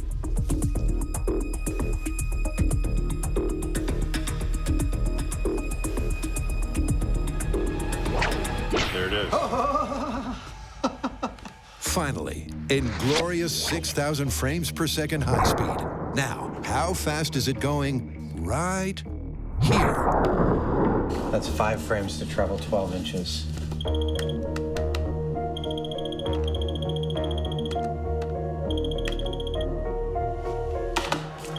.200 feet per second. That beats the speed of sound. That is awesome! We caught the speed of sound being broken by these little fuzzies. That is so cool. It took hours of atom whipping for us to finally capture that tiny piece of string traveling over the speed of sound in front of this grid. But we finally cracked it, so to speak. With the science whipped into shape, Adam and Jamie head back to the warehouse to test the whip's mythical ability to swing Indy to safety. This story has Indy swinging across a chasm on his whip. Yeah. Boom. Cool. And since we don't happen to have a chasm ready to go, we decided to build our own. This thing weighs 5,000 pounds empty. You got room, you can keep coming in. Kill someone in a heartbeat. Pull, pull, pull. Yeah. We're using these containers, which we love. That's it. Perfect over here. Miles, pull. Because they're kind of like big bricks. Yeah! Woo! We can build whatever we want instantly. Thread the needle. But like a 5,000-pound needle. Now, the containers here stacked up represent exactly 1/2 of our chasm. All right, here we go. We're going to bring in the other pair of containers and make the other half of the chasm. They're going to be a certain distance apart, but how far apart is the real question? An answer found with a little high-speed camera magic. That was good. So we've got my jump on high speed, but how are we going to use that to determine how wide our chasm is, especially since I'm jumping on flat ground and Indy was jumping across a chasm which he hit the edge of with his chest. Editors, can you help me out, please, and load up the high-speed footage of my jump? Excellent. Okay, now, fast forward until my foot leaves the starting line, right there, and put a dot on my chest. Great. Now continue to put dots on my chest through the full arc of my jump until my left foot touches the ground. Excellent. Now, draw a line that intersects all those dots until you've got a curve, and continue that curve until it hits the ground where my number stripes are. Perfect. Okay, can you count up how many number stripes those are? 12? Beautiful. That is the distance of our chasm, 12 feet. With the exact distance marked off, the far side of the chasm is dropped into position. Nice! Some protective padding put in place. That's a long way to fall. The key structural component brought up. This is our branch. Some more safety measures manhandled. Indy never fought a beast like this. This is like a Doctor Who villain. Yeah, that's it! Before the movie-accurate scene is set. Good luck there, buddy. I'm going to stand back here. For Adam's date with whip-swinging destiny.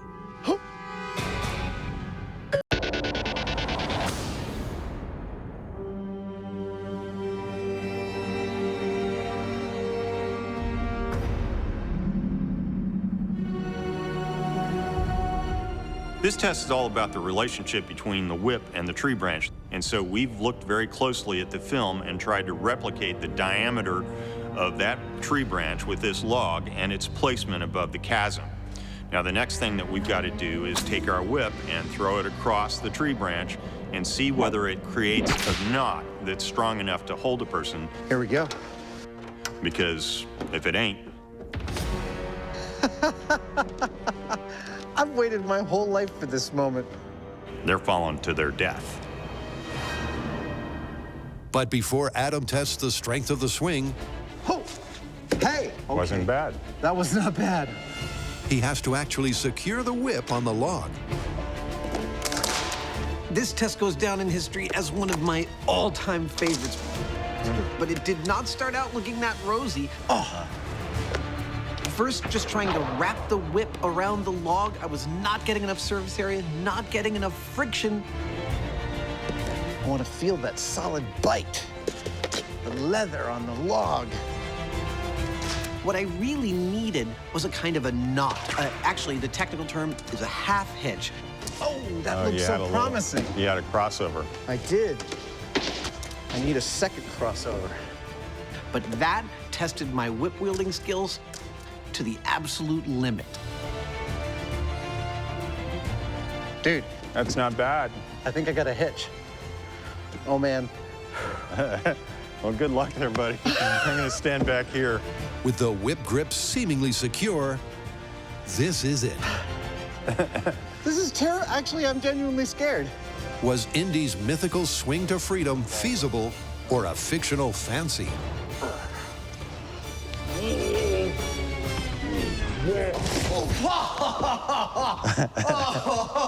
I'm good. I'm good. I'm okay. So I got the loop around the log. It felt really, really secure. I think I got a hitch. And then just before my feet reach the other side, the whip unwinds from the log and I go tumbling. All right, we got to try this again. That was too much fun.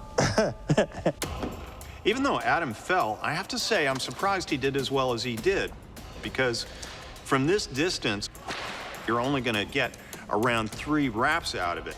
There you go. So a single half hitch holding a close to 200-pound guy, pretty low odds if you ask me.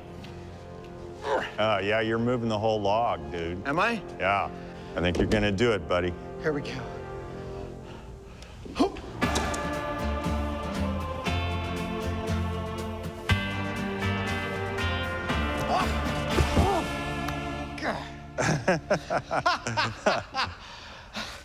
I thought that was gonna be mine!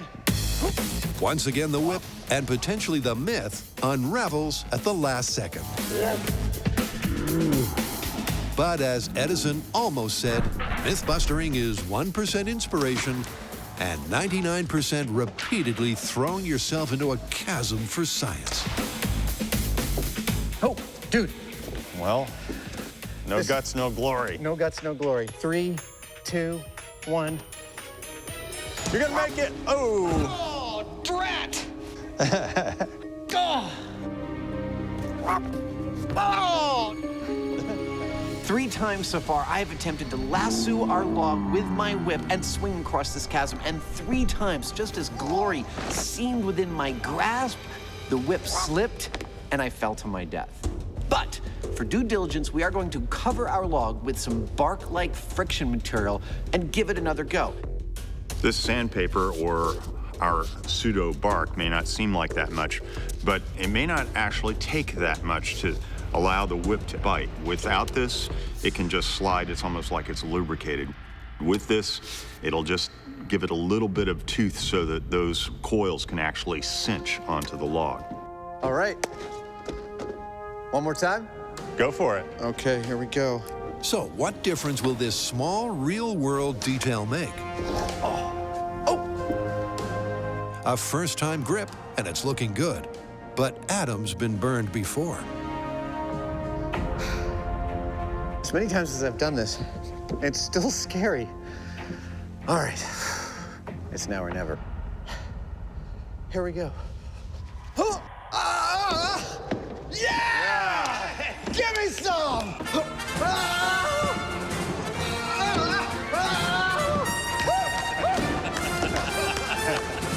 You could say Adam's happy with the result.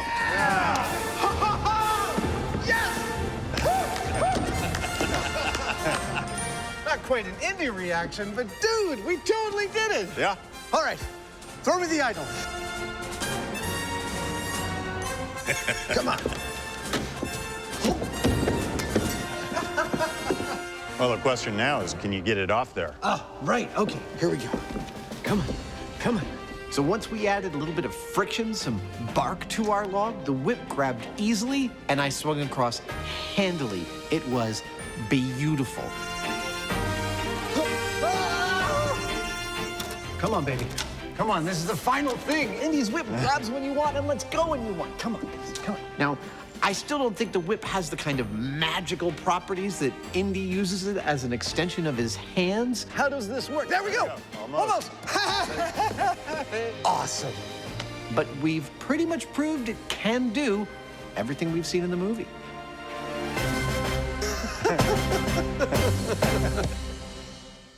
With that, this archaeological adventure romps to a conclusion. And Indy's iconic status is quo. Dr. Jones was not doomed in the temple. Indy really could have made it out. Easily. And when it comes to a tight spot, You're gonna make it. his trusty weapon I think you're gonna do it, buddy. is all it's cracked up to be. Yeah!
All right, Jamie, you ready?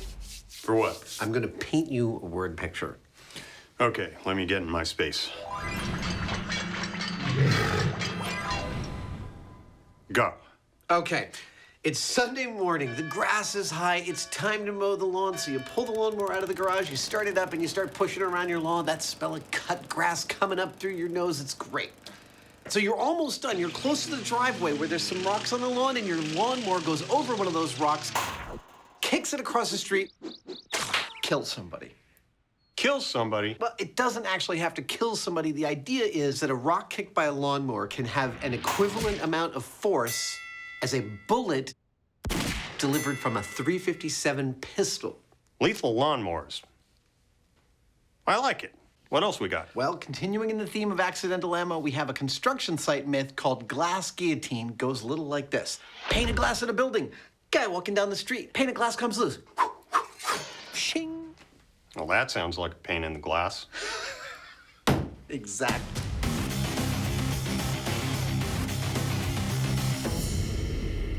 If we're going to be testing whether a rock effectively becomes a bullet when it gets hit by a lawnmower blade. We need to be someplace like this. We've actually been filming in this very location for 10 years. Down there is the range in which Jamie and I first got trained to fire sniper rifles. And this is where we made hands out of chicken parts. High five!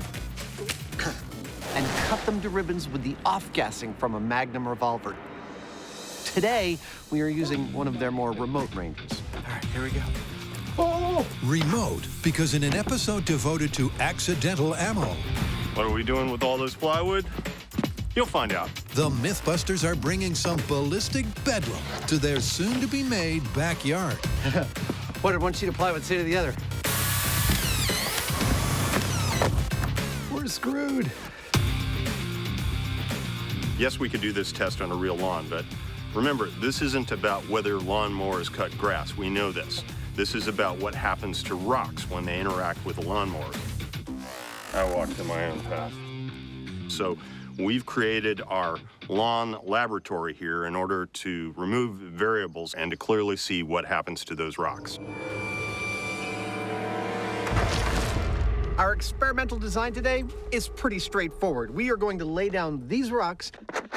Now it's starting to sink into me what we're about to do.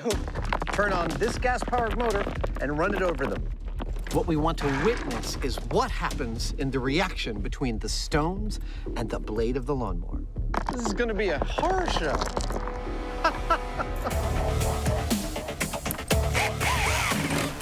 Our blue figures are painted onto styrofoam, and so if any rocks come out of the mower with any force, this foam is soft enough that it should easily show it. All right, well, I guess it's time to do some testing.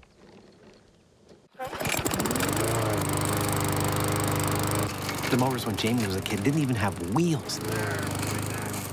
They had a really interesting name. They were called, what was it? Oh, goats. Okay, let's see if this thing starts up. Modern metal mowers have debris deflection more than covered with this spring-loaded safety flap.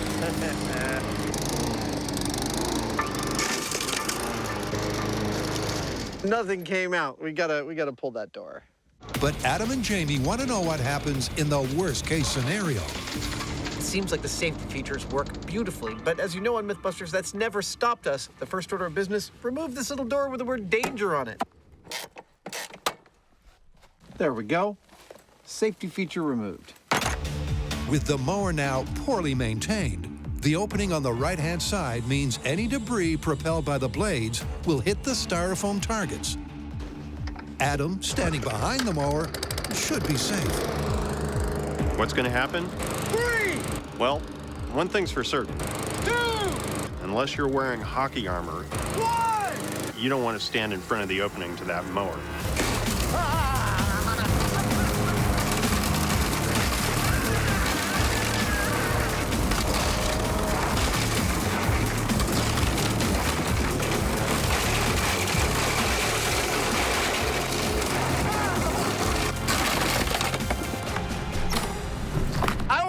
Anymore. This is terrifying. I start the mower, and I get into a rhythm. It's the most terrifying rhythm I've ever been in. I actually ended up by turning my entire body away from this rain, this shower, this firestorm of little tiny pebbles. One even flew up in the air and landed on my hat. And I can't even picture the physics required for that to occur. Good Lord! I ran out of steam, and that is fine with me. Here, I'm no expert with cameras, but that's bad. Am I right? That's bad? I don't ever want to be behind a mower doing that again.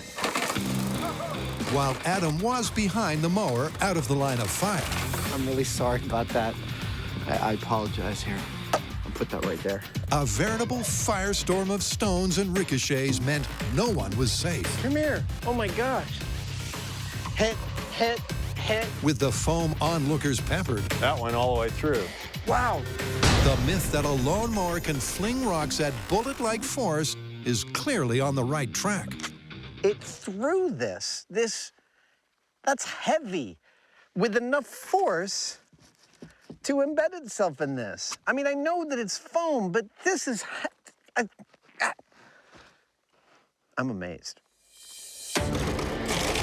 So there's evidence the ballistic fallout is significant. But the Hyneman can't resist ramping it up. This thing here is what you call a premium domestic lawnmower. It's a ride-on, and it's made to mow lawns fast. It's fun. That's beautiful!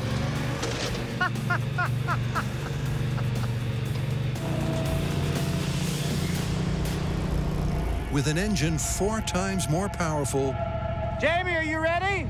I'm ready. how much more havoc will Jamie wreak? 3, 2, 1, go!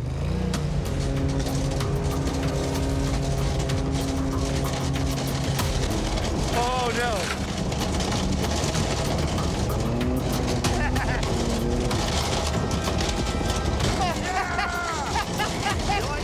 I brought in the riding lawnmower and picked up where Adam left off. Oh my God! Ah! Stop! Stop! As you can see, there are no rocks left where I mowed. That mower moved them successfully off to the side with vigor. Turn it up! How'd I do?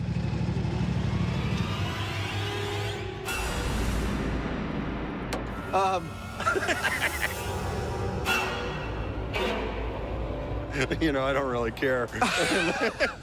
You might want to think twice before inviting a Mythbuster to mow your lawn. I'm just saying. Look, we have had fun so far, but it is important to remember that this entire story is about the interaction between a spinning lawnmower blade and a rock. How fast does it leave, and with how much energy? Now, were those rocks leaving the lawnmower at the speed of a bullet, or with the same amount of energy? That we don't yet know. I think what we've got to do is take some of this equipment back into the shop, remove even more variables, and hone in to find out if they really are kicking those rocks with the energy of a 357. The mower mayhem is set to continue. Everybody okay? But coming up next, the accidental ammo Armageddon 2, 1. hits dangerous new heights.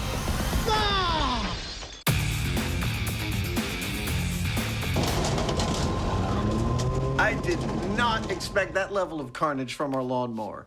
Yeah, we might be onto something with that. True, but a lot is going to rest on exactly how fast those rocks are actually going. But before we get to that, let's say we crank up the gore on another story. You're talking about glass guillotine. Yes, the myth is that if a pane of glass falls out of an office building and you're unlucky enough for it to find you on the street, it will shing, cleave you right in twain. Well, I don't know about that, but whatever happens, it ain't gonna be pretty. No. For us to do our glass guillotine experiment, we need something to cut, something that ideally would be like a human. And, well, I asked for some volunteers from the shop crew, but nobody stepped up. So I'm gonna have to make my own, and to do that, I'm going to melt down a clear flesh-like material and pour it into this human-sized torso mold. Yep, for anatomical accuracy,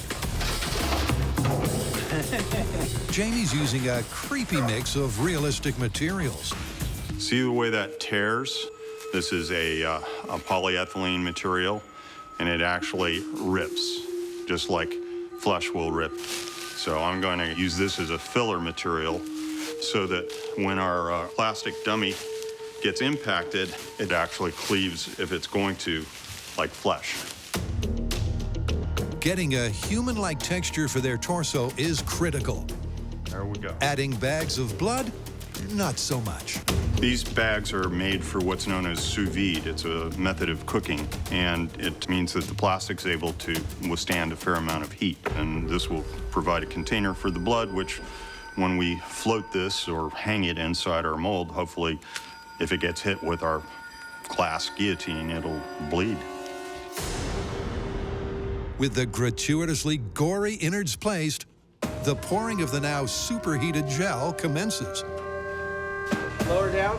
It's funny to go back through our whole entire history of human analog production There we go. I mean, we started off so primitively, just filling molds like this with dessert gelatin. All the way up to, you know, last year we made a human analog that would actually get hypothermia while you watch. It's all looking good. It's nice and clear. In this case, for our glass guillotine, this one bleeds. And in 12 hours when it cools, we're gonna try it out. It's a beautiful start. Oh, it's beautiful. But their bubble is soon burst. That right there, that's a breach of one of our blood bags inside our human analog here. Doesn't look like they've all breached, but if one has, well, there's only one of two reasons. Either because the bag was improperly constructed or because they're all gonna breach. What this means to the final product, I have no idea. We just gotta wait till this cools and see what we get.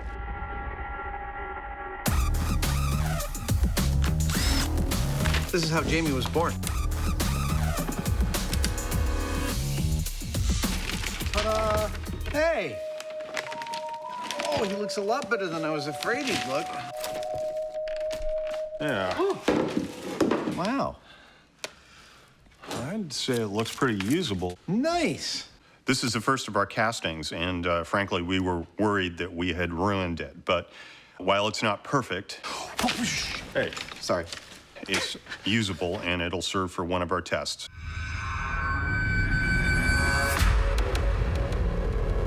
Clearly, if we're going to be experimenting with glass falling from great heights, we're going to need glass and we're going to need great heights. Too low.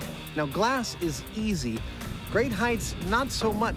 A little bit better. Not a lot of people want to let you drop stuff off of their buildings unless you come to a building like this. Almost.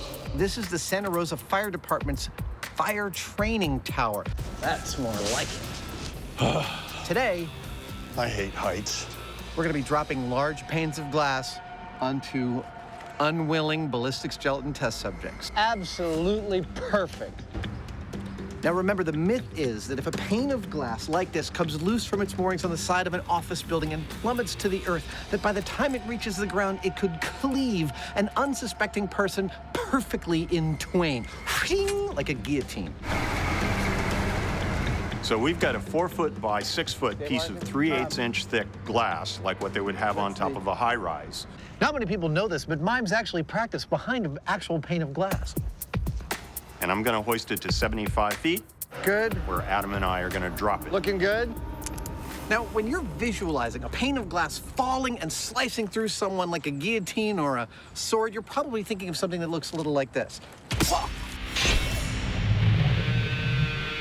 But you also probably were watching us move around our pane of glass and thinking, wait a minute, that glass doesn't look sharp. It looks like it's got a kind of a square edge, kind of like that. That's because the glass in an office building is called tempered glass. It's made to be very hard, and it also doesn't break into shards. It actually breaks into many, many thousands of little tiny chunks, kind of like this. It didn't break. Allow me to say this again. It breaks into many little pieces like this. There you go. So it's more akin to actually hitting the melon with the back of my blade rather than the front, like this. Now, is that what's gonna happen to our guy when our glass falls on him? Frankly, I have no idea. I'm just as curious as you are. All right. Nobody underneath this. Jamie, I will meet you up at the top. Here we go.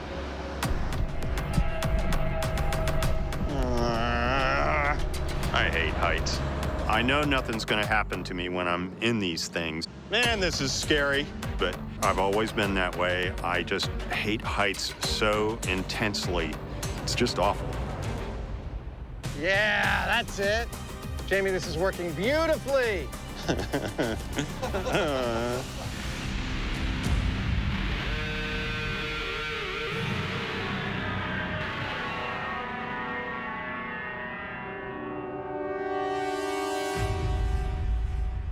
You know, I can't help but feel like we're about to enact a scene in a movie called Clumsy Window Movers. For clarity, it is worth restating that what we are looking for from the glass here is not whether or not it kills him. Okay, now, I figure we hoist it over our heads. Yeah. Although that would be the end result no matter what, if it hit him. Okay. 3. Oh my God. It's that it would cleave him in 2 like my sword did with the melon. Shing. 3. 2, 1. Oh! It did a little turn right at the very end. It looked like it was gonna be perfect, and at the very end, it fishtailed. Oh my gosh. It was so close. For like the first couple of seconds, it seemed to be falling perfectly like a knife towards him. I'm like, oh my God, it's gonna hit him. It's gonna hit him. And then what feels like just before it got to our dude, it went like this and hit the ground perfectly flat and spread in every direction. Oh my goodness. It looks worse down here than it did up there. Oh my God, it's so pretty. When I was like 10, I would have taken these home and pretended they were diamonds and pretended I had treasure. I would have sold them to the neighborhood kids and made a profit. It's clear that this test was a fling and a miss. To stand a chance of a direct hit split, they're gonna need a plan B. What do you think? Should we head back to the shop and make a system for guiding the glass? Yeah, I've got some ideas. Me too.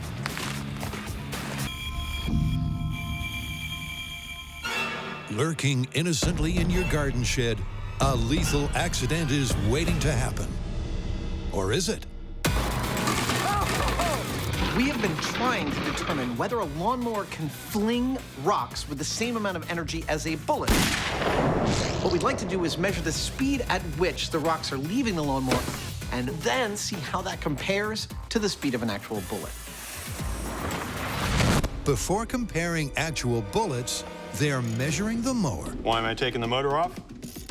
Well, for us to test it in the shop, we need to look closely at it and run it for a while. And so instead of having this noisy, smelly gasoline engine going in here, we're just gonna swap it out with an electric motor, nice and clean and quiet. This thing's stuck.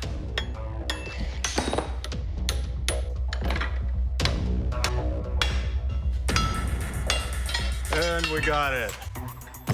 Ah! The way this motor is wound, it's going to give us 100 RPM for every volt that it sees.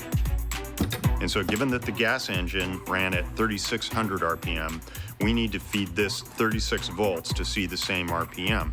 But the thing is, if we give it that voltage all at once, it's going to spin that blade up to full RPM in like a millisecond. You just built a lawnmower that I want to be behind a blast shield in order to start.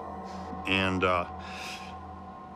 that's scary. It might end up putting the blade in the wall or in me or something, because something's going to break. So I've got to figure out a way of doing it a little more gently. To gently deliver that power, once again, Jamie uses equipment in ways for which it was never intended. This is working perfectly. He's hooked up a DC-powered welding machine to a lawnmower. I love it when things actually work the way you hope. I mean, it is somehow a little counterintuitive to run a motor off of a welder, but yeah. DC power is DC power. That's amazing. All right, we can get it up on a stand.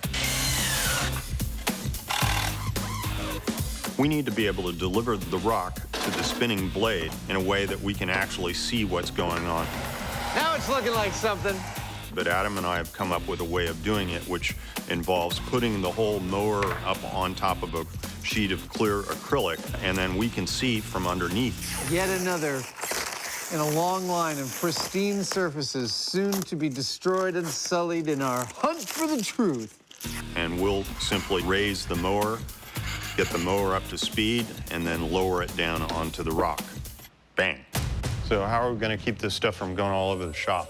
Well, we've cut away the whole side here, so we wanted to go there. So I thought we'd put some uprights of plywood here to protect the walls. We already know that a lawnmower can hurl a rock at a fairly good speed. But we don't know what that speed is. Cool. All right. That's position 1, medium-sized rock. So we're gonna power up this lawnmower to its full speed. We're gonna feed rocks into it, watch them on our high-speed camera, and measure exactly how fast they leave. You ready? I'm ready. Well, let's do this. 18, 25, 32, 34, speed. All right, here we go. Dropping a lawnmower onto a rock. 3, 2, 1. blink and it's gone. Because when the mower is lowered, the blade instantly slices the stone into chunks. Oh, wow, just absolutely decimated that piece. Question is, were any of the fragments moving at a bullet-like velocity? The fastest chunk was going 250 feet per second, and that's actually pretty significant for a chunk of rock about 1 inch long and a ½ inch wide. But we're gonna keep running this, see if we can't find even faster debris. 250 feet per second is a good start. Okay, so we got a whole pile going in. But this time, they're giving their mower more to aim for. Start her up. What could possibly go wrong? Speed. Dropping big pile of rocks. Cover your eyes. 3, 2, 1.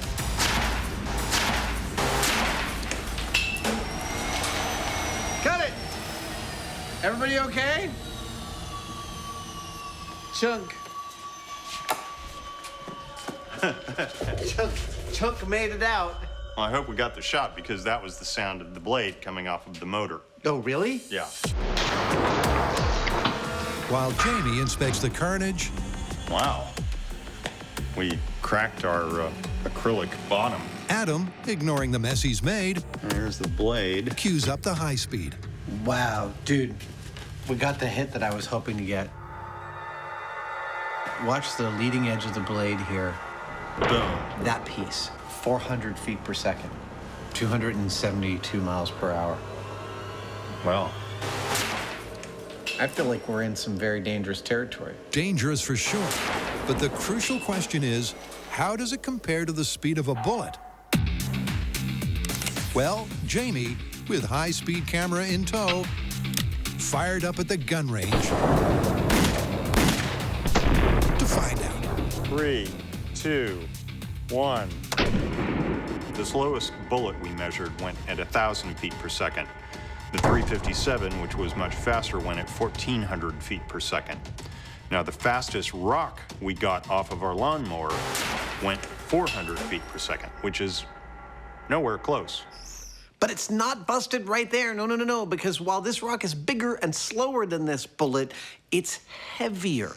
What I'm wondering now is there a rig I can build that can compare the amount of energy the bullet brings to the equation and compare it to the amount of energy the rock brings? I think I can. 3, 2, 1. While Adam cogitates on how to illustrate energy comparison, he's thinking outside the box for glass guillotine. Clearly, dropping glass off the building isn't going to be a repeatable way for us to test this story. Oh! So we're going to need to come up with a mechanism for reliably making the glass hit exactly where we want. And I have an idea, except in order to talk about it, I want to build a little model of the fire training tower. And instead of an exotic material, I love making corners match up. I'm just going to use this cardboard box we just got in the mail. Ta-da! I know it doesn't look like much, but check this out. This coat hanger will be a welded steel rack which we sit on the lip of the building. You are clear. These red pieces of parachute cord are guide wires which we mount to the ground. Awesome. The glass has riders on it that keep it aligned with the guide wires. They say the glass is tempered, but is it bad tempered? We bring it up with a winch. Go ahead and winch up the glass. Oh, here she comes. Drop it from the top and tink! It hits our test subject square where we want him to and slices him right in half. Or not. That's what we're gonna find out. Back out on location, Dr. Hyneman is doing some fine-tuning. As we're dialing in on what we have to do here, we figure we need to trim this, and so I'm gonna make his head a little bit more natural. My folks always wanted me to be a brain surgeon. It's obviously a little elongated because of the way we did the mold, and hopefully we'll get a cleave right down the middle so we can see it. It'll be cool. Just so you know, little buddy, this hurts you more than it hurts me. The surgery is successful. And with Adam's model design rigged, the glass is poised to come crashing down in controlled fashion. It is really just about to happen. I can't wait to see this. It's time to find out if our unsuspecting bystander will be neatly split in two. In 3, 2, 1. Here it comes. Ah! That was perfect. Dude, that was beautiful. He's still in one piece. It looks like he's still in one piece. Of course, there's blood everywhere.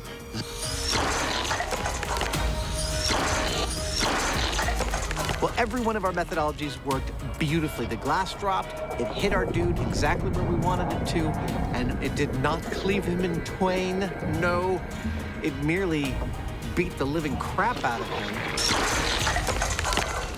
But there's still only one dude. There's not two half dudes. Gotta try something else. Yep, this slasher story, it's gonna be a horror show, is about to get real edgy.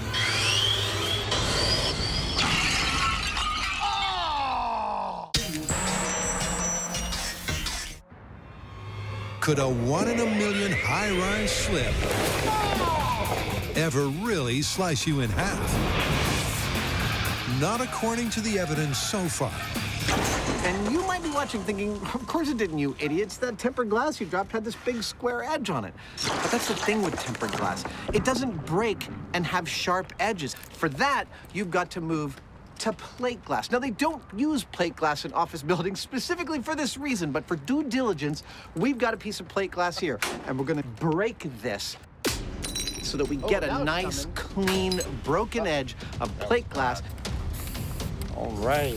And we're gonna drop that on the next unsuspecting bystander we pulled out of our mold. Okay, I'm gonna move them in. Yep. Our next victim doesn't have blood bags. That is right down the center. Not quite as much fun, but a little bit more consistent as far as the physics. Go ahead and raise him in 3, 2, 1, go. While it's on its way up, I feel confident that I think that is gonna slice our dude in half. The edges of that glass, they're really sharp. It's gonna be a horror show. All right, go ahead and count it down and let it go. In 3, 2, 1. Here it comes. Oh, it's good, it's good. Oh!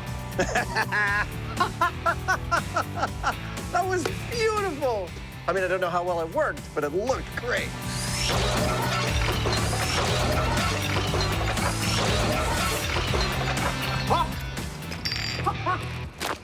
Dude, that would be cleaved, as I've been saying all episode long, in twain. Not exactly a bullseye to the brain, but in twain, he truly is. I couldn't see that chunk fly off of him from where I was standing. It just looked like unfettered destruction. But dude, that's amazing. These two dummies tell the whole story. The first one, we dropped a piece of tempered glass onto, and they manufacture that glass so that people don't get cut. And the result is appropriate to that. Our guy would have had his skull crushed and a lot of bones broken, but he wouldn't have been cleaved in half. The other one, we dropped a piece of plate glass on that had a broken edge that was very sharp, and as a result, he got cut cleanly in half. The end result is the same. You would have died. Take your pick. Can glass falling from a high-rise cut you in two? But this is an interesting one because it's kind of a yes and no situation. If it's the glass they make high-rises from, then no, it's not gonna cut you in two. It's gonna kill you, but it's not gonna leave you in two parts. But if it's the wrong kind of glass, then absolutely it can leave you in two big chunks. So right kind is busted, but wrong kind is plausible. Let's say plausible. All right, I'll buy that. All right, let's get out of here.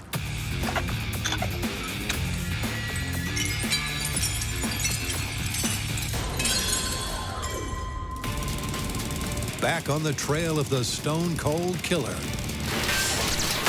Adam and Jamie have proven a rock from a mower does not travel as fast as a bullet. But speed is not the only vicious vector. So we were looking to compare the amount of energy generated from an impact with a bullet with the energy generated from the impact with a rock. So imagine that this hammer can swing like a pendulum. Then let's take a gun and shoot the face of this hammer. What's gonna happen? It's an indicator of how much energy the bullet brings to the equation. Now, if I fire a stone at the same hammer at the speed it would be kicked by a lawnmower, and the hammer moves the same amount, well, then we could conclude that the amount of energy being brought to the equation by the bullet is the same as the stone. That's the theory anyway. Let's see if it works. Yep, the heavy stone may have been moving more slowly than the lighter bullet. That's beautiful. But this pendulum rig will illustrate and compare the energy of each. Its acrylic impact pad will efficiently transfer the energy of the bullet to the pendulum and can be replaced for each test. Well, that looks nifty. With the rig ready to swing, the first test will be to measure the bullet's impact. Okay. And for that, it's back down to the gun range. Adam built this rig to test bullet impacts, and in theory it ought to work. But there's a lot that could go wrong, and in particular, the fact that the thing that takes the bullet hit is on a kind of a thin arm.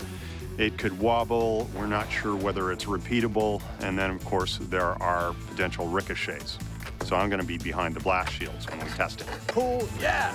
We're in. So we're hoping that this rig that I built will allow us to compare the amount of energy from a fired bullet to other things. And while we're not sure how much energy that's going to turn out to be, we are pretty sure that it's a lot of energy. It could actually break this rig. Gun is hot. We're going to start with a 22 caliber pistol.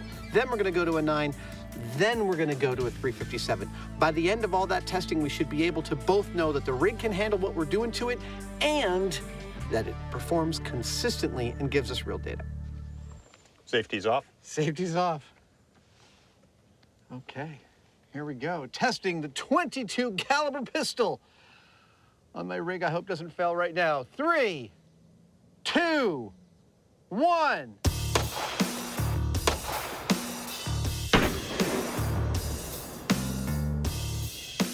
All held together. And it looks like it might have kept the bullet. Good. Ready for another? 22.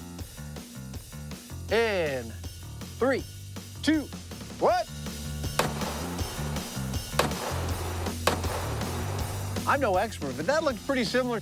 I think it was. Actually, it looks really good. Super consistent. All the 22 bullets knocked the rig to exactly 15 degrees. Cool, so the rig's working. So far, let's move up a caliber and see if it keeps on working. 9mm! I hope the rig holds up. And 3, 2, 1.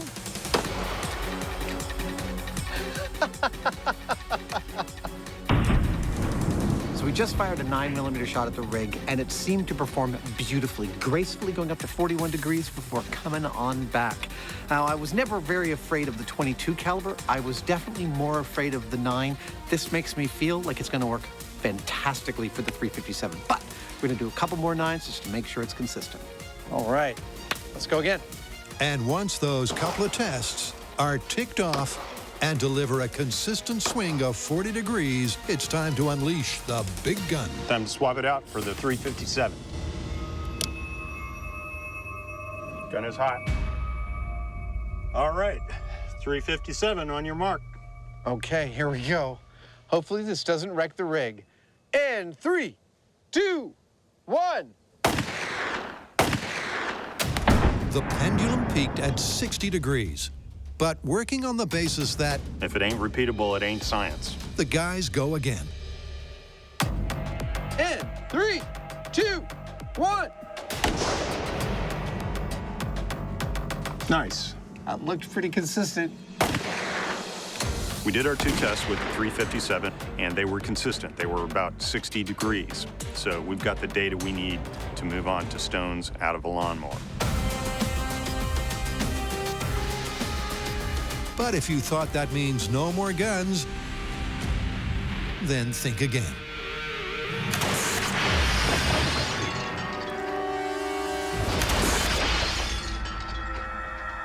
Wow. Because stunts from a lawnmower are hard to aim, because Adam's pendulum target is very small, we're going to take the lawnmower out of the equation and use a pneumatic launcher instead. I'm going to first check to see that it's shooting the rock at the correct speed. 406. Seriously? Awesome, let's bring it in and shoot this thing. And then we're going to bring in Adam's energy rig, hit it with a rock shot at 400 feet per second, and see how far up the pendulum goes. This is it. Good to go. Okay, safety's off. Will a stone the same mass and velocity Firing in 3, as the fastest speed test stone 2, match the energy of the lighter, lethal bullet? 1.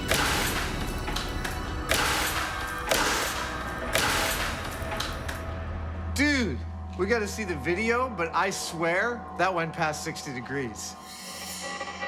With the crucial shot queued up, All right. did the rock hit the right angle? See how high it actually went. Wait. Oh my gosh, dude! Dude! It went above the 357. That's 66 degrees. That's more energy from the rock. I'm sorry, I'm yelling, but I totally didn't expect this result. That is more energy from the rock than from a bullet from a 357. That is amazing. Shocking. Totally awesome. I have been expressing my doubts about confirming this story since the beginning. I just never thought the rock was going to have anywhere close to the amount of energy of a 357 bullet, and yet it exceeded it. I knew lawnmowers were scary. I just didn't know how scary. So with everything that we tested, I think we have definitively proven, and frankly, I'm astonished by this, but that a rock thrown from a lawnmower can possibly have as much or more power than a bullet from a 357. I'm astonished, but this one's confirmed. Yeah, I was surprised too. But you know, that gave me an idea. What? I want to make the lawnmower from hell. You do that, I'm gonna go home and hide.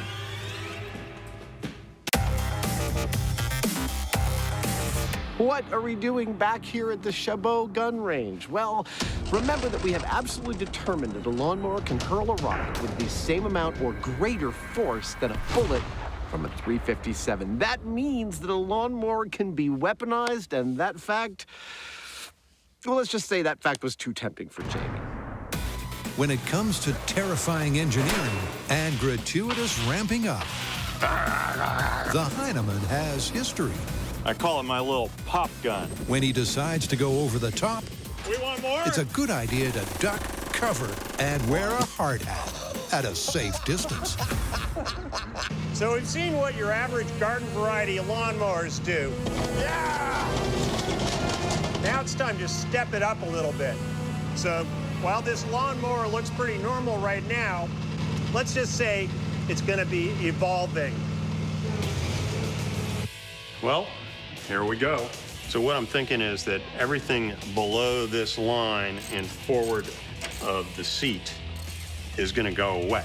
There we go.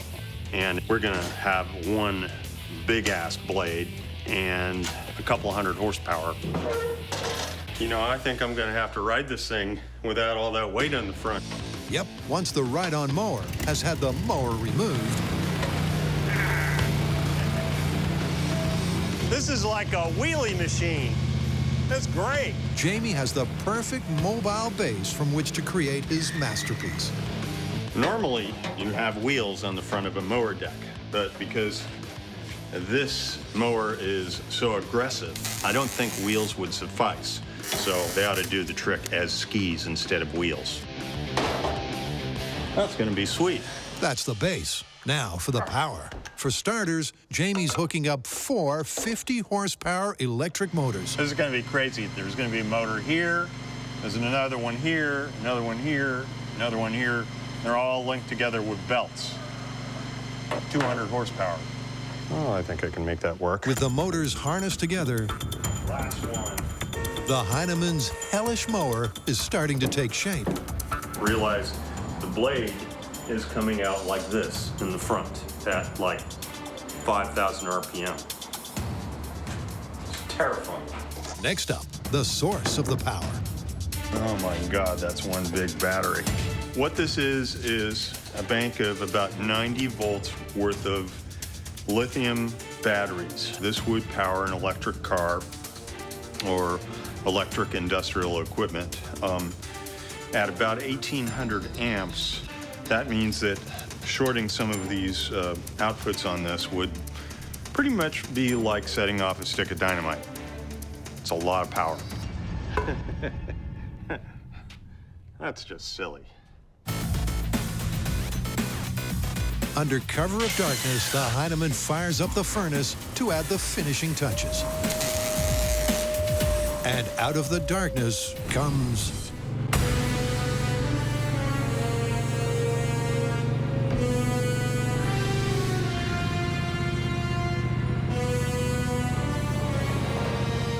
Introducing the Lawnmower from hell. You've got 200 horsepower of electric car motors, 1,800 amps of lithium batteries. They'll be spinning a 50-pound tool steel blade at upwards of 5,000 RPM. Put it all together, and you really don't want to try this at home. First up, we're gonna give the beast here a little taste. Just a little taste. It's a bucket of blue water. Go for it.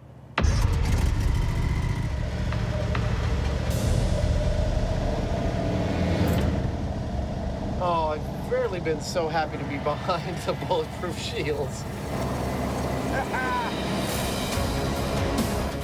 He's approaching. 6 feet. 4 feet. 2 feet. It goes. Boom.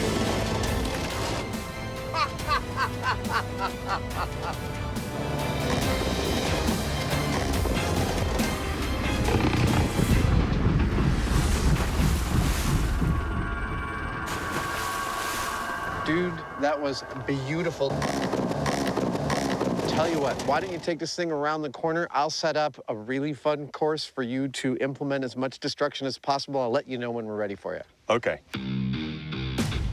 So how do you put a ridiculously souped up and almost definitely dangerous lawnmower through its paces?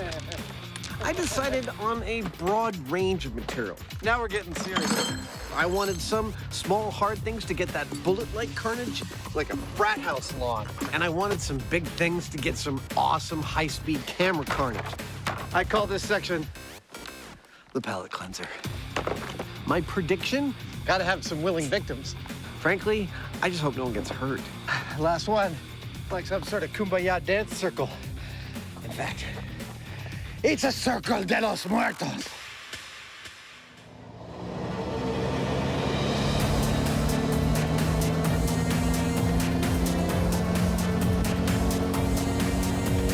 Here it comes. I'll bet Jamie's just a little bit nervous right now. Oh yeah, watermelons are first on the menu. Holy crap, something went flying. I think we had a total failure of the rig there. What just happened? What happened was scary as hell. The axle broke. Oh yeah. Oh dude, the axle sheared? Look at this. Oh, it went, oh my gosh.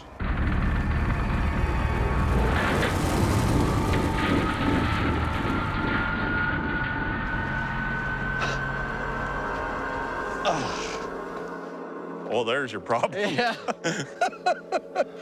Oh, shoot. Well, that's the end of today's fun. Well, you know, I intended to go over the top with my lawnmower from hell. And I guess I did. Maybe a little too much, though. Like we always say, failure is always an option.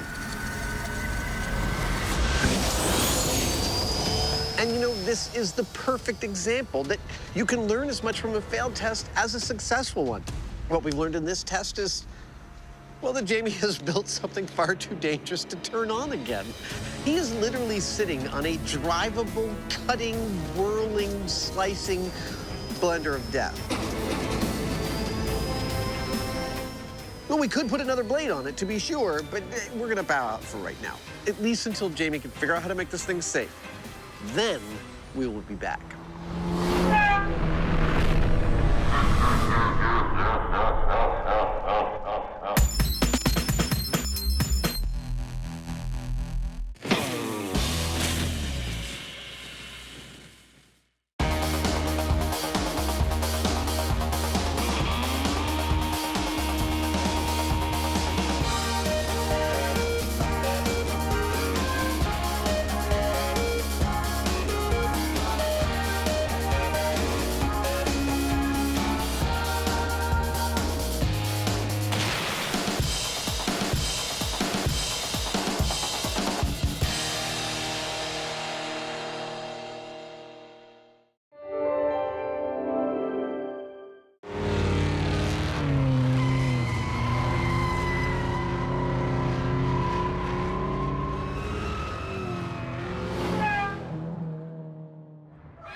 Where to, Jamie? To the hotel and step on it. Okay. Jamie says step on it. I say time to break out the drifting moves. Because apparently drifting is not just slicker, it's quicker.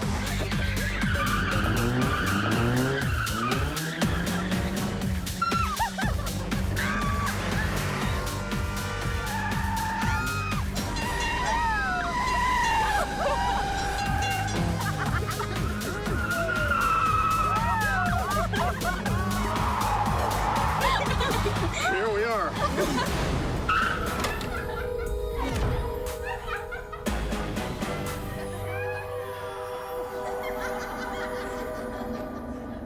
That was quick, but sloppy. You could use some lessons. Okay.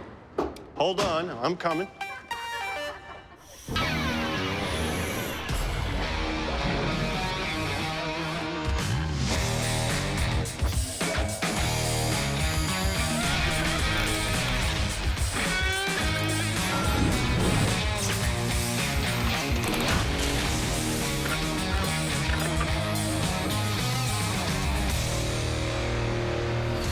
You know what drifting is, right, Jamie? Yeah, it's a style of racing where they spin the rear wheels and are able to slide around corners going sideways. Exactly. You know, it's funny, that's the one thing that I can think of that we haven't actually been trained to do with cars. Well, that ends right now because this entire episode is devoted to drifting. Later, we're gonna power slide into a parking space. But first, we have a myth on the docket that drifting is actually faster than regular race driving. Time to break out our racing gear. Exactly. The perfect drift requires a precisely timed sequence of moves. The engine's revved, the handbrake momentarily engaged, and the power applied. Then by steering into the slide and keeping the throttle floored, the kinetic friction of the spinning tires supplies the centripetal turning force. But is it actually quicker, or does it just look slicker? To find out, it's driver training with a difference.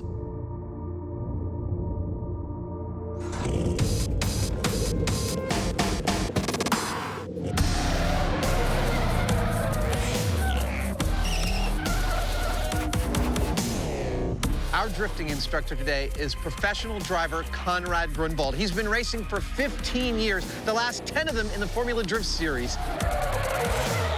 And he's going to show Jamie and I a little bit about what's what when it comes to drifting. Shotgun. Okay. Before the guys take the wheel, the lesson begins with a demonstration to get a feel for what the drift is all about. Cue the joyride of a lifetime.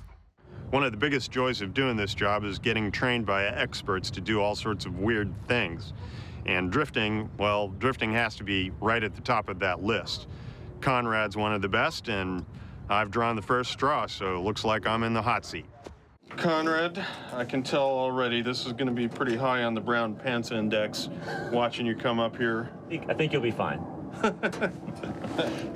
He's right about the brown pants, though. right, Jamie, you ready? All right. Okay, let's slide. Uh-oh. Here we go. Oh my God! Whoa! Holy!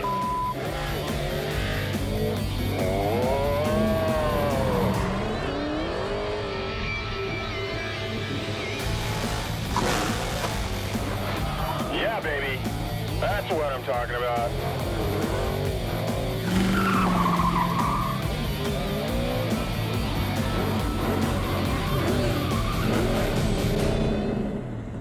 That's a little taste of a drift car. What do you think? That's insane. But I do think I need some earplugs or something. What? With Jamie suitably impressed and 4 tires already totaled, it's Adam's turn to calibrate the brown pants index.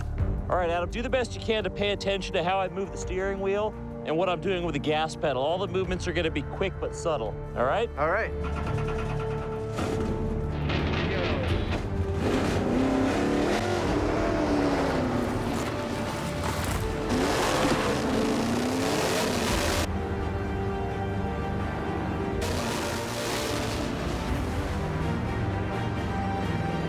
Oh my God! Holy crap!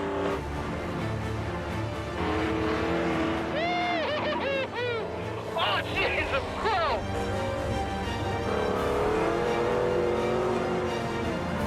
This is awesome!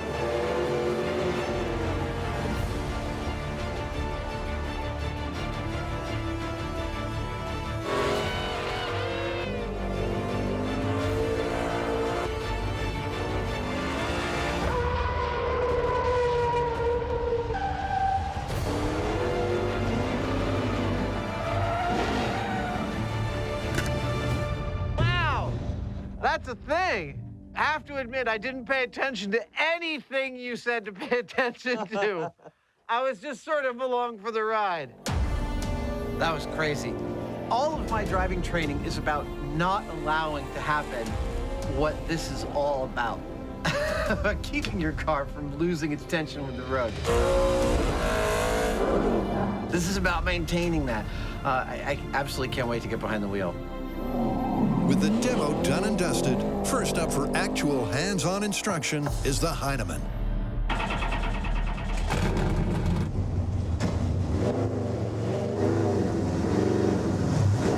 About 20% of what we're going to do is with timing, and that's with the steering wheel inputs and what we're doing with our foot on the throttle and or the brake. Oh, too much. The other 80% of what we're doing is really your eyesight. Steady. Way too much throttle, way too much. All right. Keep your eyes focused where you want the car to end up, not necessarily where you're going. Even with intensive tuition, clutch, handbrake, and turn the wheel. It's an incredibly tricky technique to master. Ah, darn. Jamie's attempting to simultaneously lose traction but maintain momentum. I lost it. Let's give it another try. Through a full 90-degree turn. Brake, brake, brake, brake, brake. Spinning out and losing control is not ideal. A little more practice.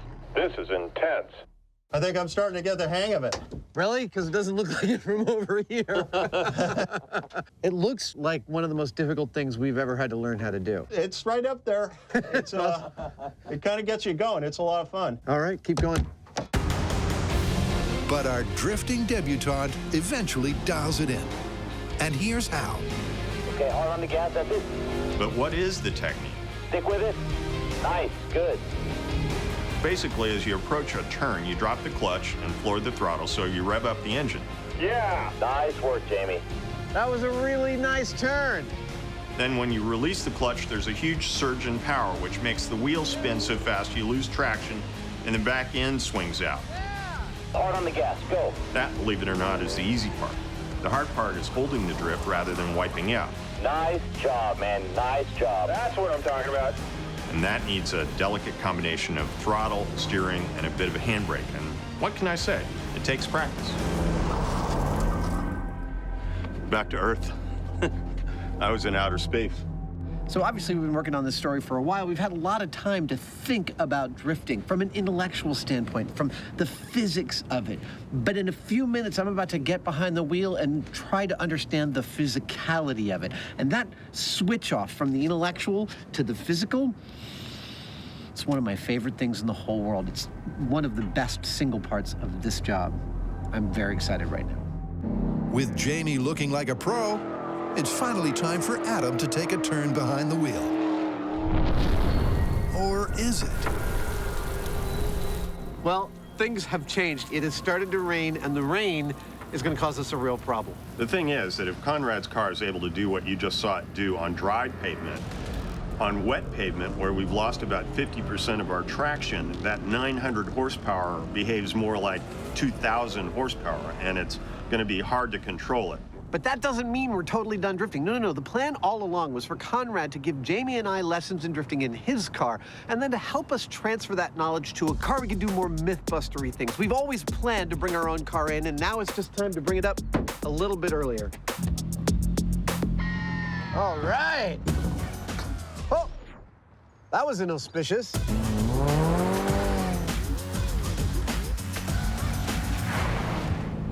Hey, man. You want to show me some ropes about how to do some drifting in this thing? Yeah, let's do it. Just go ahead and give it some gas and look where you want it to go. Wow. It may be a world away from Conrad's supercar, but to drift, this more Mythbustery motor requires the same technique, which is just as difficult. Part of what Conrad is teaching is you start going in a circle, gun the engine a little bit to break it free, and then kind of feather it, keeping it exactly that same RPM. Too much. You did everything right, just the timing was off. And then if you don't control it just right, you go too far and you end up going backwards and stopping just like that. Look that way. Whoa! It's a tricky task to master. A little too much. A little too much. Adam takes a while to get a grip on letting it slide. That's it, that's it. Yeah, really good. Off the handbrake. Good. Aha! Very good, Grasshopper. Nicely done. I have to tell you, this is one of the most fun things I have ever learned on this show. Power, go. Yeah! That was the best one yet! Maybe it's because it's so hard to get right. That feels good. Wow, the whole world changed shape there for a second. Doesn't it? Maybe it's that when you get that 180 right because you've shifted into gear and you're starting to give the gas and the wheels start to spin out and you're looking at this spot to your left and you're spinning around it like you're attached to it by a chain. What a show off. That was pretty good. It's a rush. Have I made that clear? Good speed, clutch, handbrake, turn the wheel. It's been a long, hard training day. Tough on the tires and tough on the trainees. Back off, back off, back off, back off, slow down. But after 12 hours of intense instruction... Oh, nicely done. Where did that come from? Holy dude, that was great. Our dynamic duo are ready to delve into the myth. If we're going to get to the meat of this story, and that is whether drifting is better than driving, we're going to have to deconstruct the drift, set up some courses, and see if that is, in fact, looking like the case.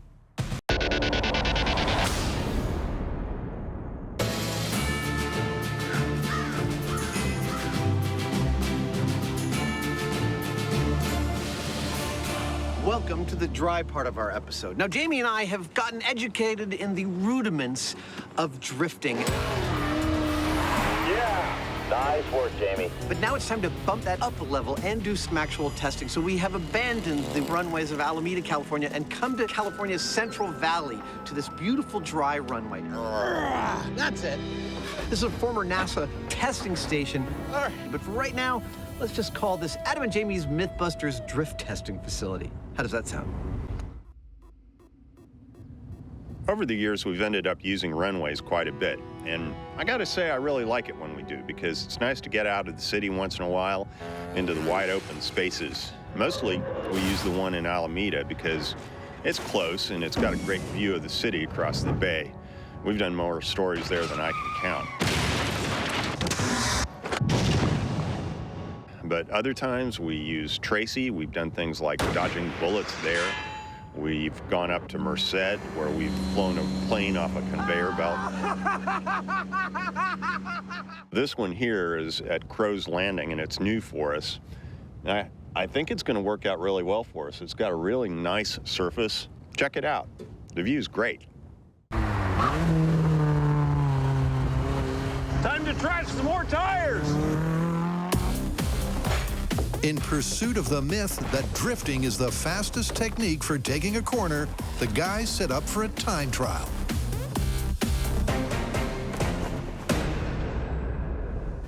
Let me run you through our course. We're going to be trying to gather consistent timings with 3 metrics, the first and foremost being entry speed. We're always going to be crossing the starting line of our turn at 45 miles per hour. When the car crosses the start line, I click. We'll be doing 2 kinds of turns, one drifting and the other non-drifting. And when he crosses the finish line, I click again. And it's just that easy.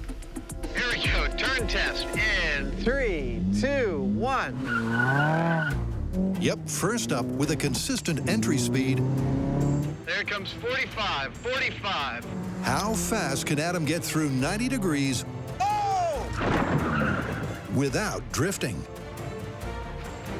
Well, that could have been better. You're gonna have to back up. Oh, look, it sprung right back. There's your problem. Well, that was not my best turn, but I got to dial into this. This is the first time I've driven this thing. It's going to take me a few tries just to get the comfort and feel. 45. Oh, boom. Well, there goes our car. I'm actually a little surprised. I thought Adam would ease into it until he got the right feel for that corner, but it seems like he's not. Here I come. It's an inauspicious start. Pulling to the outside. But from there on in, yeah! Adam dials it in and nails the corner. What was that? 4 seconds. In a consistent time. 4 seconds.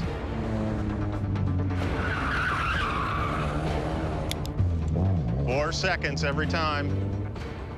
So now it's time for Adam to try and do the course while drifting. This might get interesting. Here we go. Let's drift again. Remember, for the myth to be confirmed, 40, 45, 45. Adam must rip through the right angle in less time. Initiating the drift.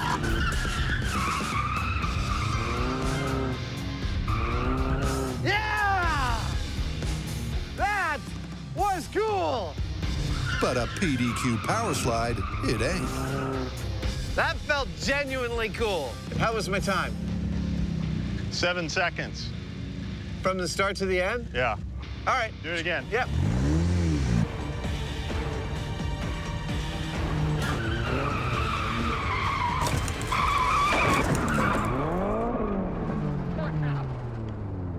There is a lot going on in order to drift through this 90-degree turn.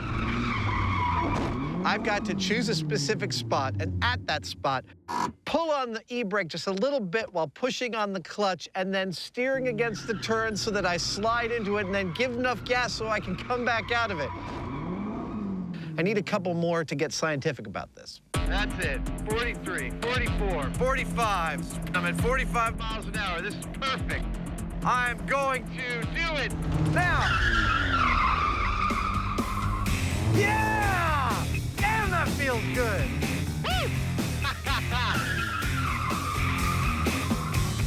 What did I get? 4 seconds. Excellent. Well, I've done my runs. Yeah! Woo!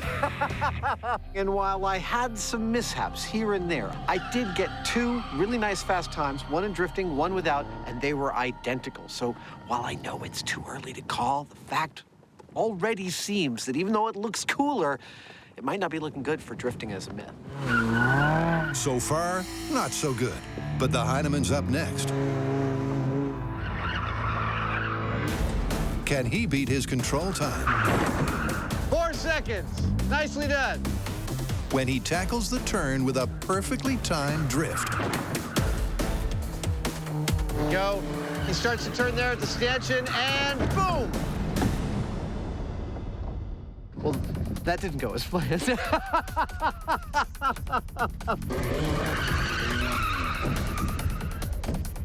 All right, so the goal is not to hit those things. Yeah, I understand. Okay, cool. Well, I have to say it's kind of strange to throw the car into a state of slide right when you're facing something that you're about to impact.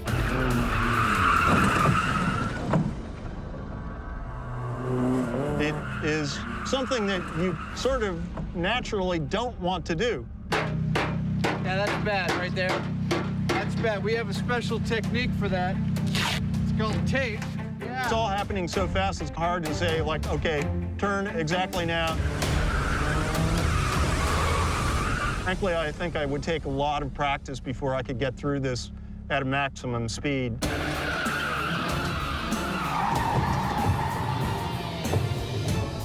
Oh, that's bad. The right-hand suspension arm is totally bent, like an inverted V, where the other one's totally straight. Well, maybe that's why I can't make it through those curves. Wait a minute. I think you're confusing causality and result. Didn't you hit the thing right there? Oh, no, that couldn't have been me. Couldn't have been, it has to be you.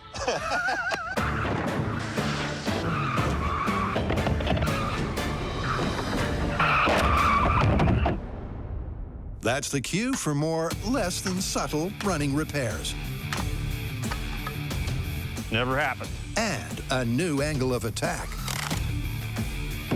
With the 90-degree left-hand turn under our belt, it's now time to add a real wrinkle to this, and that is a 180-degree turn inside of 2-lane road. A complete reversal of the direction of momentum is the ultimate turning test. But there's a tweak to the planned protocol. Before we destroy that little car, we figure I'll just take over the straight driving, Adam will do the drifting, and we'll do our comparisons that way. So, first up. Well, here we go. The 180, straight up. Let's log some data. Jamie lays down a series of controls. Into the turn, give a little goose out. Yes, that's it, and boom. Clocking a consistent benchmark.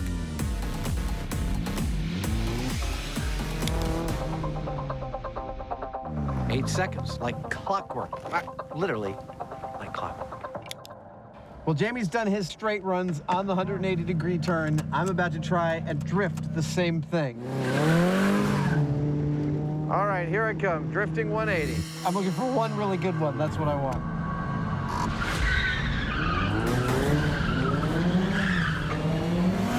Yeah!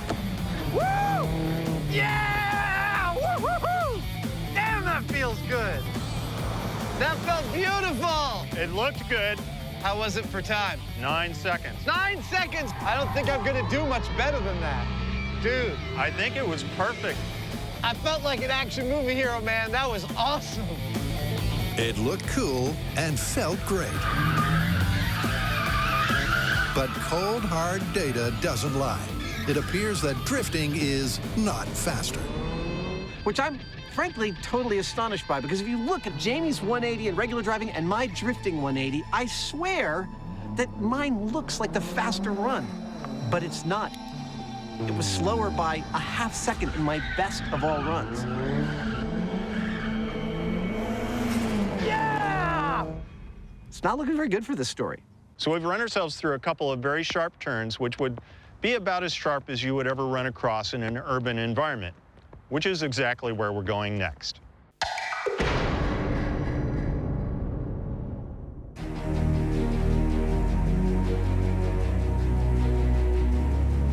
At this point, we've established a foundation of knowledge about what exactly drifting is. Holy and how it works. But the one thing that we haven't done is take the car through a regular driving course. And so that's what we're going to do next.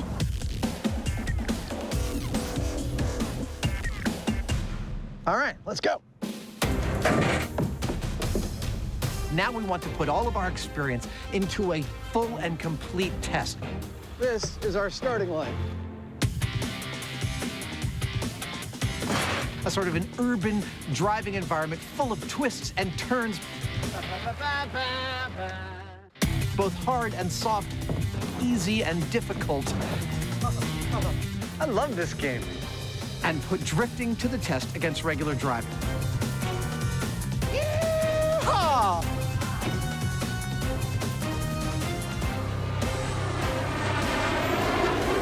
We're filming out on this runway and we keep getting flybys from this guy here. It's kind of loud. Hello! I'm not even sure what that is. Is it like a MiG or something? Looks like it's fun to fly.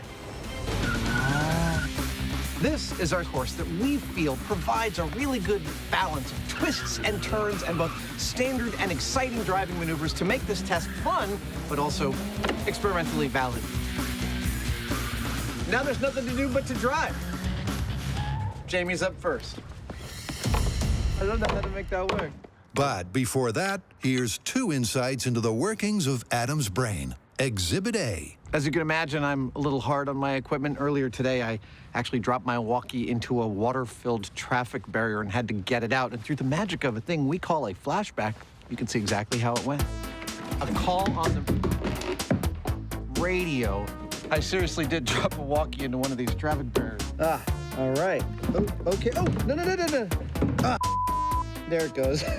Ha! Got it. Ha! Ow. Luckily, when it's your show, no one yells at you. They'll yell at someone else. And Exhibit B. This is a very cool location. As we said, it is a former air testing facility for NASA, and behind me is the boarded up, really spooky control tower. I got about 3/4 of the way in before I was too afraid of getting bitten by some cornered rodent, and I left. But what really fascinates me is the question of what the heck happened to the ladder. Look at that. There's only 2 possibilities. A Japanese monster. B, a plane hit the freaking control tower. In either case, what happened to that ladder is the worst thing that ever happened to that control tower. I guarantee that. Now back to your usual transmission. Now it's time for me to run the course with straight driving as fast as I can. We'll take my best time and compare it to Adam's best time while he's drifting. In 3, 2, 1, go! Sounds exactly like that when Jamie leaves for work every morning. To clock his fastest time, Jamie will take as many laps as he needs.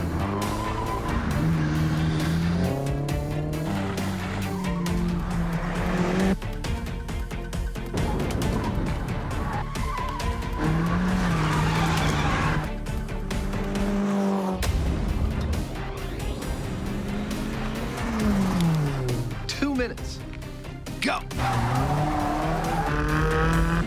Using more traditional racing techniques in direct contrast with drifting. Come on! Yeah! That was beautiful! Jamie maintains traction, clips each apex, and accelerates through the corners. Fast and smooth is the goal. Trying to race like this is actually a new experience for us. And in this case, with my skill and with that car, I'm as fast as I'm gonna get. Here it comes, it's gonna be a good time. That's what I'm talking about. Now, if this myth is true, drifting should allow me to ride this course much faster. I'm not talking like 1 or 2 seconds. I'm talking like 5 to 10 seconds. That's what we're looking for, a nice big difference between these 2 types of runs.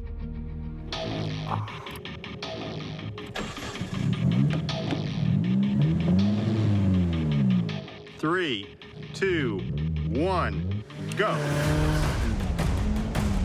Unlike Jamie, Adam is all about the drift. As he hits each corner, he flicks out his rear end and powers through the slide. Or not. He did a 360. That's not good. Not unless you want to do a 360. See, that's the thing. You start to slide, you lose traction.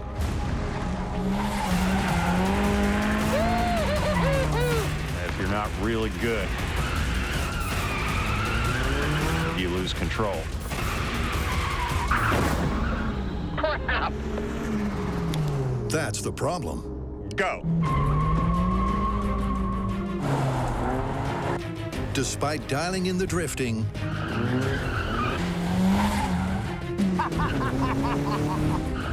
Adam makes at least one major time-sapping error on every lap. To accurately test the myth, he needs one mistake-free run to compare with Jamie's control. One more. Let me do one more. Back up, you've got a cone. Okay. There we go. That was cool. I screwed it up by hitting it too fast on that last 180, but up until then, everything was dialed in beautifully. I think one more chance I'll get my best time yet. Whew. All right, sir, I'm in place. Starting in 3, 2, 1, go.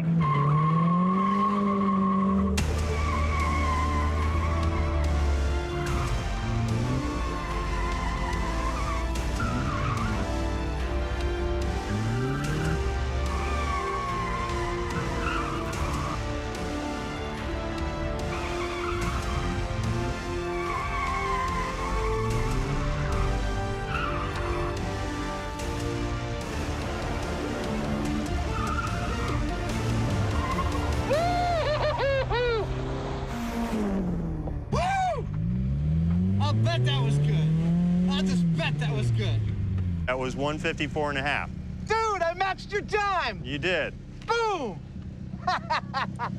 So, Adam completed his stylish sideways lap, but in the final analysis, simply failed to go faster. Meaning the myth is dead and buried, unless... Cue our professional race driver. If Conrad can't, no one can. For due diligence, we brought back Conrad. Now, Conrad is a pro both in drifting and in racing. And so in comparison, he's way up here. And we're going to put him in that same car and see how he compares. All right, Jamie and Adam, I'm ready over here. You guys count it down and I'll go. In 3, 2, 1, go. Using his 15 years of racing experience, Conrad tears through their track. Without doubt, his regular driving is seriously speedy. I think he's going to beat us by over 15 seconds. That would be awesome. It's nice to know sometimes how far down the totem pole you actually are.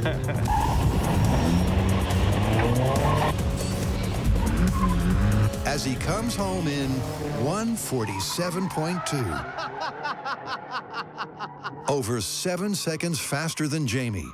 The question is, can he trim more time off when drifting?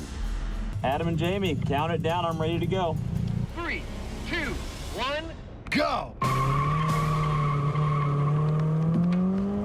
That sound just makes me so happy.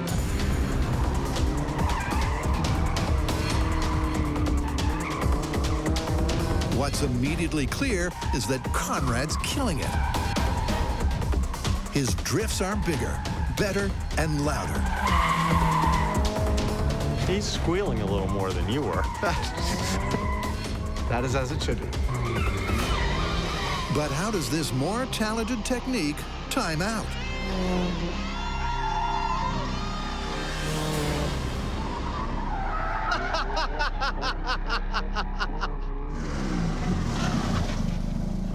How do we do? 2 minutes flat. So you think that's about as fast a drifting run as you could do? I think that's about it. I don't know if I can push any harder than that. That was a pretty sideways run.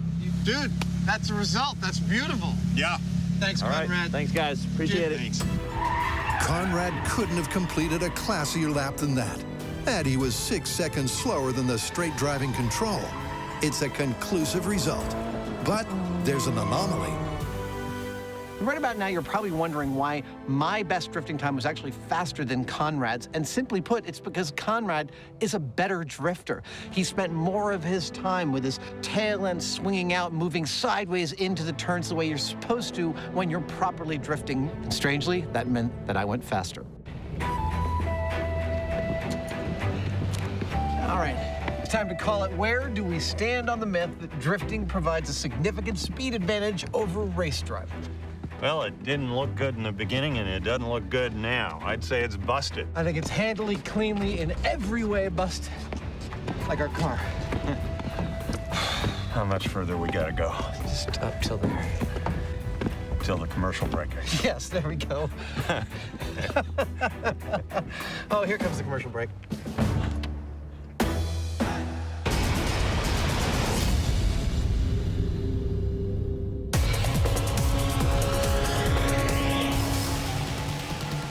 Now that we've shown that drifting is not necessarily a faster way to race, I had an idea that maybe there is something that is quicker to do with drifting. What's that? Parallel parking. Parallel parking? You mean like with real cars on either side of the parking space? Yeah. Dude, that could get expensive. Yeah.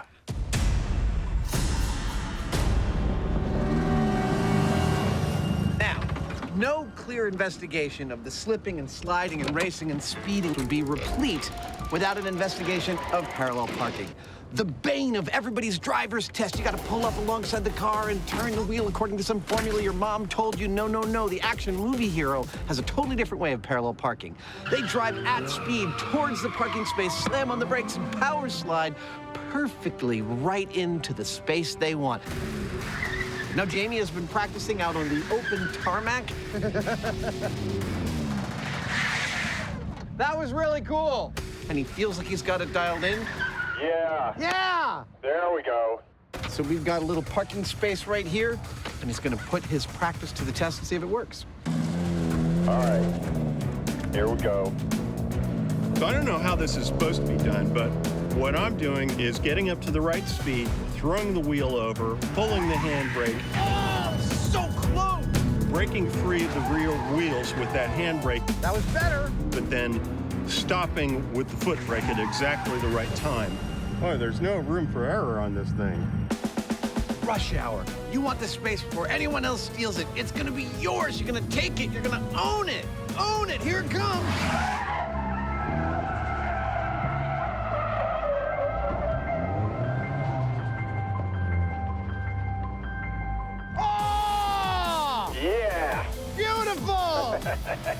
Yes!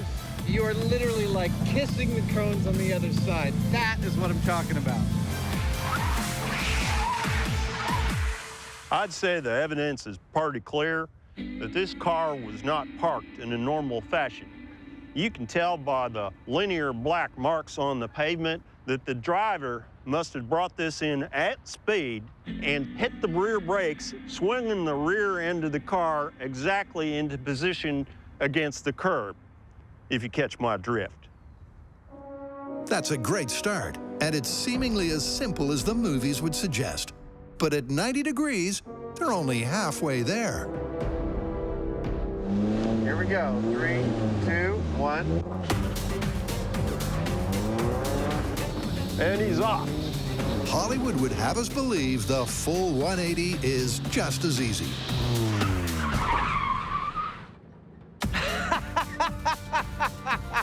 Well, there's a reason they called them bumpers, right? Maybe not, but Adam ain't done yet. There we go. 40 miles an hour. 40 miles an hour. Oh, there we go, there we go, there we go. Oh! Oh, so close! So close! Now I feel like I'm making progress. Now I feel like I'm making some progress. Good. Oh!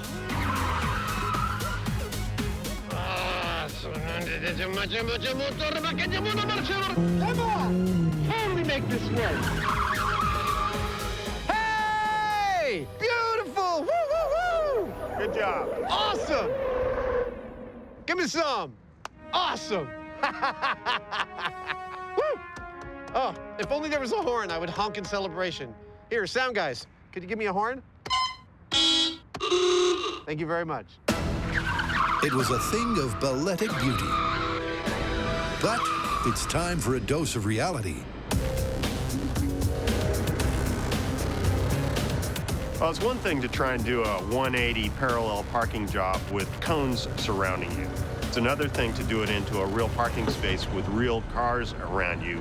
For Adam to get in here at speed doing a 180, well, if he makes it, it's only going to be by a hair, so it's almost a guaranteed impact. With that in mind, we're going to have him in a helmet with a neck guard, like going into battle, with a 4-point harness, with shin guards. Snug as a bug in a rug. Everything that we can possibly do to keep him safe. Not only will a mistake mean a major impact, the space itself is tighter. Now, how will this nonchalant movie maneuver stand up to this level of real-world detail? Okay, Adam, on your mark. Here we go.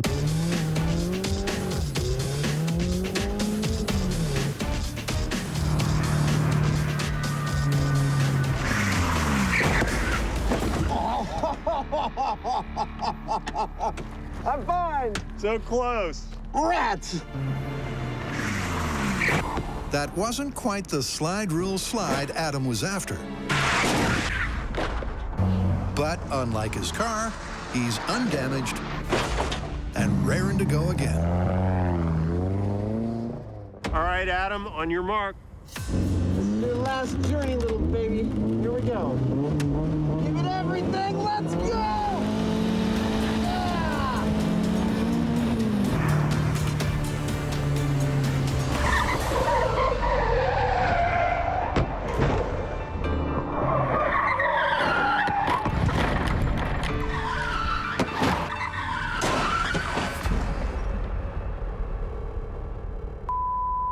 I kept seeing the cars, and I was not steering towards them as like a natural survival mechanism.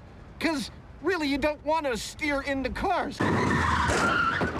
So I thought on this run, I just got to ignore the cars. Ignore that the cars are there. And I totally succeeded at that part. Well, that's a good thing. You got a little more of the car in the slide. I'd say you're up to about 50%. I can't park this car, dude. Yeah, it's tight. I don't blame you. This movie-inspired parking procedure was purportedly a pushover. In fact, it's more like an accident waiting to happen.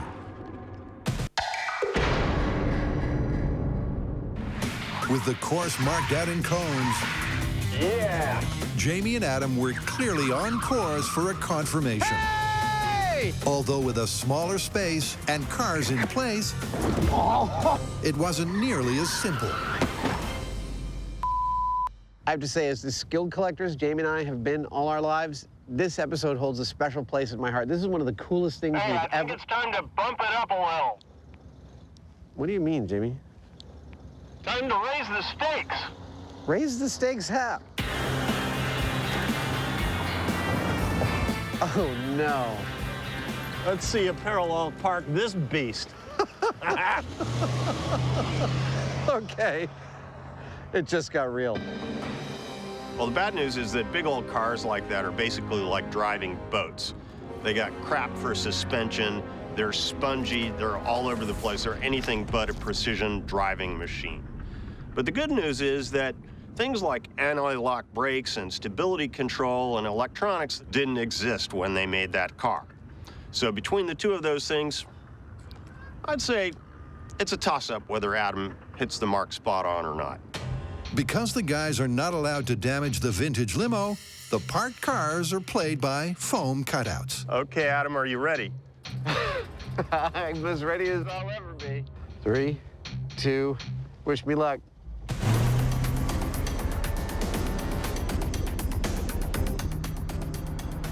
Oh, he's going too fast.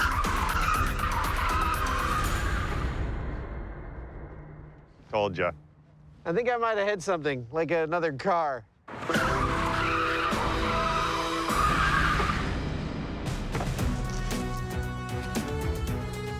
Good as new. Time for take two. Well, a few attempts in, and I'm doing abysmally. That was me trying to remember everything and forgetting everything simultaneously. It's just terrible what I'm doing. I'm not 180ing at all. Ah, what a piece of that was.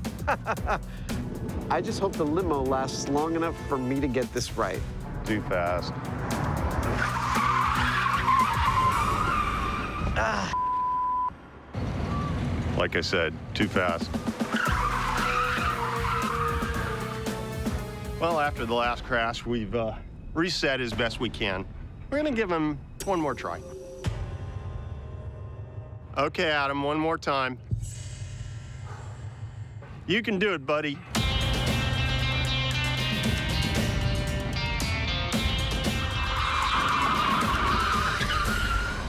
That was terrible. That was terrible. Did you order a limo? I'm here. I think it's time we brought in an expert. Conrad, you're up. All right, Jamie, I'll give it a shot. I call this maneuver prom night.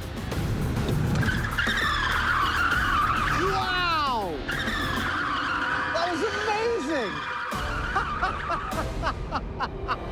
That was astonishing. That was beautiful. Thanks, Adam. Amazing. Nice work. Thanks, Jamie. Can be done. No, it can be done. I just can't do it, but it can be done.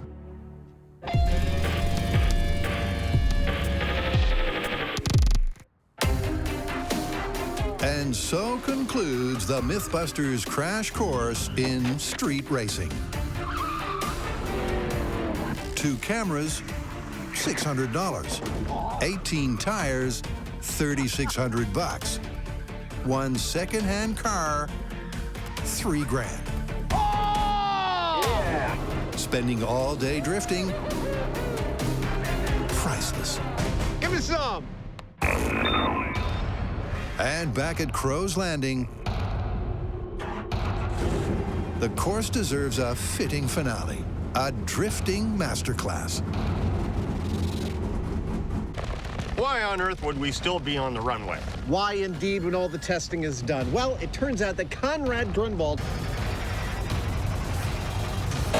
liked the testing course that we built so much, he's going to pay us the high compliment of drifting through our testing course in his own race car. For your viewing pleasure, ladies and gentlemen, Conrad Grunwald.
I find the defendants guilty.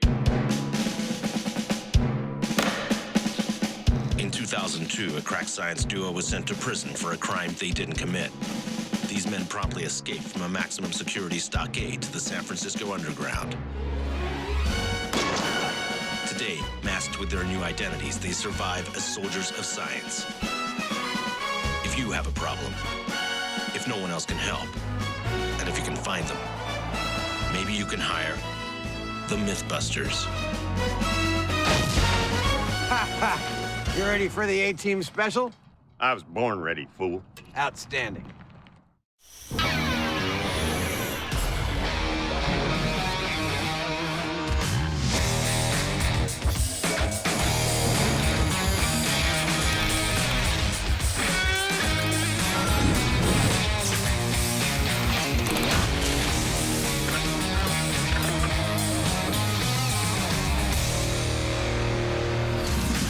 Jamie, did you ever watch that show, The A-Team? Sure. All right. Which character from The A-Team do you think I most closely resemble? Which one was that guy that keeps ending up in the mental institution? Murdoch. That's Murdoch. That's the one. All right.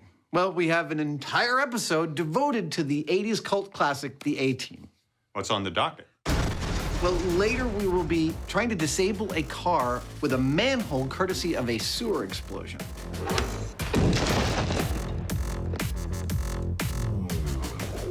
But first up, we have what is really a classic A-Team trope. See, in almost every episode, the guys are stranded somewhere and they have to build a weapon with only the materials they have at their disposal, right? Right. Okay, so in this one, the A-Team is stranded in a lumber yard. The bad guys are on their way back, and the A-Team builds a cannon out of a log that shoots 2x4s with a controlled propane explosion to defeat the bad guys. Sounds dubious. Well, I think we should test it out. If it doesn't work, maybe you and I could do better. Maybe. So. Don't touch me. Okay. So, shall we gather all the materials we saw in the clip? Are you gonna keep that thing in your mouth the whole time? As long as I can stand it. All right. So, solenoids. It looks almost exactly the same. In the show, the A-Team guys built their wood cannon in a general-purpose shop that was attached to a lumber yard. Now, they had a log, and they drilled a hole down the middle of it to make a cannon barrel. Beautiful. They're using half 2x4s as ammo, and we did see a tank of propane, so that appears to be the propellant. That's what we've got to work with, so we're gonna use that equipment to build our wood cannon. Awesome. Having cross-referenced the clip, the guys collate all of the A-Team's cannon components. Ammo for bad guys. Before Adam rolls out the barrel, literally. There I am. Now, in the clip, they drill the hole in the log using a drill bit like this called an auger bit. It's gonna take a while. But frankly, we could not find one in the size that we needed. We're using a different kind of drill bit called a Forster bit. One of my single favorite drill bits of all time. Adam uses the Forstner. I feel like the villain in some kind of movie. But even so, it's a tough task. I know. It seems strange to me, too, to keep having to sharpen this bit when all I'm doing is drilling into wood. But the fact is that the molecules that make up wood are incredibly dulling to metal blades. You gotta sharpen it all the time. In fact, it takes 40 minutes of hard labor before Adam's barrel is fully bored. There we go. Now that's a hole. So next, it's over to Jamie, who inserts a hose to fill the barrel with propane. Look at that, perfect fit. Before prepping the cannon's ignition system. So how are we gonna ignite the propane in our cannon? Well, the easiest way is with a spark. And the easiest way for us to get one of those is just to plug a couple of wires into the wall socket. But that's only gonna make a small spark, and we need a big one for reliable ignition of the propane. And for that, we're gonna use our favorite device for generating large sparks, and that's the neon transformer. And there it is. And once wired in, their cannon is the perfect copycat. It's got a 40-inch long log barrel, propane as fuel, a sparking ignition system, and planks as projectiles. Plus, the whole thing's mounted on a forklift, just like the A-Team. But the question is, will it work? All right. Loading the device. There we go. Okay. Device is loaded. For test 1, 1,000, 2, 1,000, 3, 1,000. they're giving it some gas. 5 seconds worth of propane. Ignition in. 3, 2, 1, go. Nothing. Nothing. Give it another 5 seconds. Put a cigar in just makes everything you say sound a little more authoritative. Get those trucks out of there. Move those people over there. I'll put those oranges in my summer house. Stuff like that. 3, 2, 1. Nothing. Nothing? Well, that's weird. I would expect at least something. Figuring the sparker may have failed, Adam goes in for a closer look. Okay. Sparking now. Oh! That actually blew my hand. So there was enough residual gas. That tells me we need very, very, very little gas. Okay. All right, we started up by adding way, way, way too much propane to this. Now, you might think, oh, the more propane, the better, but it's not that way. Propane isn't flammable in and of itself. It's flammable when it's mixed with air or oxygen. And you have to get the correct mix or stoichiometry in order to get that ignition or that pop that's actually gonna send this out towards the bad guys. So for test 2, the guys used just 1 second of gas. And 3, 2, 1, fire. Hey! That was a pop. It was. Ammo did not move even the tiniest bit, not even remotely. well, there was fire in the hole. But so far, a viable weapon this ain't. I gotta say, it's not looking so good. I mean, we've replicated everything that we saw in the clip, and we are getting ignition. It's just not as energetic as it showed in the clip. We're gonna have to do something else. With the guys stumped, this A-team is gonna need a plan B.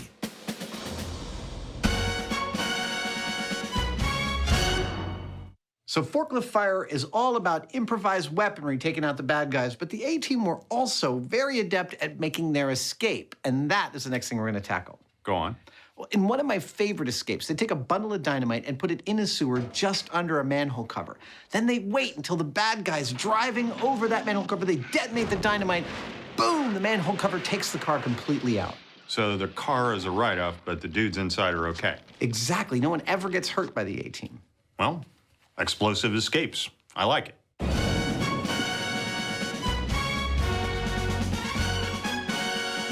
The myth is that by placing the dynamite just inside the drain, the A-team could evade the villains without injuring them.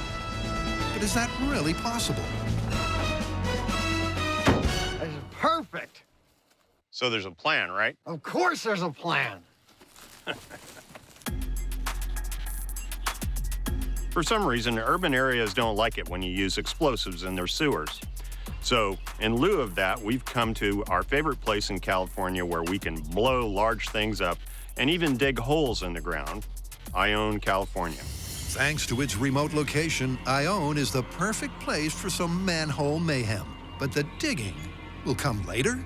Now, obviously, since the A-team placed their sticks of dynamite inside a sewer, we are going to do the exact same thing. Perfect! Nice ride. But it raises the question, why would they go to the trouble? I mean, what's the difference between it on the ground and in the sewer? And this leads to the A-team's MO, which is they don't ever want to kill the bad guys, they just want to neutralize them as a threat. So in order to test whether or not their method is truly non-lethal, we're going to need a control. That is, 9 sticks of dynamite, just like the clip, placed on the ground with this car placed right on top of it. Find out what happens to the driver of the car when we blow that up. My prediction, it's not going to be pretty. So with the car from the clip, the guys are green lighting a control test. What's next? Buster. Will a dynamite detonation outside a sewer cause casualties where an internal one would not? We want to find out whether our driver would have survived this blast, and if so, whether he was injured or not, and how badly. To do that, we're going to be putting sensors on his head, there we go, on his waist, and near his feet. And these sensors can record events down to the microsecond, which will tell us exactly what went on. Buster may be wired in the hot seat. Just remember, little buddy, this is going to hurt you a lot more than it hurts me. But he's not the only data device. Now, another reason the A-Team might have placed their explosives inside the manhole cover is to protect any innocent bystanders standing around. And that is a reasonable assumption that we would like to test, and that's what these figures are for. We've placed these two half-inch plywood cutouts at 15 feet and 10 feet from the blast to see how much damage they sustain in the control versus the actual experiment. And of course, on Mythbusters, innocent bystander is just another term for shrapnel catcher. With the plan coming together... It's okay, little buddy. Next up is the explosive. For accuracy, we're using 9 sticks of nitroglycerin-based dynamite because that's what they used on the A-Team. Now, this is the first time we've used it because it's relatively unstable. It's shock sensitive, and that's bad. So we're going to take every precaution, and we're going to be safe. And speaking of being safe, that cigar, it's fake. Yes, made of chocolate. The guys are going that extra mile. Say when. To make sure that everything matches the clip. Stop. With 2 exceptions. First, the control test has no sewer. And second... Also in the clip, the car is moving, and we are not doing that for 2 very good reasons. Number 1, it doesn't make any difference to the physics, but 2, and most importantly, we want to be able to compare our control blast against the blast when we dig the sewer and put the dynamite in there. And in order to compare those 2 exactly, we need the dynamite in the same spot on both blasts. And in order to guarantee that, well, we're just not moving the car. That is our plan. 9 sticks of dynamite is a pretty serious blast. Now, to put that in perspective, a hand grenade might have 1/5 of 1 stick of dynamite inside it. Now, granted, it's encased in metal, which is what causes most of the damage, but in our case, our dynamite is also actually sitting right next to a bunch of metal in the engine block. And that engine block may absorb some of the shock, but it may also turn into frag, which means that Buster might be sitting right next to the equivalent of a whole pile of grenades.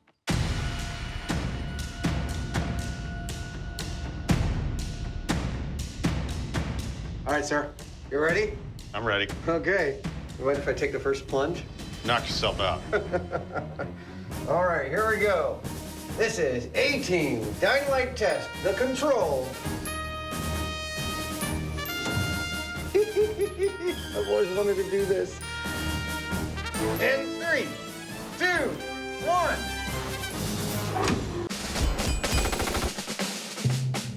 In the Mythbusters A-Team special... These things taste terrible. The guys were wired up to a countdown... In 3, 2, 1. ...that just got cut. What happened to our countdown? We'll get right back to it, I promise. I just wanted to remind everybody that what we are testing is how lethal 9 sticks of dynamite detonated on the ground under a car are to both the driver of that car and to innocent bystanders on the street. That is our control test. Now, back to our regularly scheduled countdown. This is A-Team Dynamite Test, the control. In 3, 2, 1.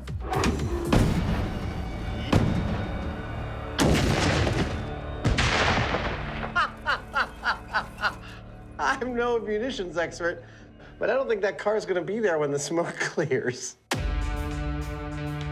When the dust eventually settles, the car hasn't disappeared. But it's not exactly in one piece. How you doing there, little buddy? Oh, man. He actually looks almost completely intact.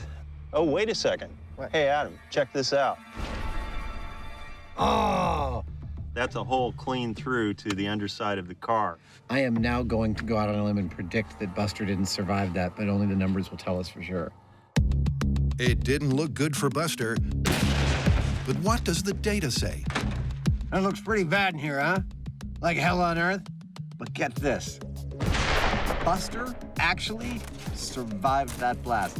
I know! Don't get me wrong. He is not walking away from this blast. No. He's legless below the knees. He has permanent hearing damage, if not almost total hearing loss, and permanent lung damage. He's not walking away, but he's not dead either. Although Buster may live to see another day, his injuries are way too awful for the A-Team, and he's not alone. Upon careful looking again and again at this high speed, I'm noticing that the blast pressure wave, which normally would be coming upward and outward in a symmetrical bubble, is not doing that. Instead, it's starting out as two bubbles that are coming out underneath and to the side of the car, spreading out the energy coming off of this blast to the side. That energy to the side spells bad news for the bystanders. At this point, you might be wondering how our bystanders have been holding up, and I can tell you, our bystanders withstood a pressure wave of 90 psi, 90. That's lethal. They were dead. With death and destruction from shockwave and shrapnel, the control blast was catastrophic. But will going underground, as per the A-Team's technique, really make a difference?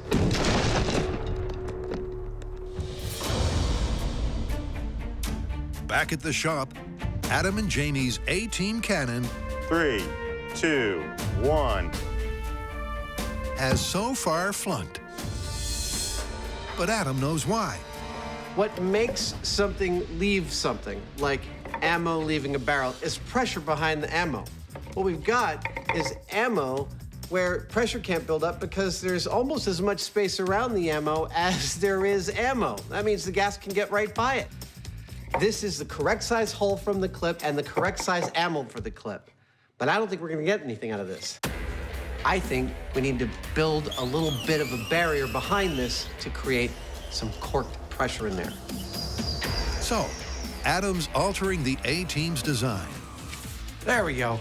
To up the pressure. Now, see that? Much less space. But will this now tight-fitting torpedo go ballistic? Firing in 3, 2, 1. Yeah! Boy, I'm glad I wasn't standing in front of that thing. It's another flat-out failure that bears no resemblance to the clip. So to give the myth another lifeline, here's Jamie. Along with propane, they had a tank of oxygen, just like this one here. Now, oxygen is an aggressive oxidizer that I'm betting would make a far more energetic sort of a burn. So while we didn't see them use it, just for due diligence, we're gonna try it. Like Adam before him, Jamie's going off script. Smells like oxygen. No, it doesn't. It doesn't smell like anything. As this time, he adds pure oxygen to his propane party. Enough. And back goes the fuel line. 3, 2, 1.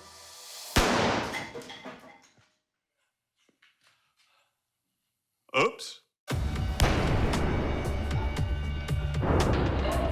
Wow, well, that wasn't exactly what I had in mind. I mean, I knew the introduction of pure oxygen in there would make a more energetic reaction, but I didn't think it was gonna blow up the whole barrel. I mean, it was kind of scary. But it does make me think that if I dial back the oxygen to just the right amount, I should be able to find a sweet spot that shoots that wooden ammo out as pretty as you please. After watching the dismal results we were getting trying to use propane to shoot projectiles out of our cannon, you might be wondering why the addition of oxygen made the reaction so much more vigorous. I mean, oxygen's in the air I'm breathing right now, isn't it? Well, yes, but less than you think. Breathable air is actually 78% nitrogen and only 21% oxygen. What Jamie filled the barrel with before the addition of propane was 100% pure oxygen. Now, what do you need for the burn to happen? Propane and oxygen. And what he put in there was 5 times more pure than what is in the air. Thus, the reaction we got was much more powerful. So with some running repairs on their log, better than new, and some better late than never safety shields, there we go. That makes me feel safer. It's all systems go to find out if there is a propane and oxygen mixture that will fire their projectile but won't destroy their cannon. Okay, I'm fueling. 3, 2, 1. Hey! It moved about a foot. For each test, So going to 4 seconds. the guys are altering the relative amounts of the two gases. 1,000. Firing in 3, 2, 1. We got it out! Woohoo! Give me a high five. But after some early encouragement, 3, 2, 1. it's not long before a familiar pattern emerges. This one's for the money. Firing in 3, 2, 1. That was by far the most vigorous bang yet, and our projectile didn't move at all. Indeed, after 24 concentration combinations, including a repeat of Jamie's Big Bang, 3, 2, 1. it's clear that no gas mixture has the pushing power to weaponize their wood. Our plan was good, great even. We methodically experimented with different air-fuel mixtures of propane and air, and then we added pure oxygen. We added a barrel block to the back of our projectiles. We got breached cannons, we got loud cracks, we got bangs, we got fire. Still, one thing we did not get was any projectiles leaving the barrel and traveling towards their opponents. We have scientifically busted this device completely. But here's the thing. I have to imagine that if you put Jamie and I in an abandoned lumber yard, that we would be able to come up with something that was effective. Let's call it. Yeah. Let's figure out another way to hurl wood at our opponents.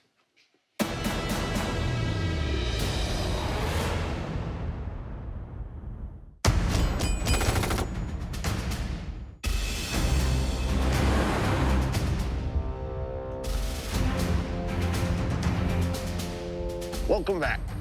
Here's the scene. The A-team is stranded in a lumberyard. The bad guys have gone away, but they'll be back in an hour. Now, instead of wanting to escape or run away, the A-team builds an elaborate device to punish the bad guys when they return. Now, Jamie and I have already tested the method that they used in the show. 3, 2, 1. And it totally didn't work. But we've stranded ourselves in a lumberyard, and we are going to attempt to build our own device to punish the bad guys when they return. Should be a pretty good show. The goal is simple. With 1 hour on the clock, can Adam and Jamie, using only the stuff they find, build a weapon that can take out the bad guys by firing planks as projectiles? Well, first up, they need a plan. So, shooting these as ammo. Yeah, I had some thoughts about an easier and more reliable way of doing this. I'm thinking something like a pitching machine where we get wheels spinning and we just feed our ammo into the wheel and it kicks it out. We got one on There's a trailer over there. The trailer is beautiful. And so somehow we spin that up, That's right? gonna be terrifying. If Oh, we get yeah. that up to a nice speed, what do you think? Should we use a motor off of like the compressor? Well, I saw this wrench over here. Dude. I think these suckers go like 5,000 RPM or something scary, which, you know, I mean. When you smile, it makes me nervous. All right, so I guess the first thing is to make sure that that thing can actually power that wheel at a speed we like. Then we'll figure out a way to make that structure aimable and shootable. Yeah. All right, I love this plan, let's do it. It's a promising plan that gets better when the torque wrench does fit the wheel hub. But will it spin it up to speed? Okay, you ready? I'm ready, go for it.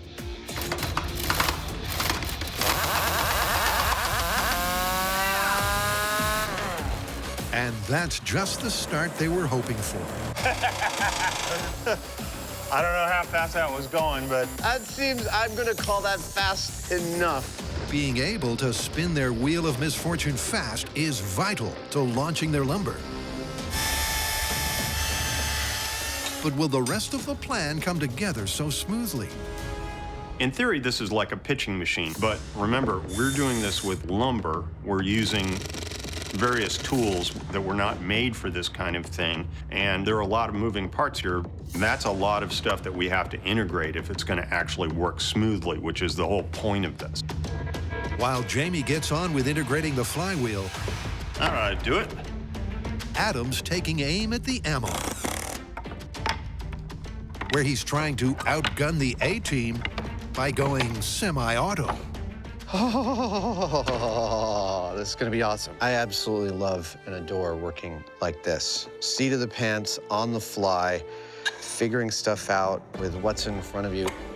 The solutions you come up with are weirdly elegant when those conditions arise. Yeah, baby. Wanna know how this works? The wheel sits right about here, spinning very crazy fast in that direction. This ammo box sits right about here. When Jamie pulls the trigger, that's this lever, it feeds a piece of wood out until that piece of wood contacts the spinning wheel. The moment it does, the wheel grabs that piece of wood and hurls it at one of our bad guys. Then Jamie pulls this back. You see all the ammo drops down, and he's ready for another one. Bang! I think we could fire like 15 shots in maybe 5 or 6 seconds with this thing. Rat-tat-tat-tat-tat. Like Adam Hannibal Savage, howling mad Hyneman is also making progress. There we go. He's aligned the wheel with the torque wrench and added some safety shielding. Angular momentum is enough at certain speeds to actually make this tire explode. That's why I built this structure this way, so as I'm behind it, firing it, I'll be protected by stuff in the event this actually takes off. This is gonna work killer. I hope so. With the bad guys less than 20 minutes away, there's no rest for the wicked. After building the firing mechanism, the next task for me is to build the aiming mechanism. And this is non-trivial because it's quite easy just to take a spinning disc and feed a piece of wood into it. It's another thing entirely to be able to aim that both side to side and up and down. That's great. I kind of have to build essentially a wooden swing with a pivot in the middle of it to hold this entire like 60, 70 pound device that we're building. This should work beautifully. As a side note, I'd like to point out that we're putting all this together with some really quite basic tools. I love making stuff like this. You know, wood saws, some drills, and screws and glue.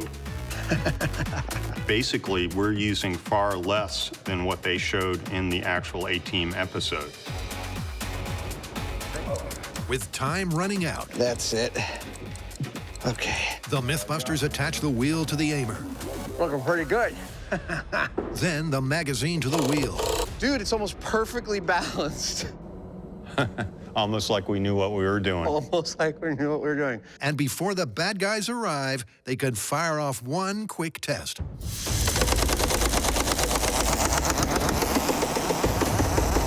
It's terrifying to stand here. Firing! 3, 2, 1!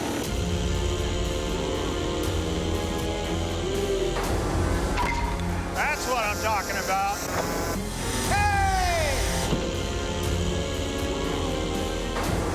I hit the camera! That is awesome. Our machine is working beautifully. It's a wonder to behold. It is terrifying to be behind. When it starts out, the wheel is slightly unbalanced. It's kind of like, and it settles in. And then you pull the lever, and bang, the piece of wood shoots out like 60 feet. I hit a camera. It was beautiful. 3, 2, 1! Shooting at over 50 miles an hour. That is awesome. Their forklift firer is the real deal. But next, the ultimate test. Will it take down the bad guys before it's too late?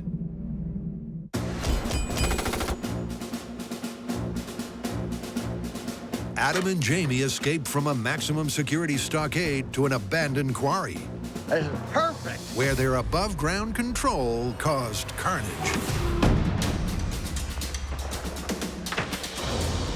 He's legless below the knees, and if he didn't get help soon, he could even drown in his own blood.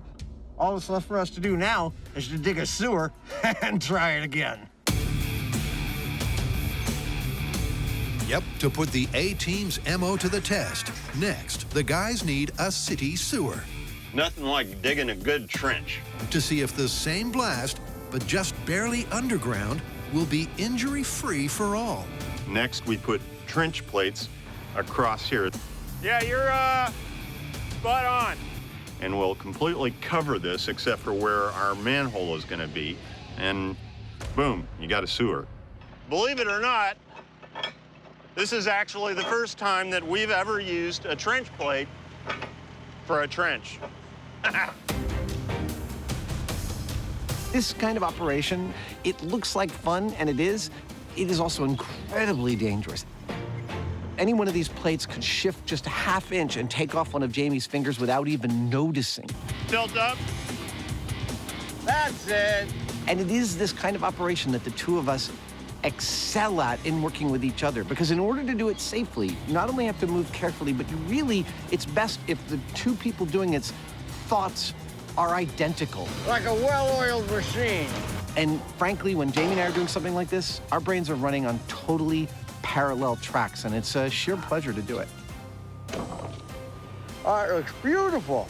Yeah. Fabulous. I love it when a plan comes together. Oh, shut up. With the trench plates in place, the guys next man up their manhole. Hello. And after a quick sewer survey... Ah, yeah. It looks great down here, man. Like a real sewer. And it's nice and cool. We should have lunch down there. That's a fabulous idea. The great backfill can begin. And that right there, that's a man in his element. As Jamie buries most, but not all, of their sewer system.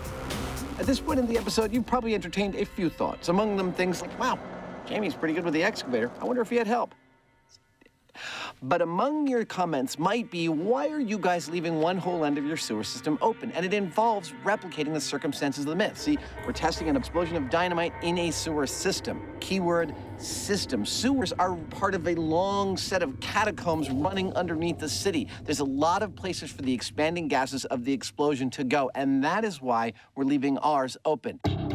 With one end open, one end closed, and the top soon to be sealed shut. Do it. Their drain in a day is done. That just leaves the rest of the experiment, starting with driver and car. Who drives with their legs crossed? Only Buster. Next come the all-important PCB sensors. We're using these sensors to determine whether or not Buster lives or dies in these explosive tests, but it's worth talking a little bit about how they work because it's pretty cool. Inside this sensor is a type of crystal called piezo. When you flex it or press on it, it generates a tiny amount of electricity that is very consistent. You can expose it to a blast pressure wave. It will generate a little amount of electricity that we can equate to the amount of pressure it received. That directly tells us whether or not Buster could live or die. Excuse me, Buster. Pardon me, excuse me, thank you, pardon me, pardon me. Oh, thank you, sir. Oh, thanks for the ride. I'll call you when it's time to pick me up.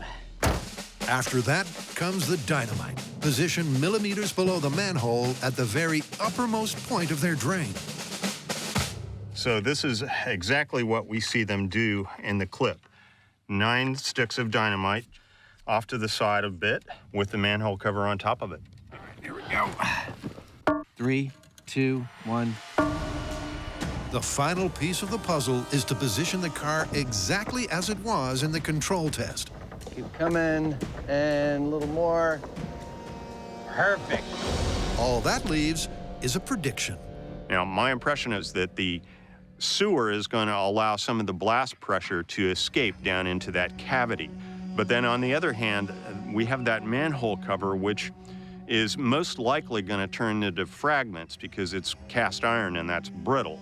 And that may well hold on to the energy somewhat and direct it upward into the car. Where that puts Buster, it's anybody's guess. That's what we're going to find out. Everything is pretty much in place. I'm standing on top of a sewer we built this afternoon. Underneath this manhole cover are 9 sticks of dynamite. Inside this 3,750-pound classic American car, we've got one crash test dummy who, if he had a brain, would be nervous. Luckily, all he's got for brains are some sensors that'll tell us whether he lives or dies. Over here, we have some innocent bystanders ready to catch some shrapnel and yield some data of their own. 600 feet over that way, a bunch of Mythbusters about to have a very fine afternoon. All of this is geared to set up precisely the circumstances we see in the episode of the A-Team that we're replicating. All geared to find out whether or not that dude lives through this explosion. Now, excuse me, I got some stuff to blow up.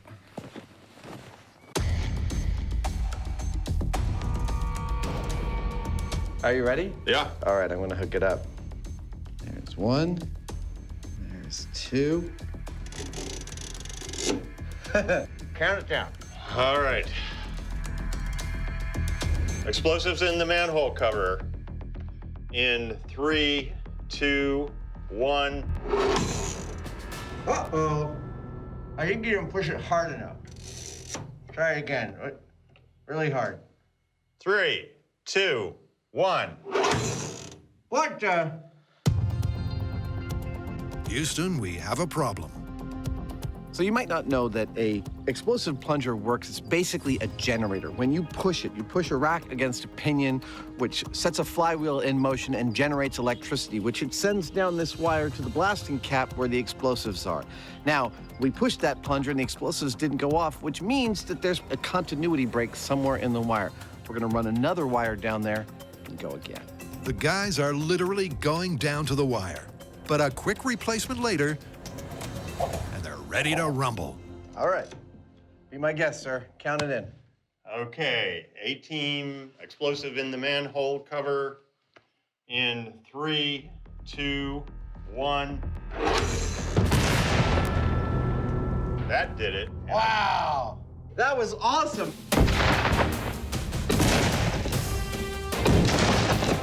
When the dust settles this time, it's clear that the car hasn't been torn apart. We have yet to crunch the data. We have yet to look at high speed, but on the face of what I witnessed and what I can see here, it held together better than I thought it would, that's for sure. I feel like that was a fantastic comparative set of explosions. Second explosion, the dynamite in the sewer, just as we saw in the A-Team, dented the oil pan of this car, but did not break through. It looks like it didn't actually penetrate, though. Wow. My prediction, post-explosion, pre-data crunch, is that our dude is totally fine. But we gotta check all that stuff out first. Yep, while initial impressions are good, it's all down to the data. I've analyzed the data from the sewer-based explosion, and it's pretty interesting because the prior blast exposed Buster to 26 psi. This time, with the sewer, he only experienced 9 psi. That's less than half. And that means that as opposed to ending up in the hospital with some serious injuries, this time he would have walked away. A little unhappy and with some bruises, but he would have walked away. So, Buster's only bruised. How about the bystanders? Last time, a lethal 90 psi. This time, 11 psi. That's right! Isn't that cool? Not only is the blast survivable for the guy inside the car, it's also for the bystanders by the side of the road. I'm no doctor, but you might want to have that shoulder looked at. It's kind of weird. it's an astounding result. Simply by placing the dynamite millimeters below their manhole, the shockwave takes out the car, and the car alone.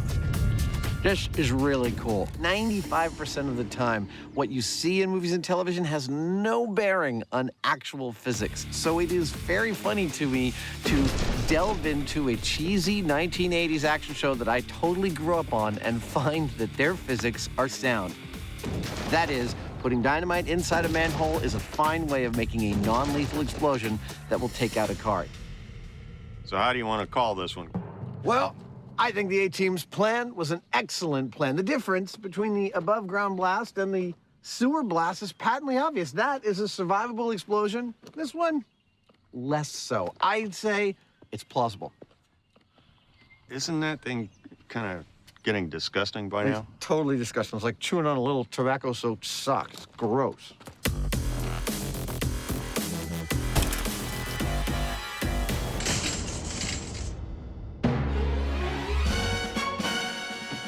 All right, let's get out of here. Where to, Colonel? Back to the lumberyard.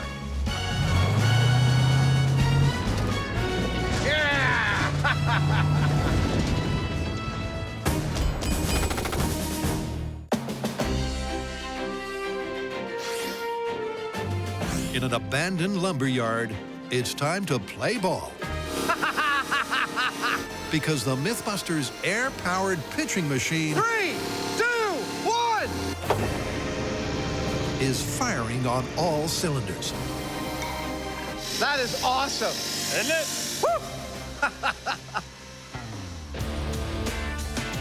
Well, our cannon is ready, and by our best estimates, this thing ought to fire these chunks of wood at something between 50 and 75 miles per hour. That is significant and dangerous.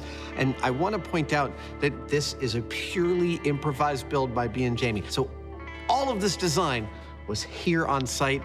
A sheer pleasure. This is a classic Mythbusters build. Like the A-Team, the guys improvised their weapon in just 1 hour.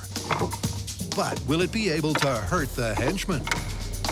Last one. Locked and loaded. Time to find out. What exactly are we testing?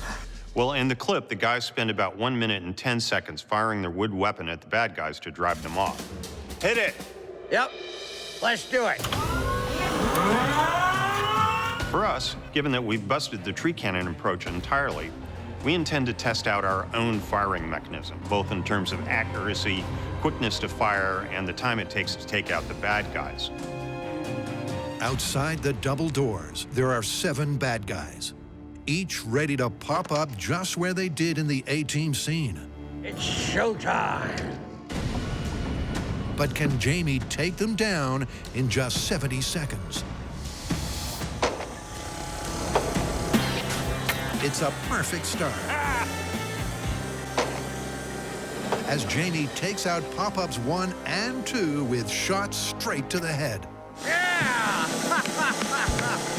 And from there, well, let's roll an A-Team montage.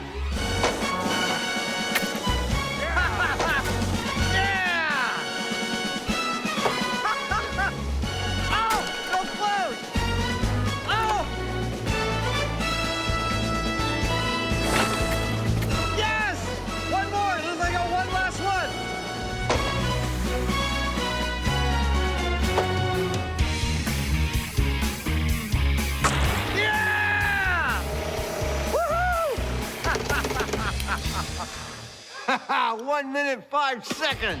That was awesome. I love it when a plan comes together. We had our targets rigged so that when I hit one, another one would pop up in its place. I was able to get them one after the other until I had to get the farthest guy out. The thing is, the further the range, the more that these sticks start to tumble and do unpredictable things. But even though it took every stick of ammo I had, in the end, I got every single guy. The rig worked like a charm. Our task was pretty straightforward. Replicate a clip from the A-Team, Mythbuster style. Same ammo, completely new construction. We used a spinning wheel this time and an air wrench. And guess what? It worked magnificently. It worked exactly like we saw in the clip. It was awesome. Firing at 60 miles an hour with near-perfect pitch, their rig was the real deal. And having scratch-built it in under an hour using junk lying around the lumberyard, I might say that the Mythbusters have out-A-teamed the A-Team. Hey, A-Team, if you need our help again, you know where to find us.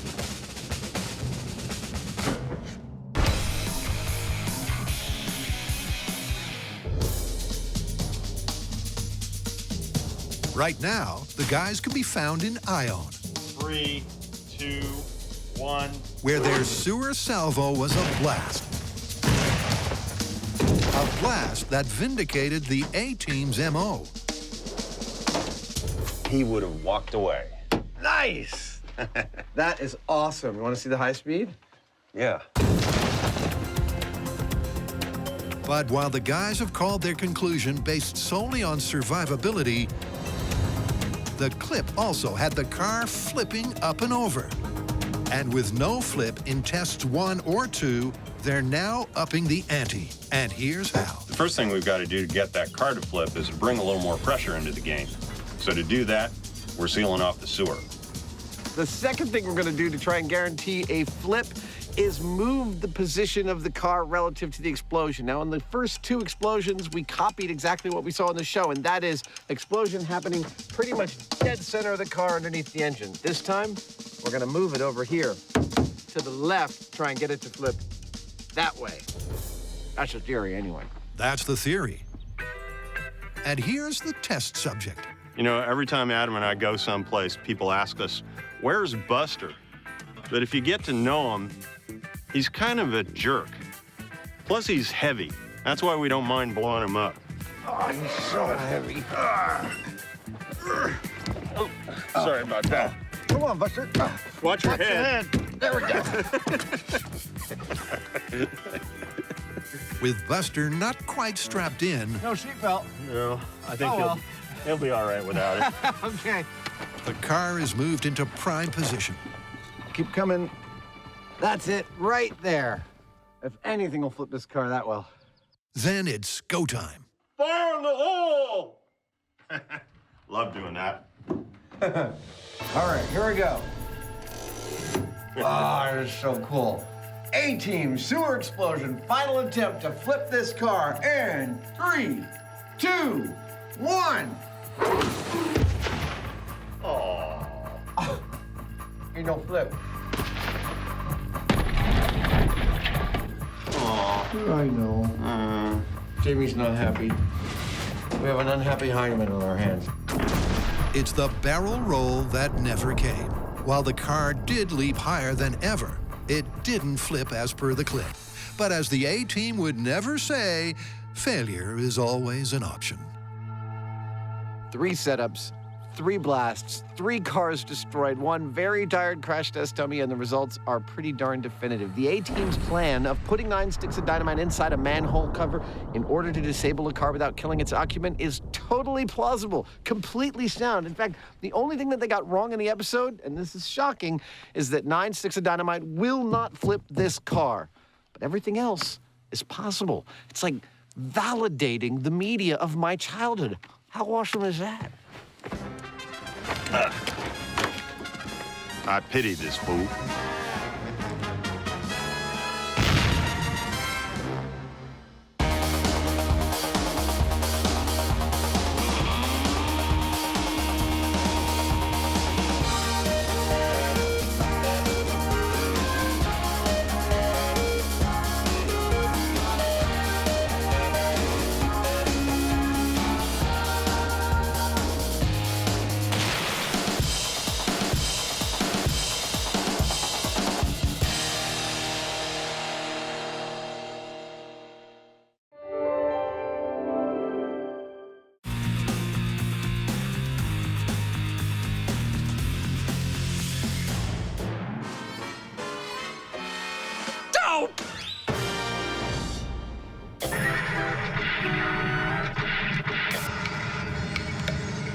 Seen it?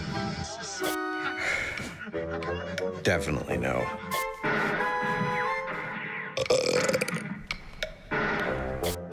No.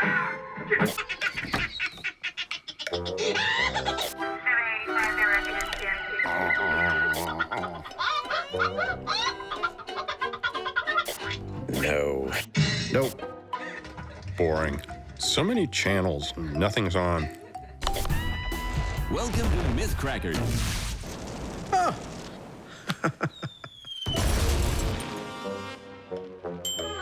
That was fun being on that show. What was it we were trying to prove again? Don't know, don't care. Blow it up. But you know, I was thinking, if we did their show, shouldn't they do our show? A Simpsons special? Absolutely. Let's do it.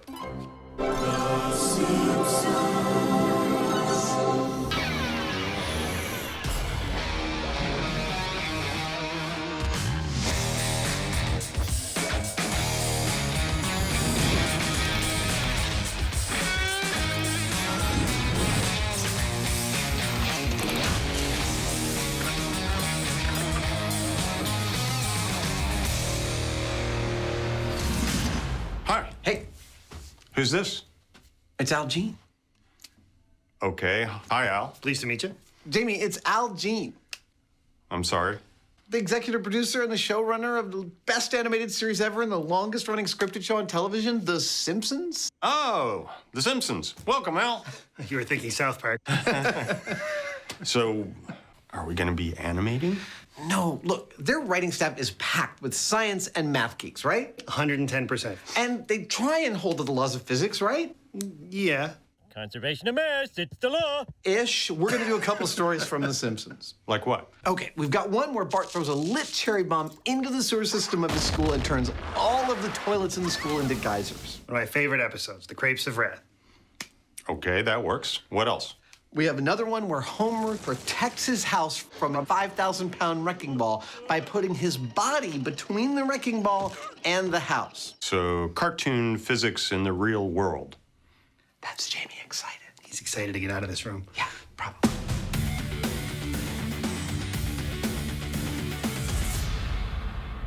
Now, it is one thing to look at physics from the movie world and see how realistic they are in the real world. It's another entirely to try that with a cartoon. And in investigating Homer versus the wrecking ball, Jamie's tackling the wrecking ball, and I've got to build a full-size Homer with all the same dimensions, body mass, and water content as if Homer was a real person. Yep, to determine the kinetic energy implications of Homer's heroic intervention, the size and mass of the key animated elements have to be accurately translated from Springfield to the real world. So, Al, we really strive to be as accurate as possible on this show. So I'm hoping you can supply us with some real-world dimensions of Homer. Lights. How tall is he? Well, you have to be really accurate. He's 5'11", and that's what the animators always use. What about his shoe size? 11.5. Those are almost exactly my dimensions. Well, the good news for you is you have less stomach and more hair. Speaking of his stomach, how much does Homer actually weigh? Well, about 240, but we think 239 is funnier, so 239. Ladies and gentlemen, this is Homer Simpson, full size. Al, thank you so much. I'm going to leave you alone with the donuts. Is that okay? They'll be gone when you're back. Donuts. Armed with Homer's exact specs, Adam commences the construction of an animated American icon. USA! USA! Starting with upholstery foam, That's pretty good. Adam utilizes a method with familiar, family-friendly results. This technique that I'm using of gluing an open cell urethane foam to itself is referred to as additive foam building. Because instead of like casting and mold making in flexible foam, I'm physically building the parts that I need out of sheet foam. What you might not know, this is how all your Muppets were made. Yep. Same technique. There we go. Do I look like Homer at all? Hi.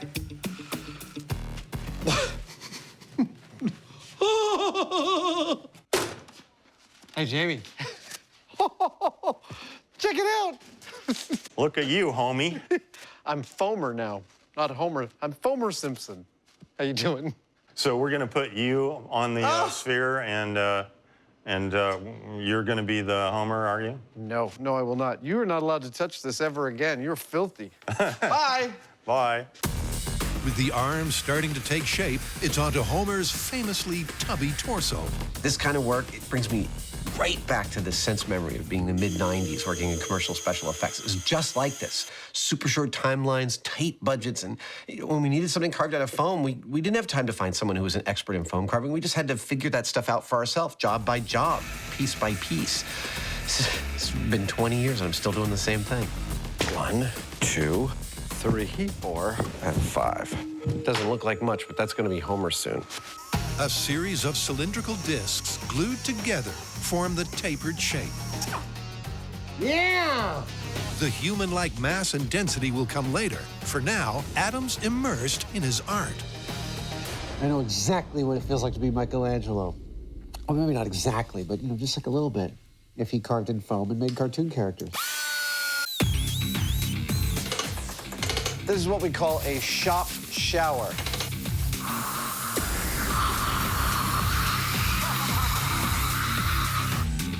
Next, the arms are attached to shoulder joints.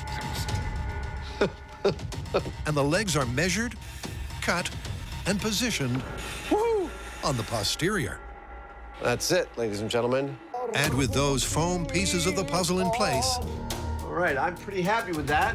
That's looking a lot like Homer. Adam heads out for help with Homer's head. This is the center of what used to be Industrial Light and Magic. Now, behind that blue door is legendary machinist Merrick Cheney, who built armatures for the stop-motion films Nightmare Before Christmas and a million other movies, and he's going to help us get Homer's head screwed on right. So, Merrick, how's this going to work? So we've taken your model of Homer's head. I've converted it into a machinable file, and I've cut it up into like 8 chunks. That is cool. And they all fit together kind of like a three-dimensional puzzle. And that 8-piece puzzle will form a central cavity, a negative space mold of Homer's ironically large cranium. So there you go. That is mold block number 1, comprising the bottom left side of Homer's face, the front part.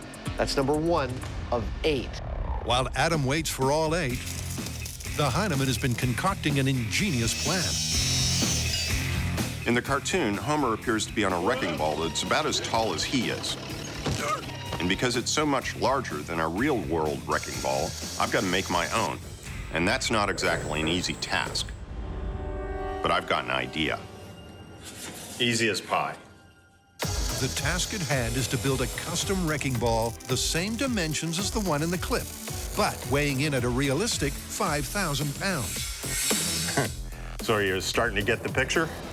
It's a unique manufacturing assignment the Hyneman is tackling in his own unique way. There are a lot of different ways of making a big, heavy ball, but the quickest and easiest way I know of to do it would be with steel-reinforced concrete. Now, to do that, you need a mold, and I've come up with an idea of creating what amounts to a hemispherical-shaped auger that I can chuck onto the back of some earth-moving equipment and dig 2 hemispherical holes right in the ground. It looks like it might sort of just make it. We pour our concrete in there around a steel armature, let it cure, put them together, and you got a ball. One big-ass heavy ball. Yep, to make 2 hemispherical molds. It's working! For the 2 halves of the concrete wrecking ball, That's what I'm talking about. Jamie's designed and constructed a one-of-a-kind tool. This is working great.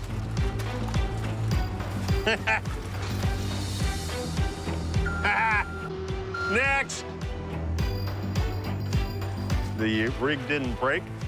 It's made a nice, symmetrical half sphere.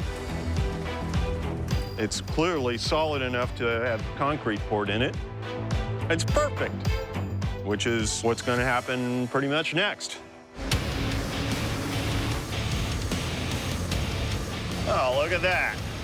The steel armature, made back at the shop, will provide structure for the concrete half shells.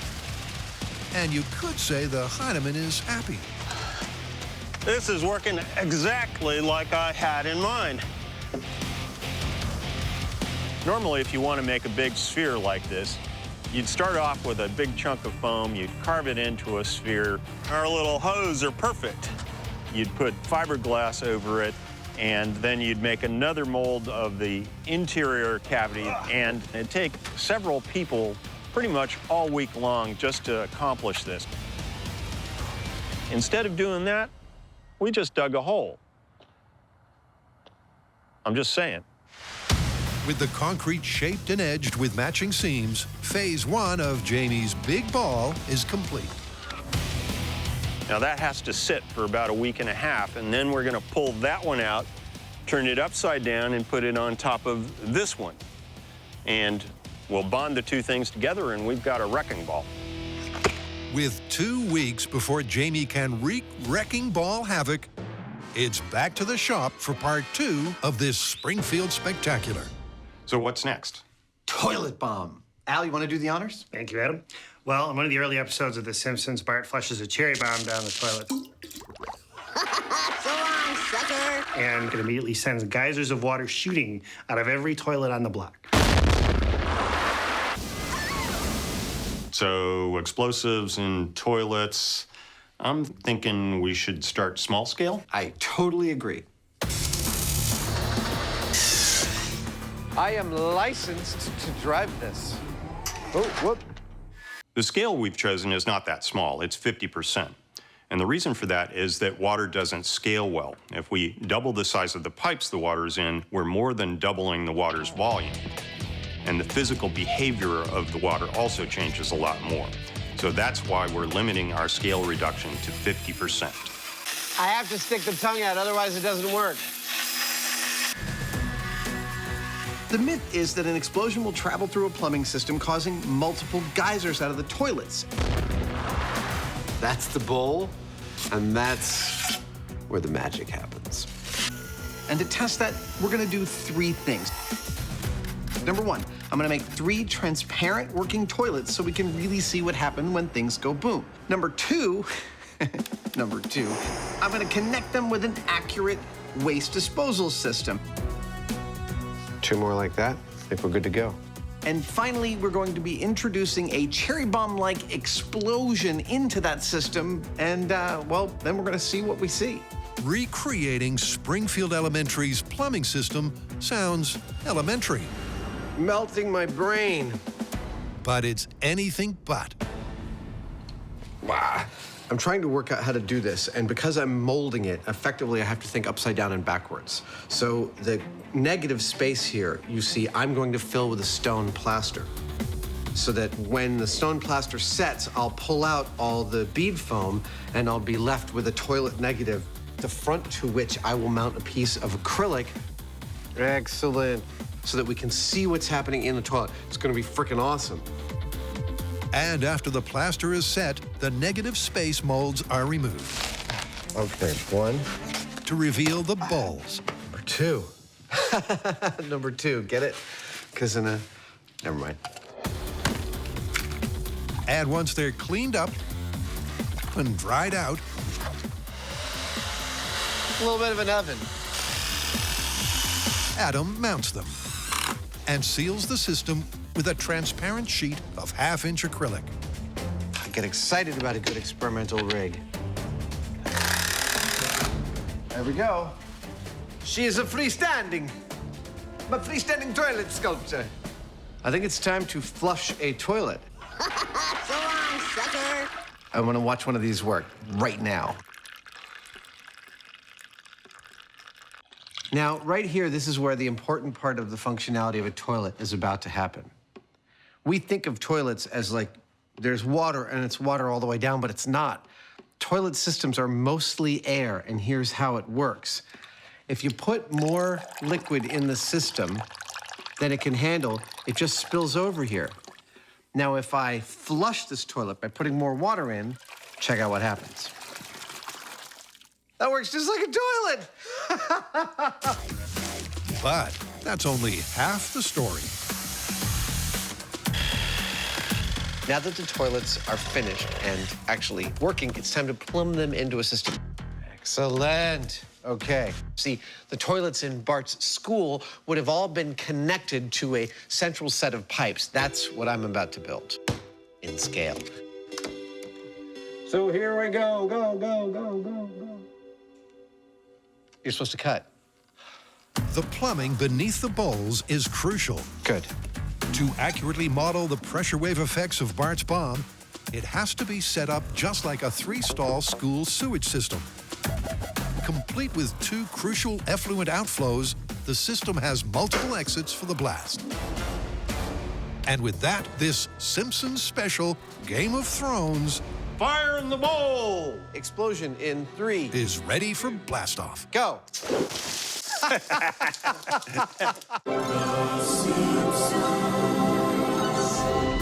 Welcome to Mythcrackers. Adam and Jamie have hit Springfield again. Tonight, we take on the classic myth that a cat will always land on its feet. But this time, instead of experimenting as animated characters, What was it we were trying to prove again? Don't know, don't care. They're animatedly experimenting. And with a transparent trio of toilets ready to blow, they want to know if Bart's bomb could have really gushed multiple geysers. Now, what happens when you flush a cherry bomb down one of these toilets? Well, it's gonna go down through the plumbing, and it could blow anywhere. It could blow here, it could blow here, it could blow down there. That's actually what these black caps are. These are places in the plumbing system we can introduce the pressure from the cherry bomb. But we're not going to use a cherry bomb. Not in my shop, we're not. Number one, it's illegal. And number two, it's potentially dangerous and definitely very messy, so we're going to need a little bit more control if we're going to do it here. For that, we have my little pop gun, which has a fast-acting valve on it that releases a blast of pressurized air. And that's essentially what an explosion does. It creates a volume of rapidly expanding gases in a pressure wave. So we're going to plumb my little pop gun into Adam's rig in various places, adjust the pressure, and see what happens. 20 PSI? Yeah, that's a big fat dump of pressure. Nice. Let me know when you're ready.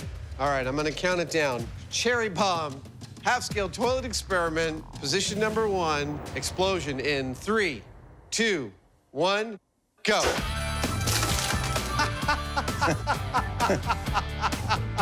Go. A simultaneous tsunami and the physics of Springfield are looking surprisingly accurate. This first test showed that pressure delivered to the middle toilet was pretty evenly distributed to the other toilets around it. It's quite pretty, actually. Yeah, it's like a little bit of a water ballet. Some sort of modern art. Now we want to know what would happen if the cherry bomb and its pressure went here or here. Would that make any difference? I don't know about you folks, but whenever I go to the toilet, I always take my umbrella. Half-scale cherry bomb toilet experiment, position number 2. 2. Explosion in 3, 2, 1, go.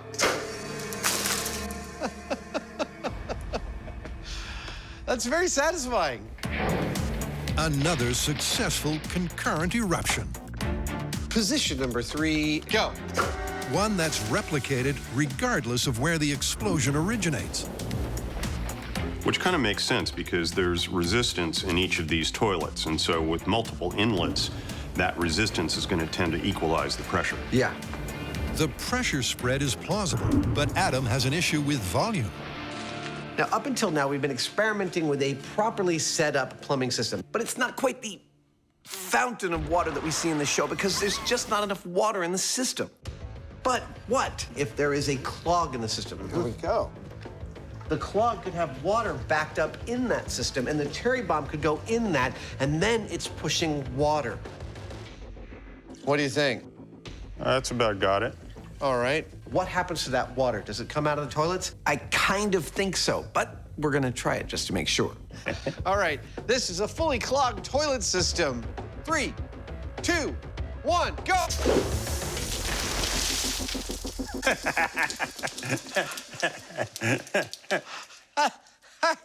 I think we found the explosion we were looking for.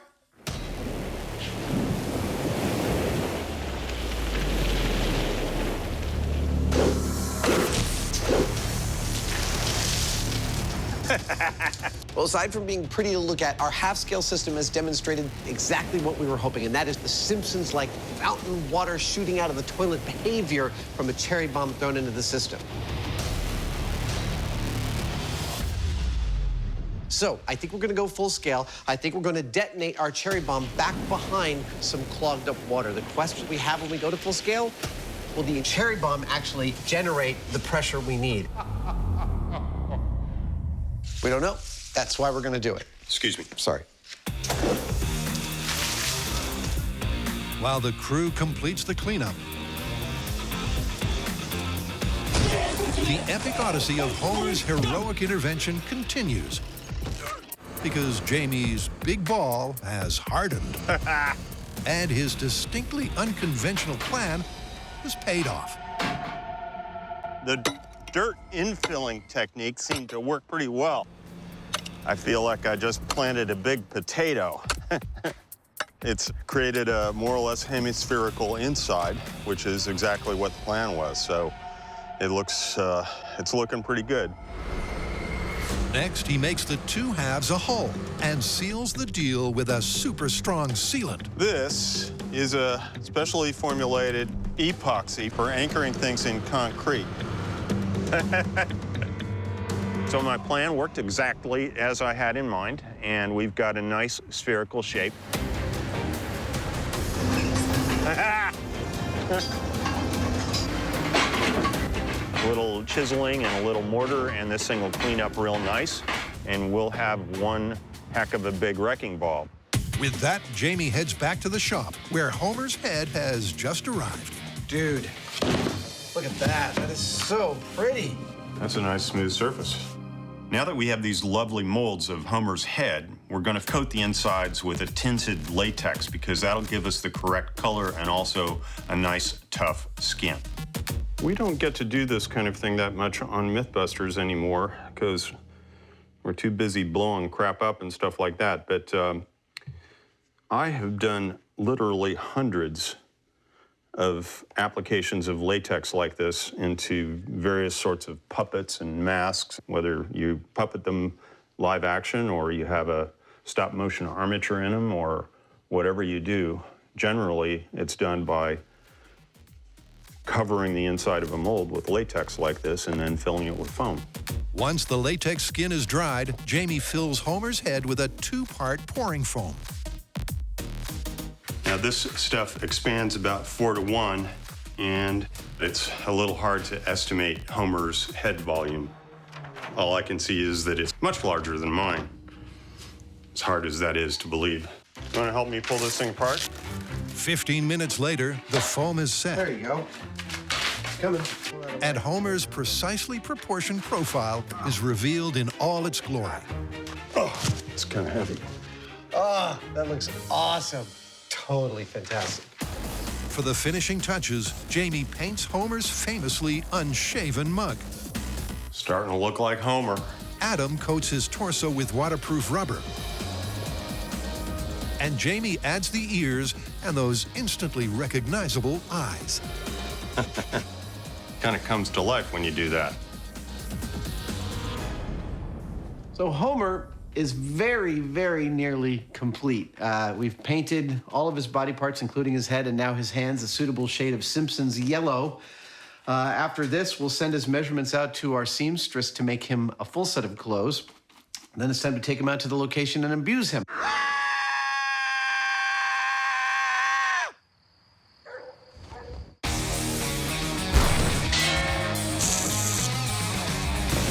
To recap, Homer supposedly protects his house by placing himself between a wrecking ball and his house and absorbing the shock with his body. In order to test this, we are absolutely, of course, going to need a wrecking ball. Check. Well, that's a big-ass ball. We are also going to need a house to swing this wrecking ball into.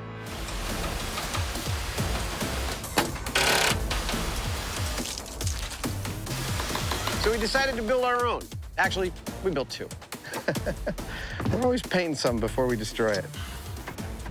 There's a very good reason, because what we want to find out is whether Homer would have made any difference to the wrecking ball's effect on his house.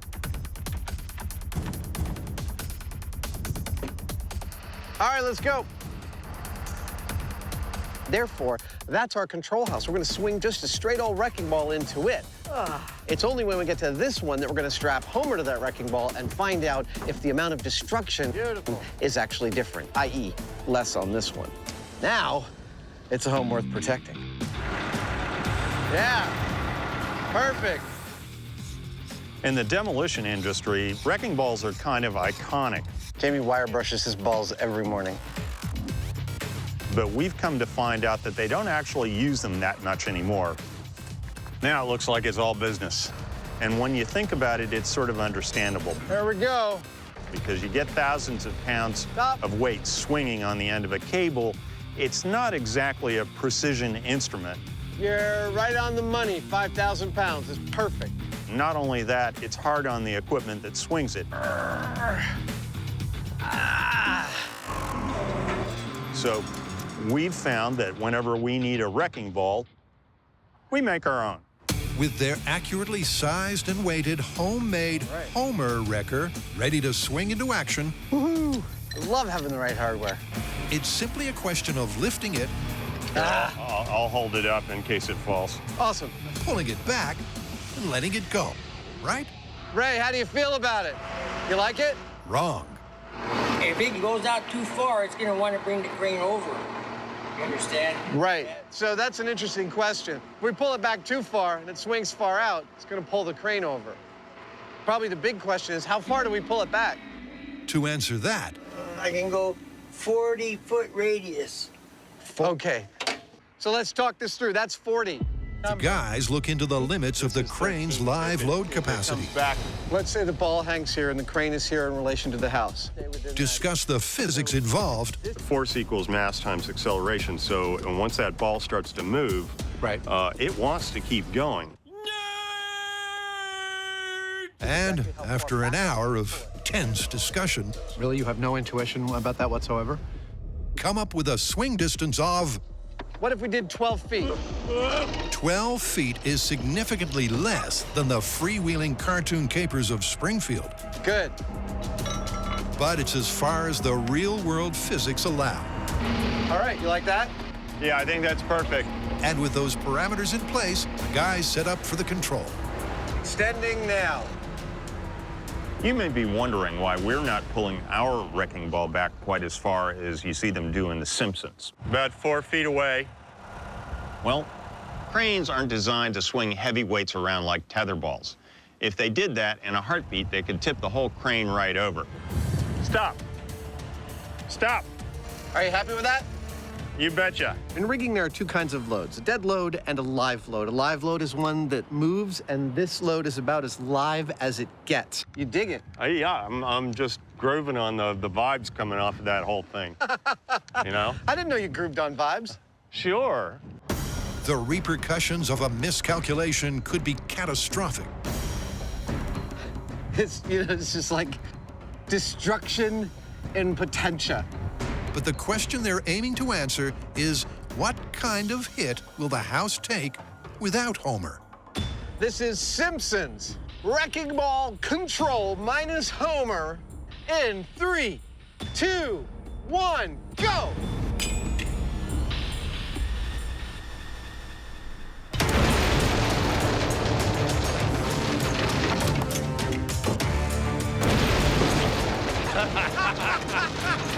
Yeah!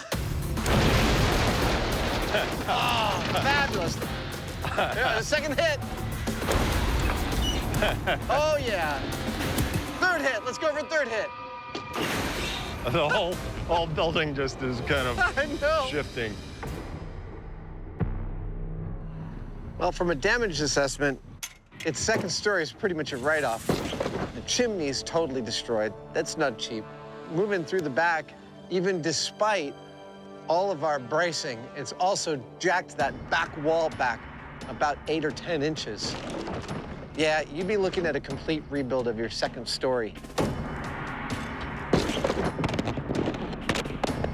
This is super cool. We had a camera perched on the top of the chimney to witness the destruction from up there. And when our wrecking ball hit the house and the chimney collapsed, the camera up there landed on the wrecking ball itself, sitting nice and perched. Oh, hi there. Hello. We can cut from this to this shot. Howdy. You did very, very well. He actually hit another camera also mounted on the ball. That is like camera Olympics, man. Well done, little guy. Our test showed that a wrecking ball hitting a house like this would severely damage any masonry, as well as the framing and the wall of the house, just like it did here. Now the question is, will Homer make any difference if he gets in between that ball and the house? Honestly, I don't know.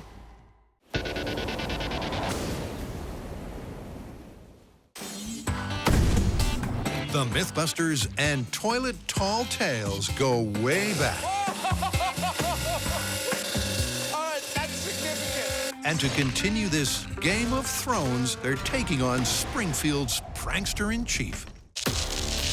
To find out if Bart's Bellagio-esque fountain will translate from the success in small scale to full scale, the Mythcrackers hit the bomb range. After having played with miniature toilets to our heart's content, go! We're going to assemble 3 real toilets on a platform 7 feet off the ground with a real full-scale plumbing system. Ready to get started and build this thing? Can you give me a minute? Sure. So that we can cherry bomb it all day long. And believe me, we will. Yeah, come on.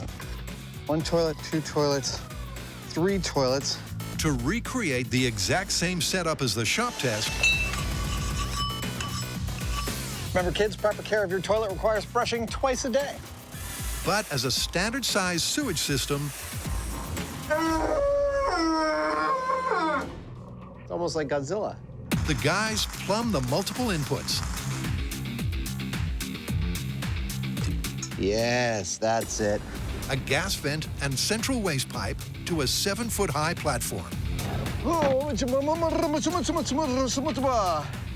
Maybe everyone should just back away a little bit. And up top, Adam finishes with 3 fully functional toilets. Hey! That totally worked! All right.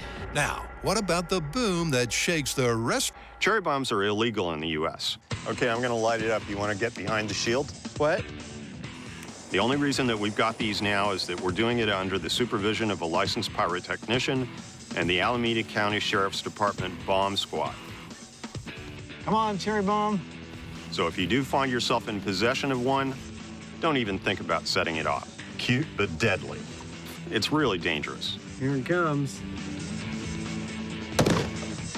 Nice! Oh, look, the casing's on fire. It's an added bonus.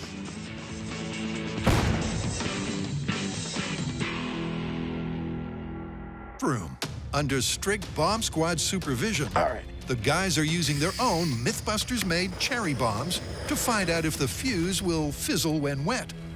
Now, when you hear that Bart throws a cherry bomb into the toilet, let's get to safety, shall we?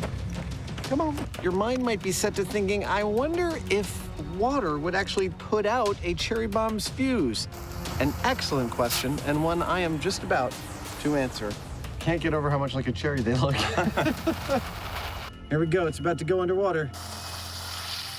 Oh, it's burning underwater.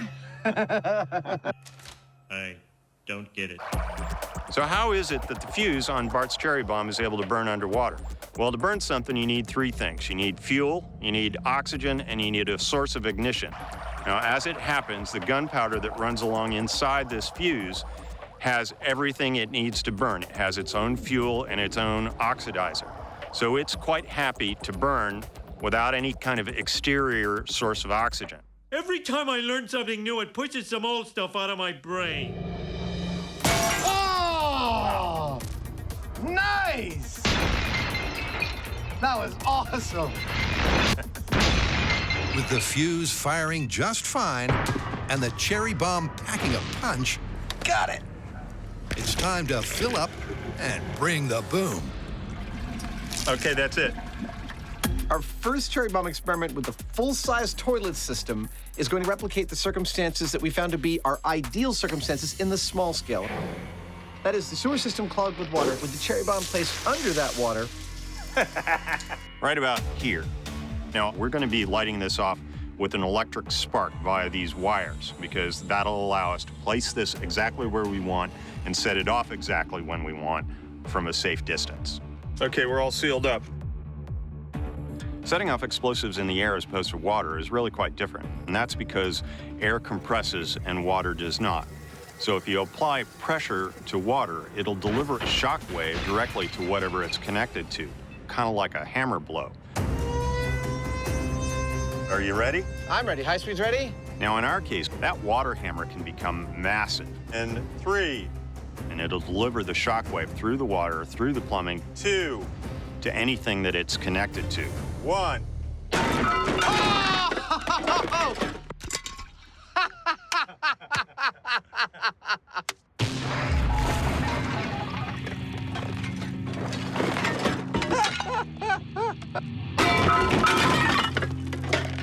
That was catastrophic. Yeah.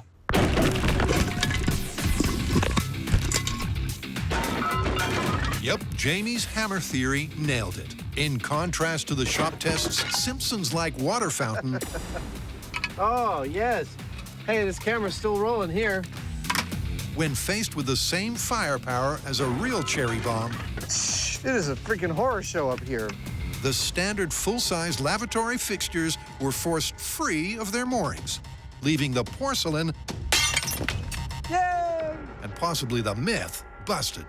Looking carefully at the high-speed footage, you'll notice that water starts coming out beneath the toilets at the same time as it starts coming out the bowls. Now that means that that water was moving so fast that the toilet's plumbing was not able to absorb the onrush, which is why it broke the toilets off their mounts instead of creating 3 large geysers. Our cherry bomb gave us a stunning explosion. Unfortunately, it also happened to rip all 3 of our toilets right out of the floor. I have to admit, just approaching a toilet in this stance, on my knees, on the floor, my head above the bowl, does not remind me of some of the happiest times of my life. That pretty good? Looks good to me.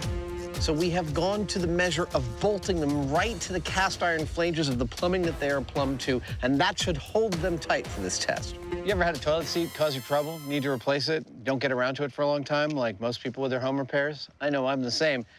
Putting in a toilet seat is easy. Literally, put it on here, put these 2 things, tighten it.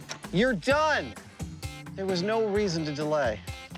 Should have just taken care of it when it first happened. Procrastination. All right. Doink and doink. And now your toilet's ready for blowing up. I hope this has been a good lesson for you today. After a quick reset up top, You know, all evidence to the contrary, I think you and I would make a good pair of plumbers. this time they place the cherry bomb at the lowest possible point of the plumbing. The guys are hoping the larger volume of water above the explosive will absorb more energy and give them the mythical gushing geysers. This is it. After small-scale and large-scale experiments, this is the blast we hope will work. We have changed the position of the bomb. Hell, we've even bolted them to their own plumbing, which is totally unrealistic, but it's what we hope it will take to give us the geysers that we're looking for. And it's just about to happen. Are you ready, sir? I am. Okay. 5, 4, 3, 2, 1, go!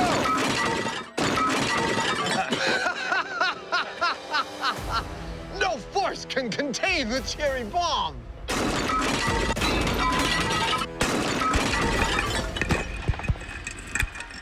What are you gonna do? Yep, the power was simply too much. The pressure blast couldn't escape through the narrow plumbing fast enough. And something had to give. This is clearly why we can't have nice things. I have to say, I'm pretty impressed with the power of that blast. This time, instead of putting the toilets on their standard mountings, we through-bolted them into the steel plumbing, and still, that cherry bomb this big had enough power to rip all 3 toilets off their moorings and send them tumbling to their demise. It's not exactly what we saw in the show, but I'm impressed. What we're seeing is that if you have enough energy to push a lot of water up and out of those toilets using something like our cherry bomb, that same energy and the shock wave that accompanies it is also going to break the toilets off at their bases.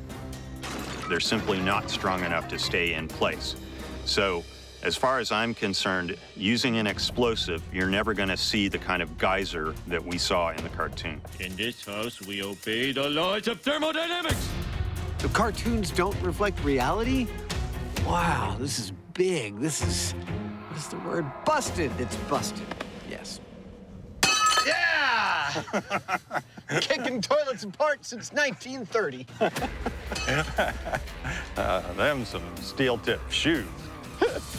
With the porcelain pummeled, Adam and Jamie head back to Homer's house, where our humble hero awaits his moment of glory.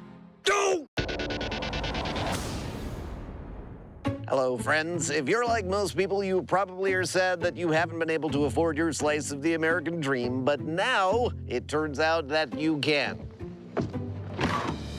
On the outskirts of Springfield, a new development has arisen, one that provides picture-perfect homes if viewed from the right angle. We've reduced homeownership to its barest essentials. One wall, one couch, one floor. Welcome to Shady Acres. Pay no attention to the wrecking ball.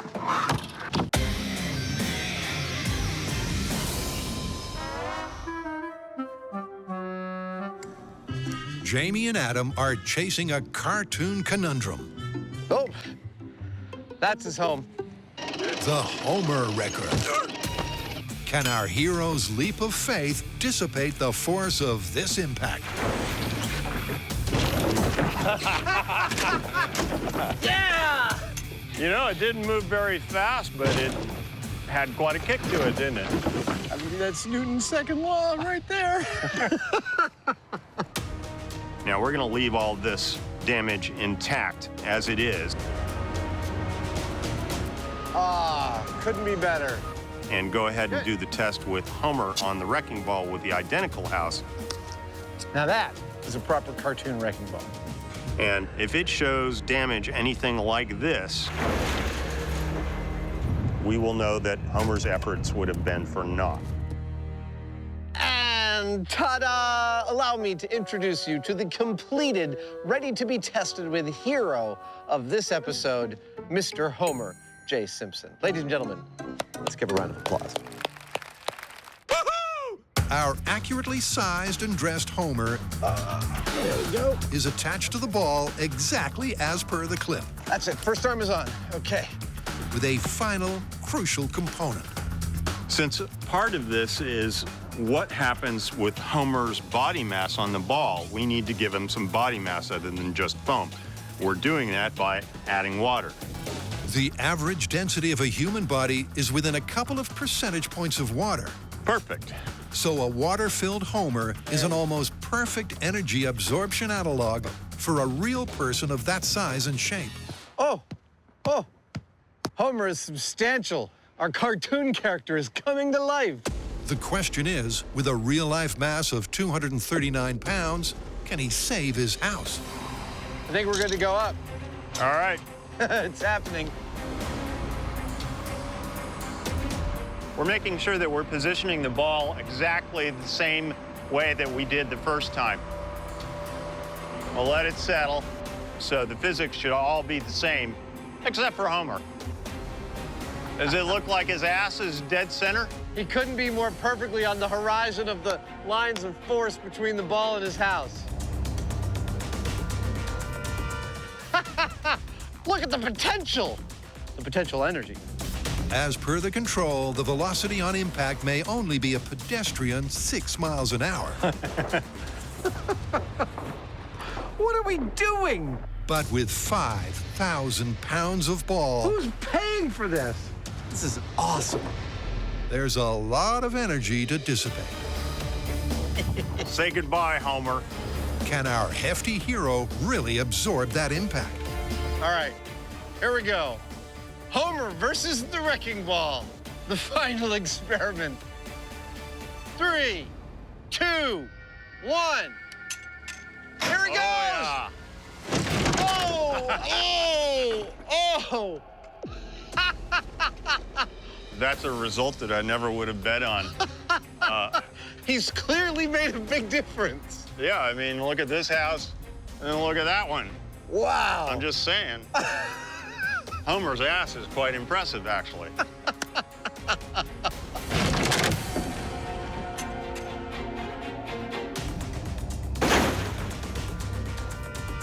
It's an astonishing result.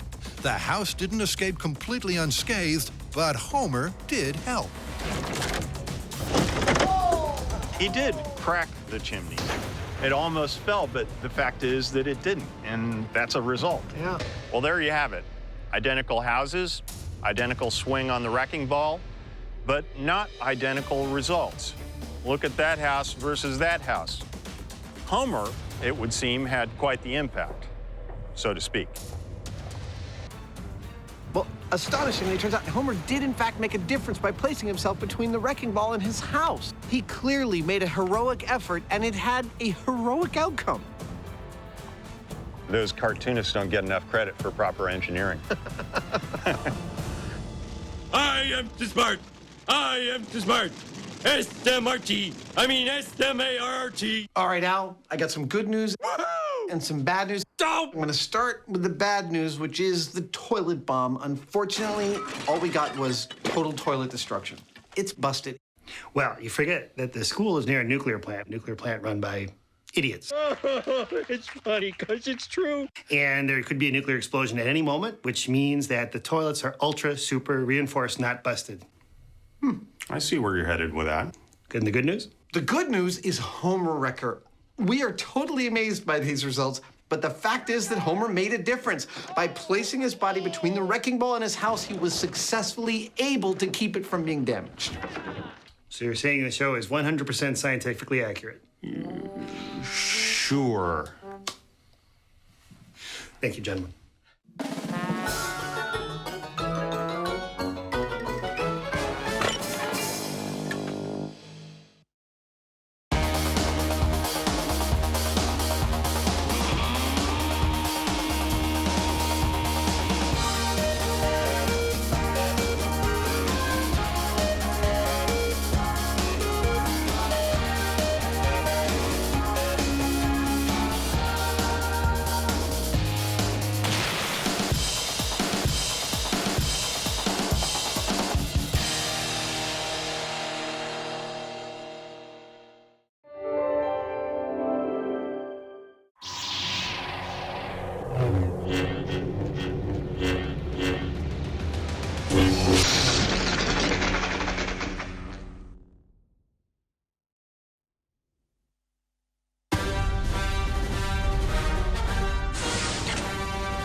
You know, Adam, I was thinking we should do another Star Wars episode. Seriously, I mean, it's a fictional universe. I'm just not sure how much material there is to test. I find your lack of faith upsetting. I mean, disturbing. Okay, well, are you gonna be in here all day? Because we could get started doing some other stuff. Nah, you go ahead. I like it in here. It's private.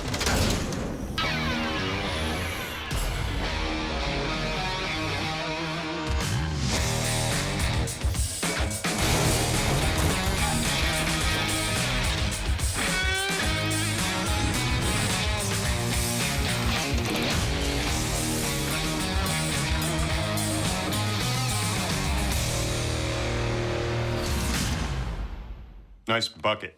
Thank you. Dude, we've got an entirely new episode of Myths just from Star Wars again.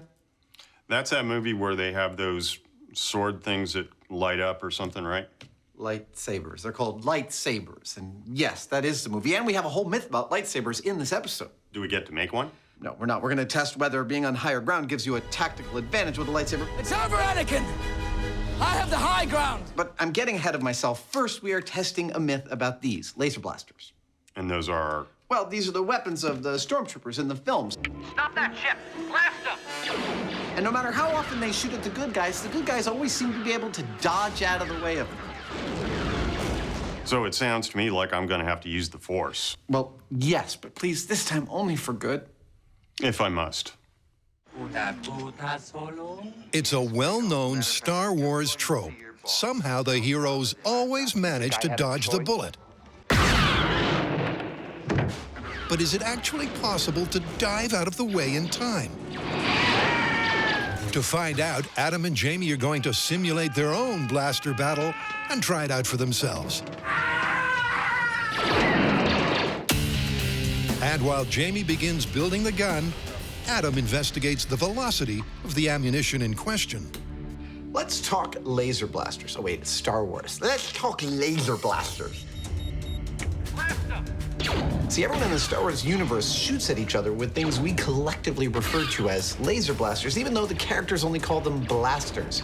but we think of them as lasers. The question is, are they? Well, let's find out. I've got here a handheld laser pointer, shoots a green laser. Let's figure out how fast this thing goes. 3, 2, 1, there we go. All right. Yep, 186,000 miles per second. I'm kidding. I'm not measuring light with this. This is actually a force gauge. Get it? Force gauge. The fact is, we all know how fast light moves. So I'm going to venture to say that the bolts from the blasters on Star Wars move a lot slower than the speed of light. How much slower? I'm going to find out by watching Star Wars, measuring them with calipers and using some math to figure out how fast they might move in the real world. That hallway is 88 inches wide. Once I get enough measurements, I'm going to average them out, and it should give me a consistent laser blast speed. By extrapolating from a visual reference, Harrison is 6 feet tall, and timing how long it takes the blaster bolt to cover a known distance, Adam can calculate its velocity. And before you can say laborious arithmetic, 7 frames. Adam has calculated an average from across all 6 movies. I've got a speed of between 130 and 135 miles per hour at a distance of about 40 feet. So that's what Jamie's gun will replicate. 130 miles an hour at 40 feet. We're going to be replicating the performance of the blasters we see in the movie, and to do that, we're going to be using this pneumatic launcher by plumbing compressed air into the back of it. Every time you pull on the trigger down here, it fires a round, and then these pistons push forward and advance another round into position, ready to fire. Ow! That's what I'm talking about. Now, we can put anything that we want inside these tubes. So I'm going to be experimenting to find out what we can fit in there that accurately replicates the performance of what we see in the movie and hopefully doesn't hurt us at the same time. In theory, by altering the air pressure powering his gun, it looks like that's about 350 PSI. Jamie will be able to match the movie specs with his non-lethal ammo. Firing in 3, 2, 1. But in practice, there's a speed problem. This only said it was 26 miles per hour. Right? Measuring problem. Didn't quite get a reading. 1. And accuracy problem. And they're going off to the side. Whose year we have all the problems. Our first laser blasts don't fly straight, and we can't get a reading on how fast they're going, so there's still some problem solving to do. We may end up going with a totally different solution. We don't know at this point. So while the team locates the drawing board, Darth Hyneman and Jedi Savage go head-to-head in a lightsaber duel to tackle the myth of higher ground.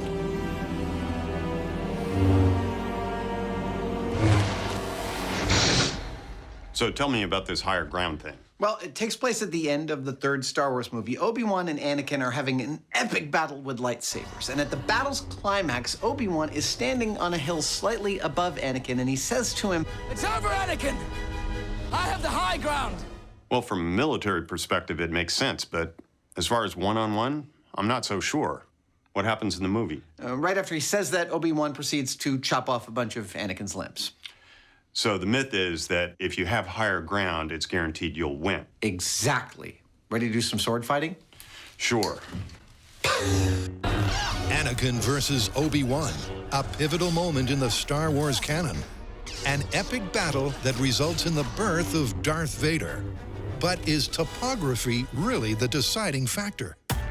Now, Jamie and I are going to be battling with swords, but it begs the question, how do you determine who wins? Well, we think with lightsabers, it's pretty straightforward. First touch wins, really, because anything you touch with a lightsaber, you're pretty much taken home as a keepsake. And I believe I have an idea for determining definitively who wins each of our sword battles. To test the dueling advantage of higher ground, fascinating, Adam's connecting the dots on a complicated conductive plan. Mindbender. Once revealed, it will clearly show who wins each battle. Ding. Thanks to bright lights lit up by a lightsaber. Blue and yellow it is. And clever clothing that can carry a current. This, believe it or not, is actually metal. It moves like fabric. It is an incredibly fine copper mesh. It's super conductive, and that's why I'm using it. I'm gonna make some clothing out of this stuff. Nice, one-size-fits-all conductive pants.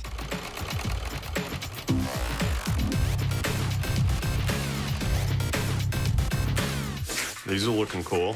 It's amazing how supple this stuff is. It's just beautiful. We're gonna have to see if it's a Faraday cage. Well, I figure my cell phone's gonna stop working the moment I put it on, right? With the copper conductive clothing complete, oh yeah, it's time for the lightsabers. What about them? Well, there's probably some people wondering about now whether we're gonna spend part of this episode making our own real lightsabers. Well, I've got news for them. We're not. No.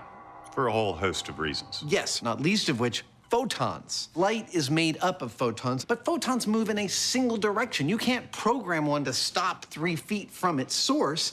And even if you gather a bunch in a small place, like we do with lasers, the beams of a lightsaber would likely pass right through each other. Well, and then there's the power required, because while there are lasers that cut through stone and metal, they require a massive power input. You'd have to have something like a small nuclear reactor attached to it. Meaning? But what if you could harness a non-laser technology like this cutting torch to make a lightsaber? Well, you've still got your portability problems. You've got an awful lot of heat to deal with, and you still don't have something that behaves exactly like a lightsaber. You're right. Oddly enough, you'd be better off trying to build your own Death Star than a lightsaber. We should try that. To test this age-old military adage, I'm making a lightsaber. Adam's faking them. So a lightsaber is massless, right? The blade has no mass, it's just light. Yeah, look at that. Oh, muy auténtico. So we need our blade to be incredibly light, which is good because we want to be able to smack on each other without hurting each other. And the blade in this case will be played by a beautiful, super light, crazy light carbon fiber tube. Oh, that's cool. It feels like there's almost nothing there. The final stage is a layer of foam pipe insulation, over which goes a sheath of conductive copper mesh. This is reminding me of something. Time to put the padding on the saber. Oh, good, good, good. That's exactly what I wanted. Adam's finally ready to reveal his plan. There's your Jedi weapon. What I've got here is some conductive suits with conductive swords, so that as Jamie and I sword fight, it's not bad. Give me a whack. Okay, not on the face. We can determine precisely who gets hit first, and that is when my sword touches Jamie, his belt lights up. Hey, look at that, it totally worked. When he touches me, my belt lights up. Hey, there we go. And we should be able to view exactly who wins. Time for Jamie and I to sword fight.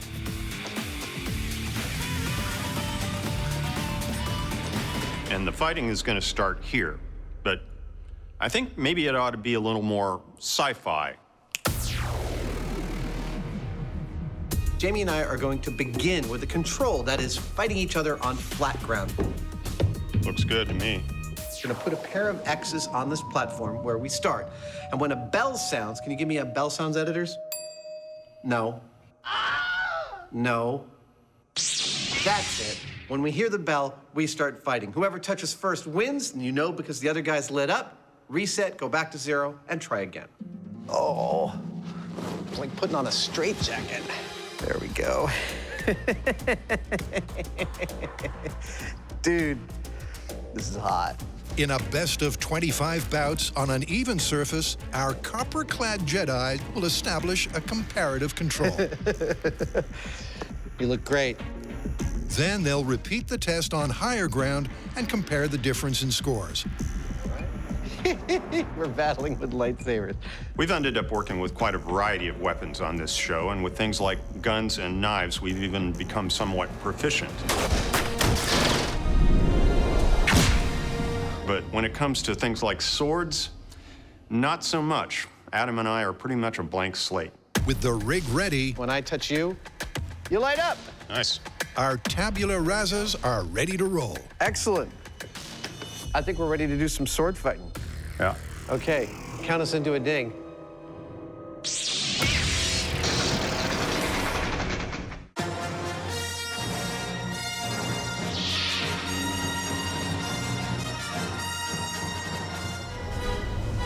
It's over, Anakin! I have the high ground! To test the combat cliche that height equals might, Ding. Adams concocted a set of copper suits and non-lethal lightsabers to do battle with. Okay, not on the face. And first up, a flat ground best of 25 control.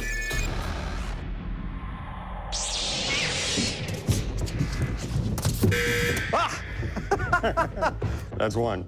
After they establish their relative abilities on the scoreboard,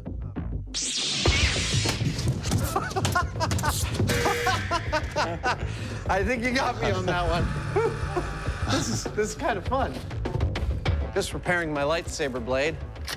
Great. It's a little known thing Jedi sometimes have to do. Your blade can get bruised. That's what it's called, a light bruise.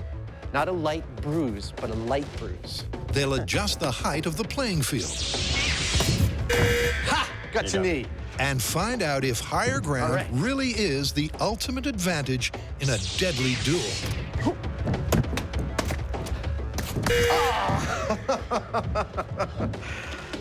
This is genuinely entertaining. Adam, did I ever tell you I was on the fencing club in college? What, 34 years ago? And it was only because there was a hot chick that I was dating and she wanted to do it, so I was doing it with her. That's a reason I learned a lot of things in my life. It's true. On guard. All right. Yep, with no prospective mates to impress. Technique, strategy, and composure are conspicuous by their absence. Right in the heart. Our neophyte fighters are simply frantically flailing their way through each bout. Actually trying to come up with a strategy for blocking a hit and then going in and making a hit is incredibly difficult. Gotcha. There's a lot going on, including a guy with a blade trying to kill you while you're trying to think. If there's one thing we've learned from our experience with working with weapons on this show, it's that it's not like it is in the movies where you can hack away with a sword or unload a machine gun and nobody gets hurt. The reality is that people get hurt instantly. All we have to do is a few spars and then we've got a hit. And in the case of something like a lightsaber, just a light touch can mean that you've been cut completely in half. So it's a serious thing. As the match comes to its increasingly desperate I'm going right for the direct approach. and competitive conclusion, Oh, really? Really? That's how it is. the score indicates that with no topographical advantage, this was the perfect baseline. Jamie and I have completed 25 trials on even ground. That's a good shin hit right there. And experimentally, the results are kind of awesome. We are totally evenly matched. I had 13 wins to Jamie's 12. That means it's time now to go to higher ground. We're going to do another 25 trials. It's heads. I'm higher ground. Okay. Now that one of us is going to be fighting from higher ground, there we go. I would note that in the movie, Obi-Wan tells Anakin that It's over, Anakin! I have the high ground! Now that means that when Adam and I start to fight, we're not talking about like one winning by a few points or the other. That seems great. If this idea is true, the person on higher ground has to totally dominate that battle.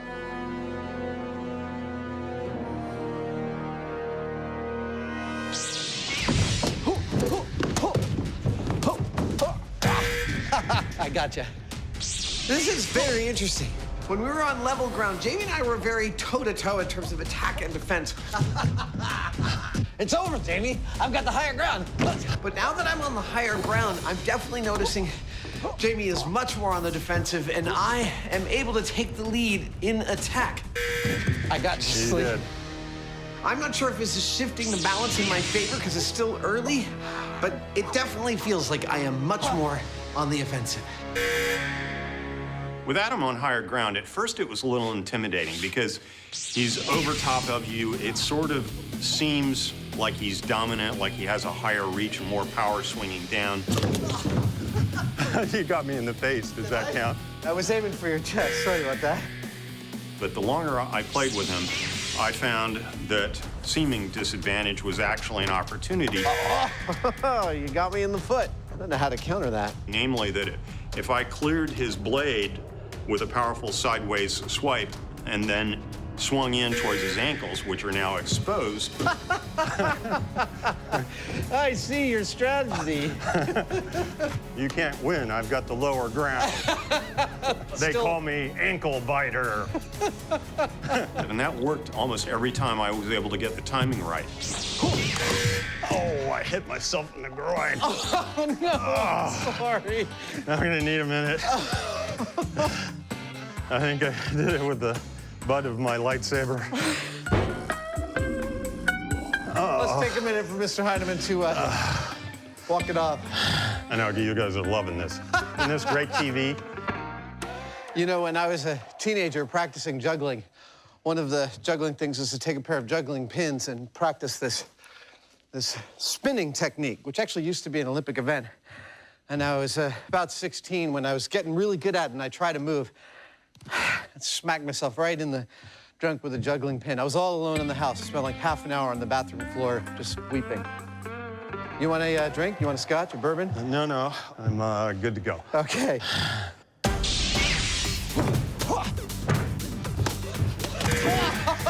I really thought that being above Jamie would just give me this towering plank, and I was just gonna win every one.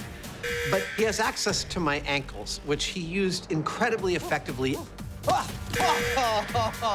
Once I get close, my legs are just done for. From my perspective, I don't think I can call the high ground an ultimate advantage at this point. Yep, despite finishing with a scoreboard advantage, Adam feels the numbers don't tell the whole story.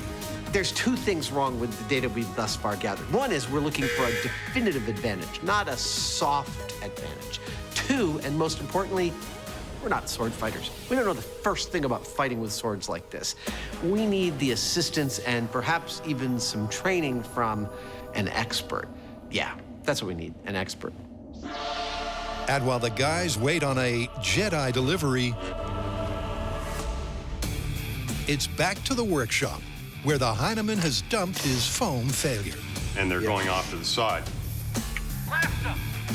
To test the myth that the Star Wars laser blaster dodge is feasible physics or a filmic fiction, Jamie has to match the movie's velocity with more accurate aerodynamic ammo. Straight ping pong ball, not very accurate. It's going about 60 miles an hour, which isn't good. But we have ping pong balls made out of foam, and when I put a skewer on them, 150 miles an hour and dead straight. That's cool. One. Bullseye. After converting his arrow-inspired prototype into a more polished version, Let's see what that does. And adjusting the air pressure powering the gun. Okay, 80 PSI in 3, 2, 1.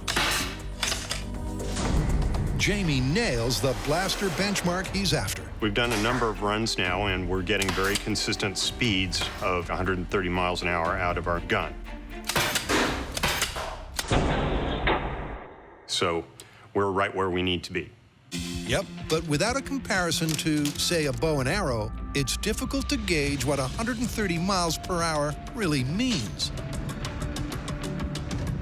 I thought a visual chart showing the relative speeds of things might be helpful at this moment. For instance, here is a piece of tape representing the speed of the arrow, and it's a little bit shorter than the piece of tape representing our blaster because it was slower. This is the relative speed of a bullet compared to the blaster, many times faster. But we call it, all the time we call it a laser blaster. Laser is light, so how does the speed of light compare to all of this? Well, it's a lot faster. Significantly. The line goes out the door, it goes for a while.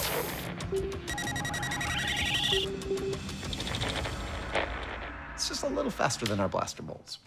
But before the guys hit the location for the Dodge denouement, Are you sure about this? Adam's gonna shoot first Okay, Adam, go for it. to find out how much a failed test is going to hurt. 3, 2, 1.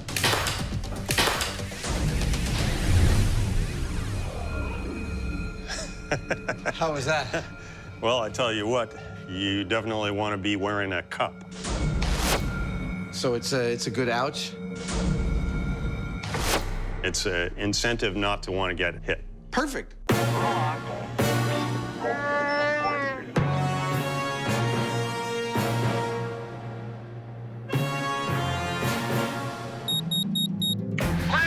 Welcome to the Mythbusters version of the Star Wars universe. We're investigating the myth that the good guys always seem to be able to just dive out of the way of the blasters used throughout the Star Wars universe. Now we have built ourselves our own little version of a rebel ship with a 40-foot hallway. We're gonna set up our blaster at the other end that shoots air bullets at the correct speed, and Jamie and I are each gonna take turns standing here and attempting to get out of the way of those blaster bolts. With their rebel ship ship-shape, All right. first up, they're making sure they stay on target. We're gonna shoot him first to make sure that the darts are hitting the right spot. You know, we're asking our target stormtrooper to do precisely what stormtroopers do in all the movies, which is get shot. 3, 2, 1. Okay, firing now. Well, that's weird. 2, 1. Oops, that one went off to the side. Yeah. 1. Off to both sides, high and low. The gun is firing at the correct speed. Pressure, check the pressure. Yep. Pressure's good? Yep. Firing. Now that's just crazy. But at some point in the mass production of the ammunition, they've become unpredictable. They're kind of like this. The arrow-like fletching has somehow lost the aerodynamic qualities of Jamie's handmade prototypes. That means I'm headed back to the shop to come up with something else. Back at base, Jamie decides to start over. And this time, he's borrowing a design element from Bullet Ballistics. 3, 2, 1. I think that's gonna work. And it's diabolically simple. A couple of ice cream spoons that are put in the crisscross that I've cut into the balls. And because I've scissored them, this is gonna be like rifling. It's gonna spin it and hopefully make it more true.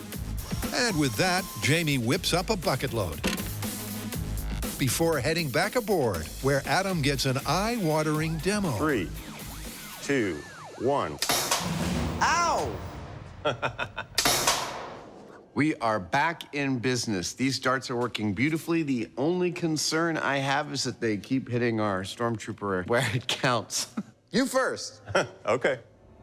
Here's how this test is going to work. Jamie's going to be standing over there. I'm going to be standing over here, and I'm going to be shooting Jamie. Oh, there's more. Right, there is more. I'm going to be shooting these darts at him, and he's going to try and get out of the way.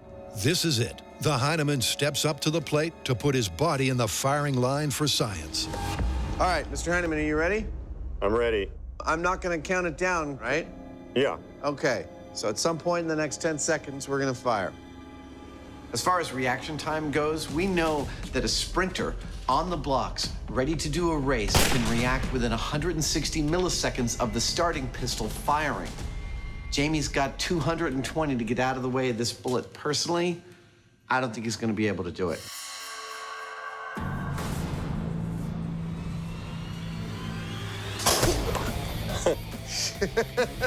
A hit. A palpable hit. Jamie barely moved, but it's the best of 3, and maybe now he's got his eye in. Mr. Hyneman, you feeling fast? I'm set.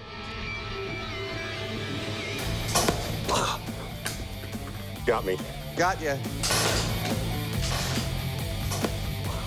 As far as I can tell, I'm just starting to move about the time I get hit. And that means that the flight time of the projectile and my reaction time are pretty close to the same.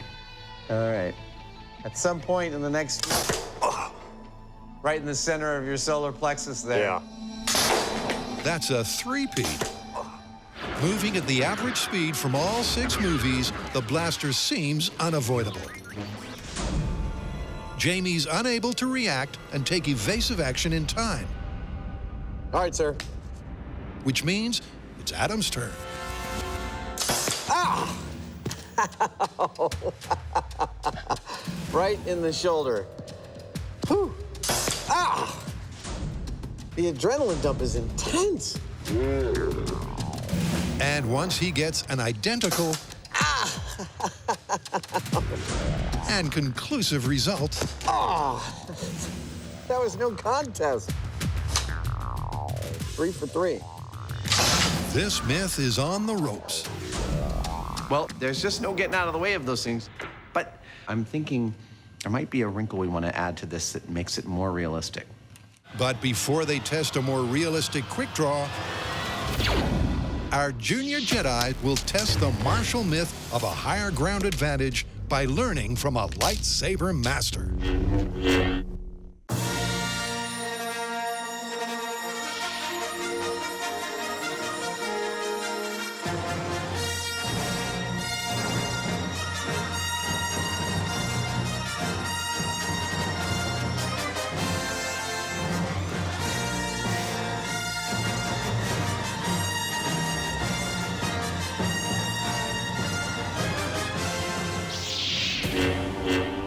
So training is what we are going to get today. And not just general sword fighting training. Oh, no. Lightsaber training. See, the stunt coordinator for the Star Wars films, Nick Gillard, has invented a true martial form for dueling with lightsabers. And what we've got here is one of his proteges, Colby Boothman, a world-class level fencer, an expert in Jedi sword style. I can come at you a million different ways. He's gonna show us some of the ropes of dueling with lightsabers. Colby begins at the beginning. He covers the basics of balance and stance, So that's like a very strong kendo pose. handling, and footwork. There you go. If Adam and Jamie are to genuinely test the combat advantage of higher ground, Hold on, let me analyze that. they need to know a lot more about how to handle their weapons. Just like that. That's close. Yeah, it's very, very personal. The original trilogies were at a more traditional distance. In the prequels, Nick had brought everything in very tight. And that's part of what makes the fights so interesting in the prequels, is because they're very intense.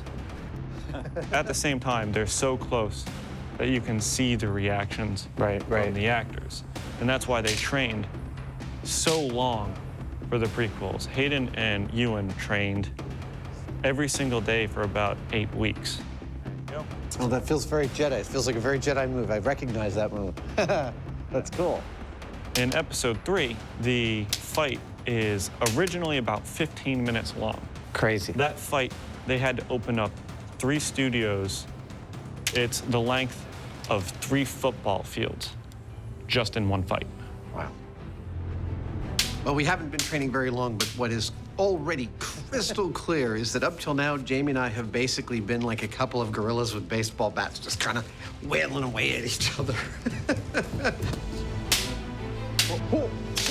I don't know if I make the hooting sounds. Is that very Jedi? Hopefully, by the time we're done with this, oh, I almost got him in the head. You did get me in that. Our sword fighting will do a little more justice to the beauty of the lightsaber as an actual weapon. In a testament to the teacher's ability rather than the students, several hours later, our journeyman Jedi begin to make real progress. This is very cool getting the lightsaber 101 from Colby, and we're learning that it is sort of like a dance. Hey! There we go. But if there's a word that typifies dancing, it's cooperation. Oops, sorry. And in fact, a sword fight is sort of the opposite of that. You're looking for the opening, and you're trying to close down those openings. So we're just starting to learn how to win the battle against the other. It's a lot to learn in a very short period of time. With the basics down, it's time to translate those techniques to an uneven playing field. There we go.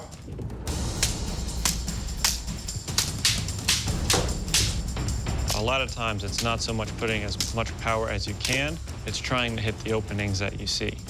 Where, after an hour of intense one-on-one sparring, from both vantage points,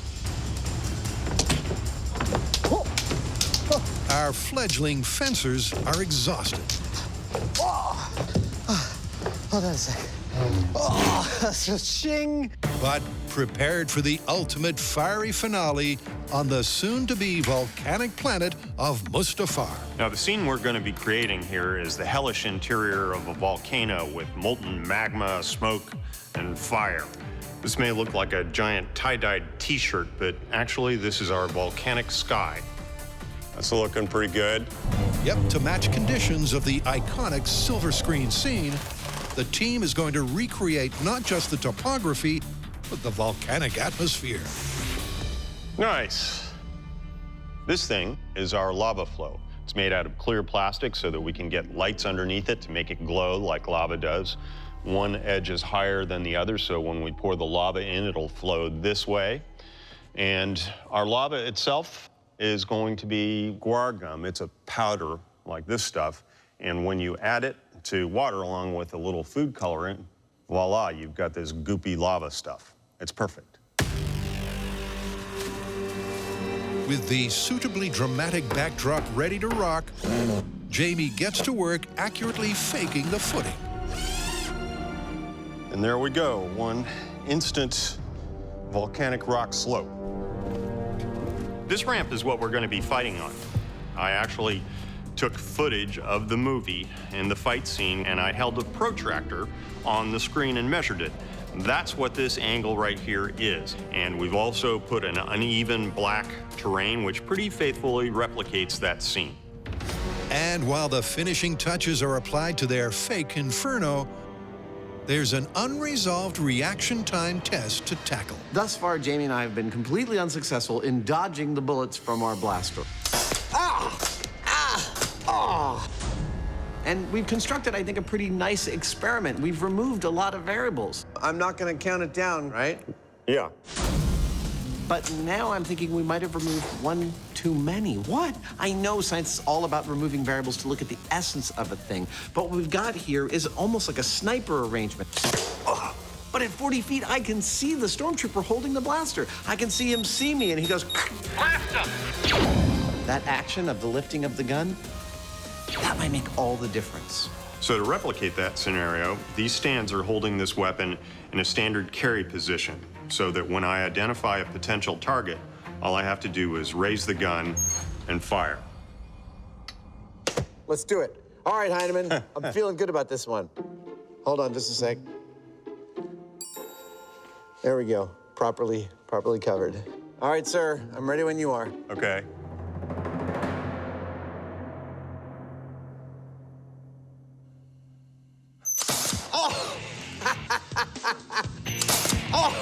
Ow! Right in the knee. The gun raise takes an additional 400 milliseconds. Despite that, Adam's first attempt would have left him limping. There was no getting out of the way of that one. Set? Yep. That was a good one. Unlike the first series of tests, Adam is able to move before the bolt reaches him, but he still can't avoid the hit. All right, sir, I'm ready when you are.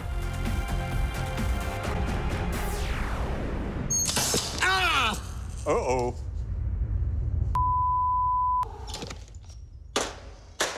I just had to curse because that hurt really, really badly. I'm done testing. I failed 3 times. That really hurt. I'm gonna walk it off. Well, never let it be said that Jamie and I don't put our bodies on the line to test the stuff that we're doing. I started out the story thinking that the blaster bolts look darned slow, almost comically slow. But turns out, even when I can see our trooper lifting his rifle into position, it's fast enough to get me every single time. There is no dodging these blaster bolts. Or is there? Now, as it happens, in a prior episode, we clocked our reaction times, and mine was somewhat faster than Adam's. So before we call this one, I'm gonna have a go and see whether we get any different results. You ready, Hyneman?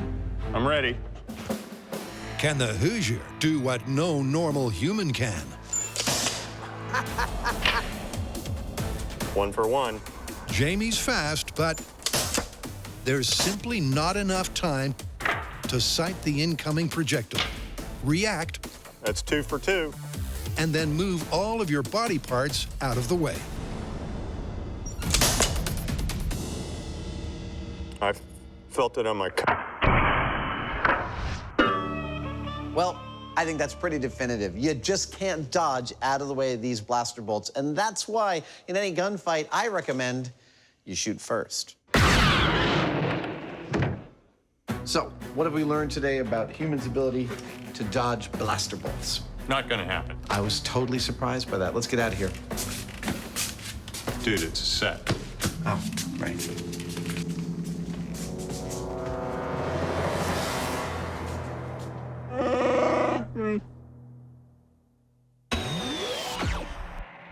Before we come out swinging, let's talk about this higher ground thing, because from a military point of view, it's supposed to be really important. Well, it does provide several distinct advantages. It is easier to defend, and being on higher ground affords you a wider field of vision than your opponent. As long as 2,500 years ago, Chinese General Sun Tzu advised that if your enemy was on higher ground, do not ascend to attack him. Yeah, but while higher ground may be really important if you're talking armies having to charge up or down a hill, we're just talking about two guys that are only a few feet away from each other, and that may be an entirely different thing. Right, well, and then there's the moralistic argument. See, when Obi-Wan says to Anakin, "It's over, I have the higher ground," he might be talking from a moral perspective as a Jedi who has rejected the dark side and he's on the right side morally. Yeah, but we've got no way of testing that one. No, we don't. Wait, what are we doing back here on the Rebel base? I thought we had put this myth to bed. Ah! Uh-oh. And we had, except, well, we realized that we'd left one thing hanging. And that is, when we looked at all the ways the good guys get out of the way of the blaster bolts from the stormtroopers, they don't just dive out of the way. No. In fact, Jedi have their own technique. They pull out their lightsaber. I would have one, but I'm Han Solo and he doesn't carry one. And they actually deflect the blaster bolts coming towards them with the lightsaber. Is that possible? That's what we want to test. All we need is a Jedi. Well, as luck would have it. Are you ready, Colby? Let's do it. As we know, Colby Boothman, Master Swordsman, is about as qualified as anybody to attempt to fend off blaster bolts with a sword. Colby, are you ready? Ready. The rules of this game are pretty straightforward. Colby, here we go. Without warning, I'm going to fire a shot. Colby's going to make his best effort to knock it out of the air. Whoa! Holy crap, he actually blocked it. Yep, our earthbound Jedi made contact. But with the next three sailing past his defenses, maybe it was a one-off lucky hit.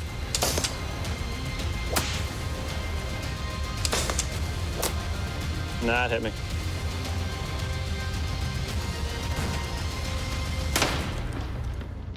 Did he get that one? Yeah. Nice! Well, it doesn't get any neater than that. Our Jedi was actually able to deflect some of our laser blasts. Now, I know we're talking about a fictional character in a fictional universe with fictional physics. I recognize all of that, but after the difficulty Jamie and I had dodging those things, I think Colby demonstrated some pretty amazing skills being able to actually stop them with his lightsaber, i.e. bamboo thing.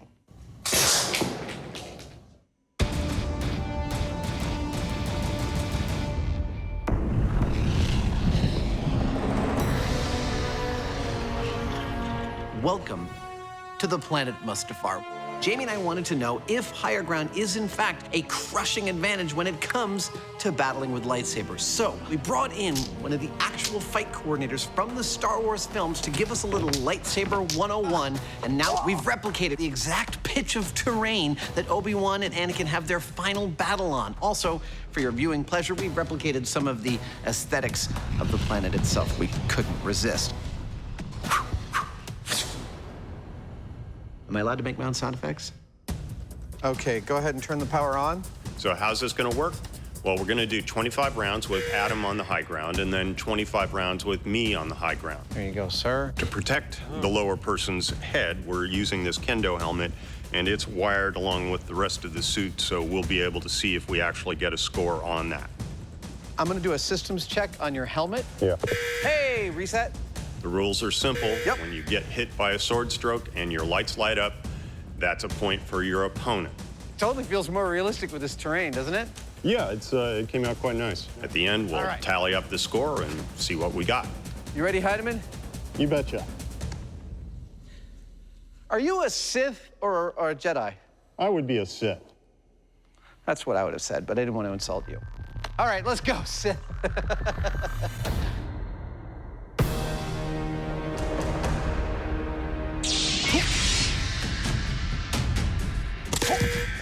Gotcha. Our recently graduated Jedi once again do battle for science. Nice. Gotcha. This is intense. Reset. It's pretty clear that just one day of training won't make us sword experts, but it gave us some insight into ways to move the lightsaber.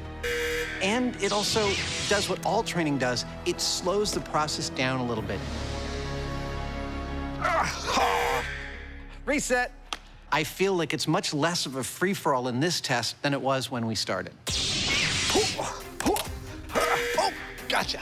They are certainly more skilled. Reset. More clinical in their execution. Oh, dead. Reset. But as the contest continues, it's clear Jamie, supposedly at a deadly disadvantage, dead, is holding his own. You and I are quite evenly matched, sir. At this point, I feel like I'm making quite a number of scores. And to me, that says that this is not a definitive thing that higher ground always wins. Yep, and with Jamie exacting the revenge of the Sith. You didn't quite nail me in the ghoulies, but that was a good shot. Careful with that, will you?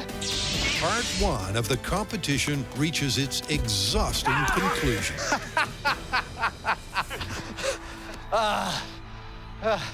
So, that's it for the 25 rounds of Jamie from the lower ground position. Now it's my turn. We're not gonna look at the score just yet, because it's not about which one of us does better.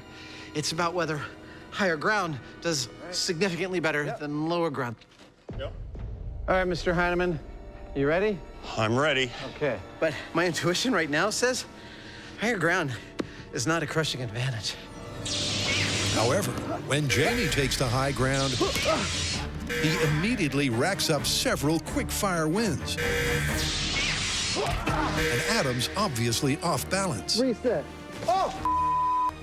Okay. But as Adam adjusts Oh, I got your foot there. and finds his footing, You got me. it once again appears to be a relatively even contest. Despite the uneven playing field, each position seemingly offers as many scoring possibilities, equal pros and cons. And with all 50 fights done and dusted, the conclusion is clear. Yeah, they both have their different sort of approaches. In the higher ground, you feel a slight bit of superiority because you're high up, but that's quickly dispelled by dying repeatedly. So what do the numbers say? Well, the numbers tell an interesting story, though it's not the story that the movie tells. Out of 50 trials, low ground won 26 times and high ground won 24 times. Well, that's about as close to dead even as you can get without being dead even. Indeed, and that tells me that this myth is dead busted. Let's go back to our home planet. Okay. Where's Jamie's home planet?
See what we got here. 20,000 emails? Hi, this is Adam. That is a good idea. Oh, hold on just a second, can you? Hi, this is Adam. Yeah, that's a terrific idea. Oh, and can you hold on just a second? I'm getting another call. Hi, this is Adam. Okay, everybody, hold on just a second.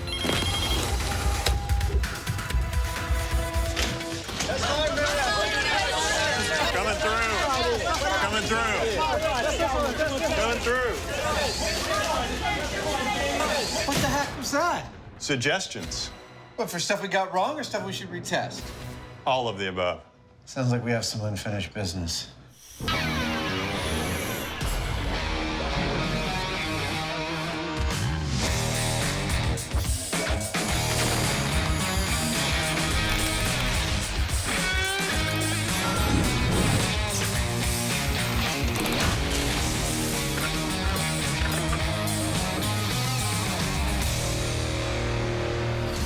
What's all this? This is a bit of unfinished business for us. Every single letter here represents a fan's request that we either A, retest a story they think we got wrong, or B, take a new tack on an old story. Is any of it any good? Actually, there is a bunch of really fine material in here. We've got stories about holding on to hand grenades to keep them from going off. Fans that want us to revisit some aspect of our old spy car episode, specifically involving the tire-bursting tacks. Whoa! And we've got a story about reloading automatic pistols. Can you really do it as fast as they do in the movies? Anything else? Yes. The first one I think we should tackle involves video games. Fans want to know, if you're playing a video game that is representing a real-world skill, can the video game make you better at that actual skill? Video games as a teaching aid. Yes, I think we should test that. That sounds great. I'm up for it. All right, let's do it. In the video game special, the Mythbusters had a blast. But fans say there's unfinished business. Because Adam and Jamie didn't test an idea that's as old as gaming itself. Can virtual practice provide real-world skills? To find out, Adam and Jamie first need a blank slate.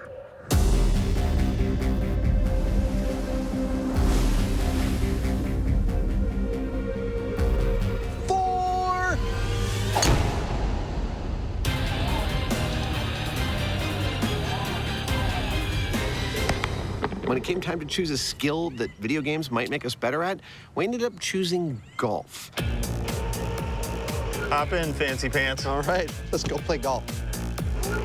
It turned out upon discussion that neither of us had ever played a game of golf in his entire life, either in real life or in the virtual space. Thus, golf it is, and golf is perfect. We're here at one of the most beautiful and certainly one of the most famous golf courses in the world, the legendary Pebble Beach Golf Links. The fact that Adam and I, with absolutely no knowledge of golf whatsoever, are playing our very first game here is, well, it's kind of a travesty, actually, but what are you gonna do? Well, luckily for the course, that travesty will have to wait, because first, it's time to swing for science. At this point, neither Adam nor I have played any golf at all. So the first thing we're going to do before anything else is we're going to take a swing here on camera. Am I supposed to whack it or putt it? In front of this high-tech golf swing analysis system. And we're going to compare to a later analysis that we'll do after we've received training and played a game of golf. Having a good swing is one of the key skills for all golfers. There it is, in all its glory. So precisely comparing swings pre- and post-training will be one of two crucial pieces of data. That felt terrible. And with the pre-swings in the can, it's on to the second metric, comparing their before and after scores on the course. And for that, our golfing greenhorns, shall we play? Must fare to the fairway. If we're going to investigate improvement, we need a baseline to compare that improvement to. I think we're supposed to go that way. That means we need a control, and that means Jamie and I are going to play golf as the blank slate neophytes we really are. I've never played a game from scratch before. We're going to tally up those scores and then separate for some real training. Jamie's going to spend a day getting trained by a machine. I'm going to spend a day getting trained by a person. Do we have any balls? And you got those little stick things, right? After the training, we will reconvene on the golf course, play the same holes, and tally up and see just who has improved the most. Coupled with the swing analysis, the guys are pulling out all the stops. Go for it, sir. And first to tee off, it's Jamie. Who can literally only get better. What do I know about golf? Maybe you need a different club for that. Seems like it's as good as any. Well, most of my knowledge centers on the aerodynamic qualities of the dimples on a golf ball, which I seem to recall applying to a car to improve its gas mileage. That's the coolest thing ever. Beyond that, I understand there's something that you hit the ball with to make it go specific places. I don't think you're supposed to use the tee every time. And that's about it. Ooh! That was beautiful, Jamie. The par score for this 300-yard hole is 4 shots, something that the boys are already beyond. Oh! Even before Adam loses his ball. My ball ended up bouncing into there, and I've been looking, I can't find it. It's a shocking amount of energy these clubs can deliver to these balls. Oh. That's bad. I know that's the whole point, but it's sort of surprising to be on the business end of it. By hook or by crook, the guys slowly approach the green. Oh! Hey! Jamie! Uh-oh, sand pit. Uh-oh. Uh-oh. Same sand pit. And that's where the fun really begins. Oh, that's bad. Their fundamental lack of understanding of course management and swing mechanics. I'm trying to imagine all the golf aficionados just screaming at their televisions right now. Racks up their score. That wasn't very good, Jamie. No. Tick-tock, Grandpa. But eventually, they escape the sand. Hey! Ho, ho!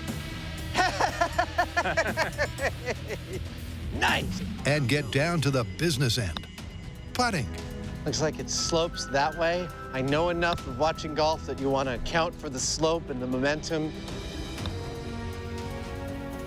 I mean, come on, I know a little bit about physics.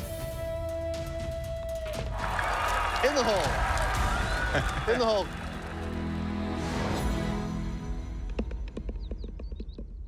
So there you have it. For the first time in my life, I was able to get a little piece of plastic several hundred yards from where I started to a hole using some carefully engineered sticks. This is a very interesting process, trying to learn a game as complicated as golf without being told anything.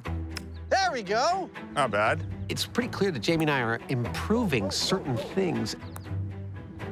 Oh, that was so close. But it's also clear that it is this mountain of knowledge that we're not even touching. Feels like sort of stabbing around in the dark with a fork, trying to kill a bear. We should have been able to do this in 4. Oh. That's a par 4.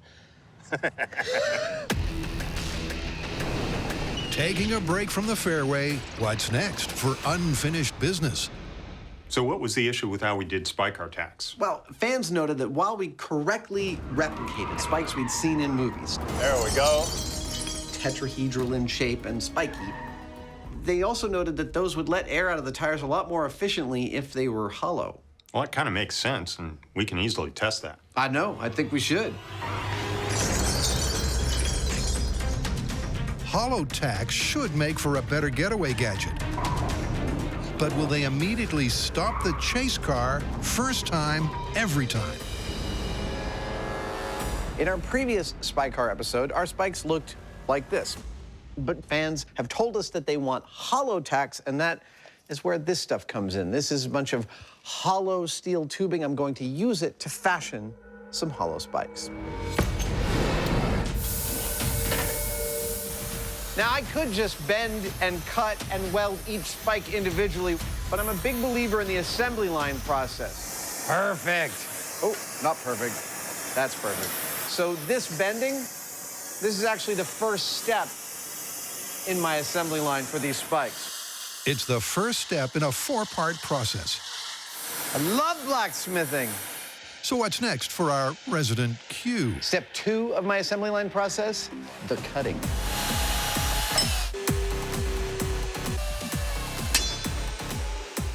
So now there's 2 halves of one spike, and there you go. That's how that puppy is gonna work.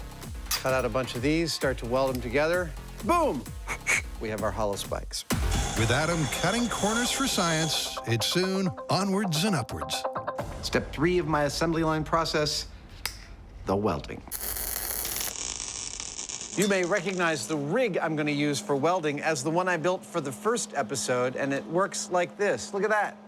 You sit the 2 parts in there and weld in the middle, bang, you're done. Isn't that cool? Because only a small weld is required per tack, it's not long before Adam sealed the deal on all 50. Ah, awesome. That's the last one. Now, normally if I was a cop making my own road spikes on the weekends, I would leave them this color because they blend in with the road. But we're making a television show, and I want these things to be bright. So step 4 of my assembly line process is to paint them bright pink so we can see them on camera. Oh, yeah, look at that. So pretty. It's worth covering why the tack is the structure that it is. Why 2 90-degree angles join perpendicularly at the center? Well, it's because when you do that, what you end up with is called a tetrahedral arrangement. A tetrahedron is a 4-sided regular polygon, one of the Platonic solids. In layman's terms, it means one point is always facing up, and that means it's ready to pierce the tire. That's the theory. But at the runway, will it be license to kill?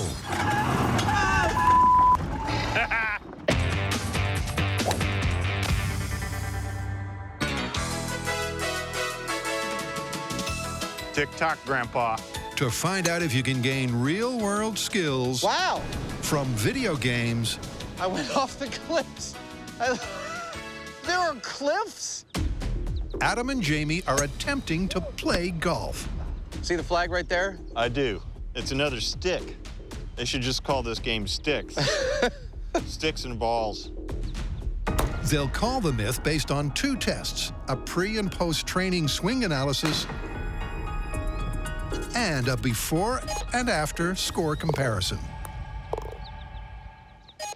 There we go.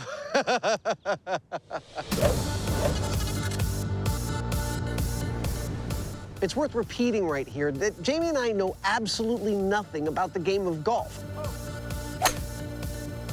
Where'd it go? I think it's gone.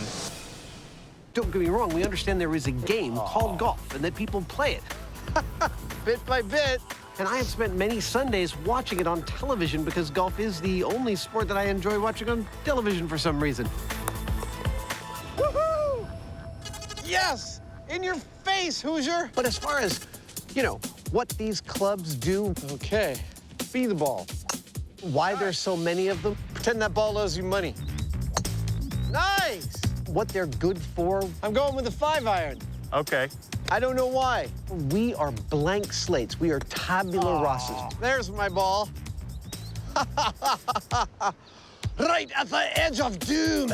Having no prior golfing experience is the only way to see if video game training can work. And after sinking the final putt, Give me a high five. God, that is such bull. What are you, 12? we now know the scores to beat. You beat me. Woohoo! Yes, yes, yes, yes. But seriously, I guess now it's time for us to go away and get some learning and come on back and try this contest again. That's what it's about, isn't it? Adam did better than I did, but let's be honest, we were both really pretty terrible. So it effectively means that we're starting with an even playing field. But from here on in, I'm going to be trained by a machine, and Adam's going to be trained by a person. I'm genuinely curious to see if Jamie's game improves by playing against a machine. I mean, heck, the man was born from machines. They ought to be able to speak his language.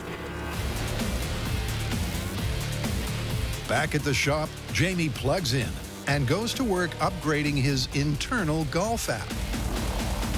There are a lot of different virtual golf games out there, but we've chosen one in particular called John Daly's Pro Stroke because it claims to help you improve your swing.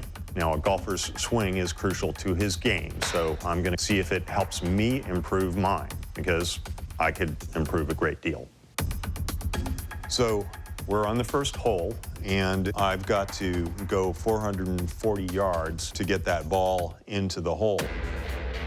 I'm going to have to hit it as hard as I can, which means that I'm going to have to come all the way up. Using the game's motion capture wand, Jamie's off and swinging. I almost hit some people. And despite being instructed what club to use and when... Okay, so it says I need to use a 3-iron. Oops. What'd I do? His virtual start is as bad as his real-world start. I bumped the ball, and it only went a foot. That was bad. Watching me practice with this software, you might think there's no way it's going to actually help me improve my game. Did I overshoot that? But if there's one thing I've learned on this show, it's to not be so sure of myself. I'm back where I was. So we've got to give it its due chance. Where's my caddy? A double-digit start is not great, but Jamie soon realizes that there is information he can glean from the game. At this point, I'm noticing a whole bunch of stuff. I guess I'm going to try to mimic what he's actually doing physically, and we'll see whether that helps. And it does seem to be very exacting about what it requires. While I'm in the rough, the little subtleties of a slight change of the angle of the swing, the head of the club in a certain orientation to the ball. Oh, well, I'm not in the sand pit. So this is pointing out that even the most minute variations on that are going to make a huge difference out on the field. After 2 hours of intense practice. Nice. Bogey. I made a bogey. Jamie's swing seems to be improving. Looks like I got fairly close, actually. He's also learning how to read the wind and the greens. Well, it is teaching me that I need to account for the angle of the terrain. Something that's reflected in his scores. Oh, my goodness. I made par. I'm doing fairly well. The numbers are showing that I went from 10 down to where I'm now at par for the first time. So I'm apparently learning something. Jamie is getting better and better. But will any of this help him back in the real world, as the myth would suggest? I've spent a day with this golf teaching program, and I did dramatically better here than I did out on the actual course. How about that for a shot? I made my first birdie. Now, does that mean when I go back out on the course, I'm going to do dramatically better there because of what this has taught me? That's what we're testing.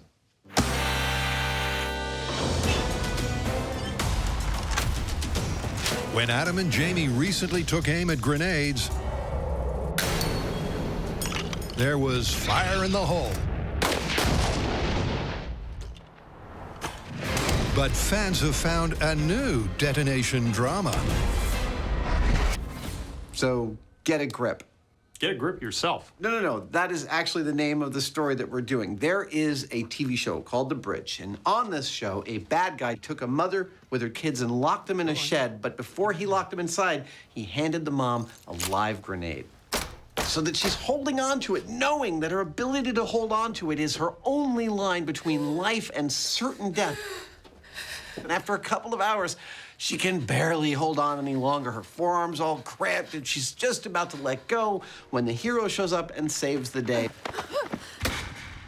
But here's the question.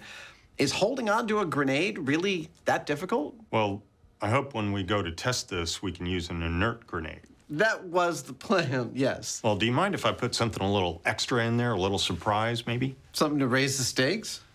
Just a little. That sounds good. Let's do it. Some more, Zada. If I'm gonna test these mitts' ability to hold on to a grenade for more than a couple of hours, I could just sit on the couch and do it while the camera rolled. That's it. But where is the televisual interest in that, I ask you? Oh, no. We are going to conduct this experiment in an experiment-conducting kind of place.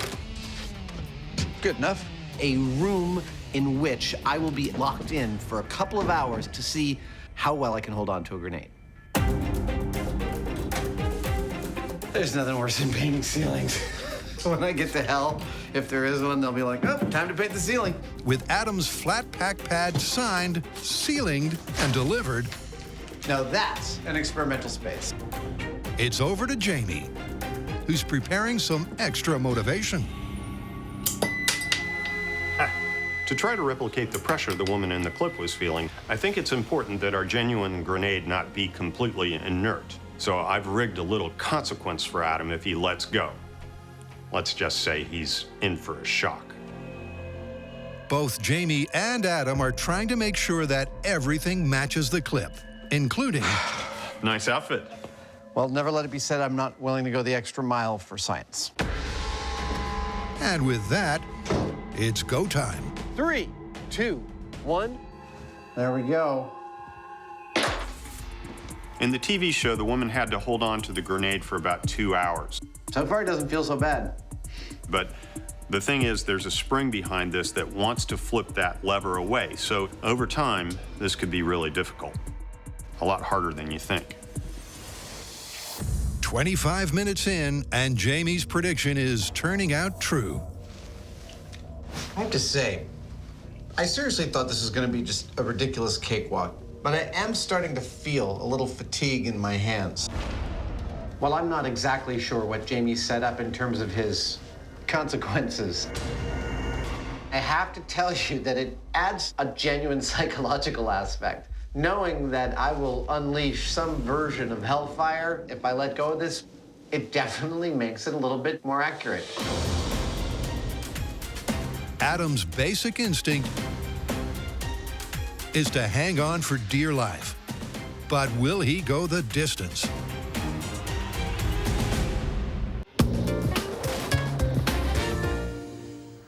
Let's see what we got here. Thanks to an inbox that's fit to burst. 20,000 emails? And a mailbag that's full to the brim. Adam and Jamie are retackling fan favorites. Sounds like we have some unfinished business.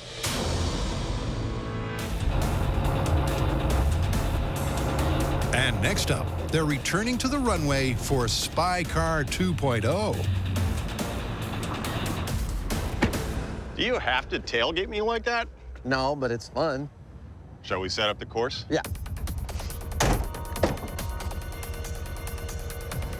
Our plan today is pretty straightforward for a Mythbusters car day. In general, it's a little bit of driving and a little bit of mayhem. Whoa! In specific, it's about a quarter-mile course, starting with the straightaway. Last one. Jamie will drive down that straightaway in a pickup truck at about 40 miles an hour, and I'm going to chase him about 3 car lengths behind. At a certain point, he'll drop his load of tacks and then make a U-turn followed by a slalom. Obviously, by chasing, I'm going to drive over those tacks, and I've got to follow him through that U-turn and that slalom as closely as I can, if I can at all. Our goal is to see how well our new hollow tacks work compared to the old non-hollow ones. There's no doubt that hollow tacks will puncture the tires, but will it stop the car stone dead as many viewers claim? A prediction? Look, I have a tremendous amount of experience from this show of driving cars that are out of control.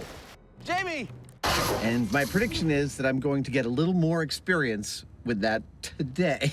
I think that these tacks are going to deflate my tires fairly handily, and while I may be able to make the U-turn after I run over them, I don't think I'm going to be very useful on the slalom, but I cannot wait to find out. Are you ready, Adam? Dude, I'm ready. Let's do this. Okay. Hollow tacks on the road in 3, 2, 1, go. Oh, this is gonna be fun. All right, we're up to speed. Jamie's got his bucket ready. Here it goes.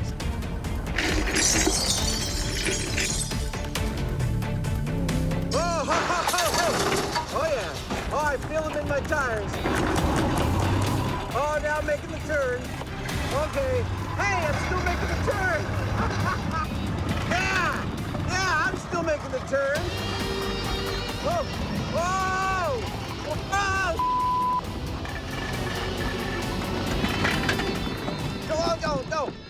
No! Oh. Now that's what I call a result. That was freaking awesome. So I'm driving behind Jamie when, like it's Johnny Appleseed of death, he starts sprinkling these steel tacks along the road. I drive right over them, and immediately I start hearing them tunk-a-tunk-a-tunk-a-tunk-a-tunk-a in my car. And then almost as fast, I start hearing my rims hit the ground, and the car rolled to a complete halt about 300 feet later. Oh, no! That is an effective tool for stopping cars. Yep, just 15 seconds after impact, Adam was brought to a grinding halt as all 4 tires got trashed. One of the things I noticed about this particular design is that if they stick into the tire, they form a nice tube through which air can flow and deflate the tire quite quickly. But if the tire is moving really fast, they can sling back out again, and instead of leaving a narrow hole that will close up like the solid spikes did, they're cutting a rubber plug out and taking it with them. It's pretty cool. Now, I want to start this wrap up by saying I don't think we got the tacks wrong on the first try because we were imitating tacks we've seen in movies, right? Yeah.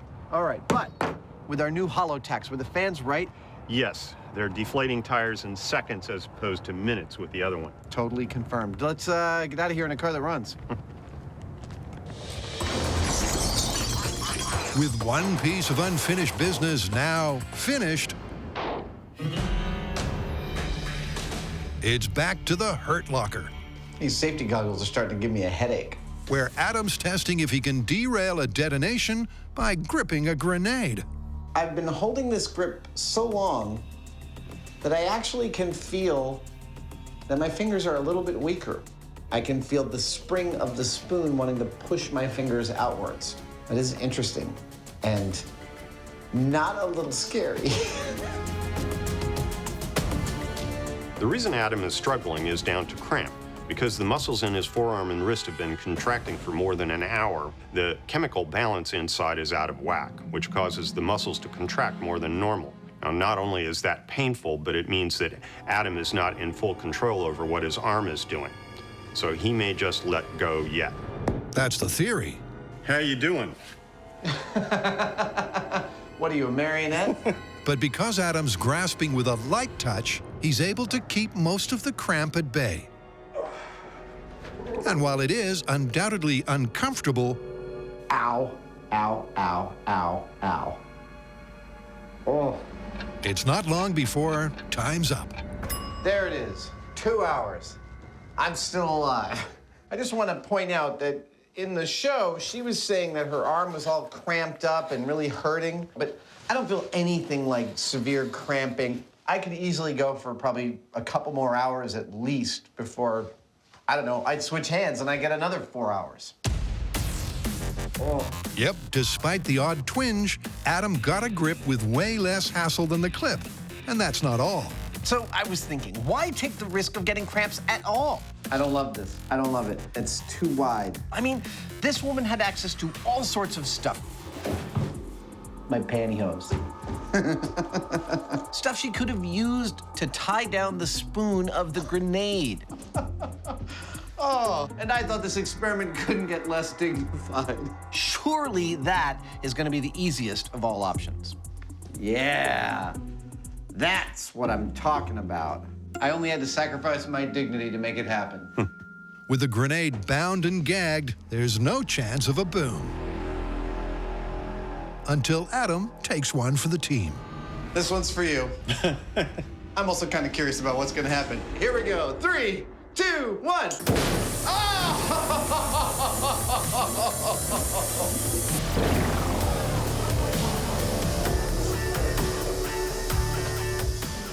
That was beautiful.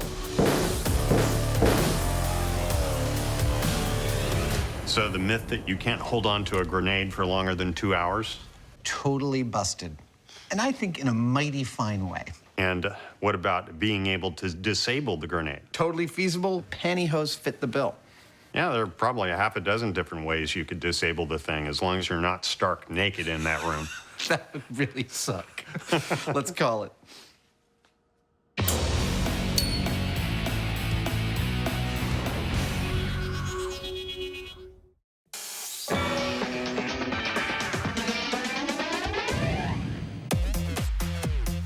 Can playing video games really set you up with real-world skills? To find out, Jamie's the test subject taming the technology. Bogey. I made a bogey.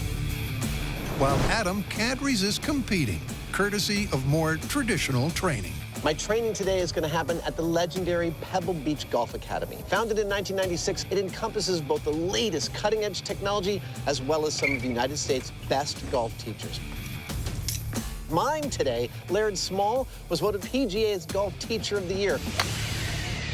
So, Laird, where do we begin? Well, why don't we start with the introduction of the golf clubs and how to use them properly. We're going to see if he can't take me from 0 to hero, or if not to hero, at least to an integer slightly above 0. Now, this hinging is a huge power source. If you think about a hammer and a nail, this gives you some leverage. This is a real treat for me, and it's totally fascinating. In science, we're always talking about eliminating variables. Well, this is all about eliminating variability, increasing repeatability. So let me see if I can get you in the right posture. Everything Laird is telling me about my grip and my stance. There you go, beautiful. And my roll and follow through. It's open. It's open, open, open, open, squaring, close, close, close, close. Is about increasing that reliability of the swing so that the ball hits are consistent. Good. Nice. See the ball just jumped right up? It sounds really straightforward, but physically it feels incredibly complicated. All right, should we go outside and hit some? Let's totally do that. Well, I understand just a couple of things so far. One, Laird is a fantastic teacher. 2, golf is about a lot more than just how you dress. Laird has run me through the grip, the stance, and the swing, and now he feels like we've done enough work in here that we can head out to the actual outdoors and drive some balls. I'm pretty sure that that's a driver.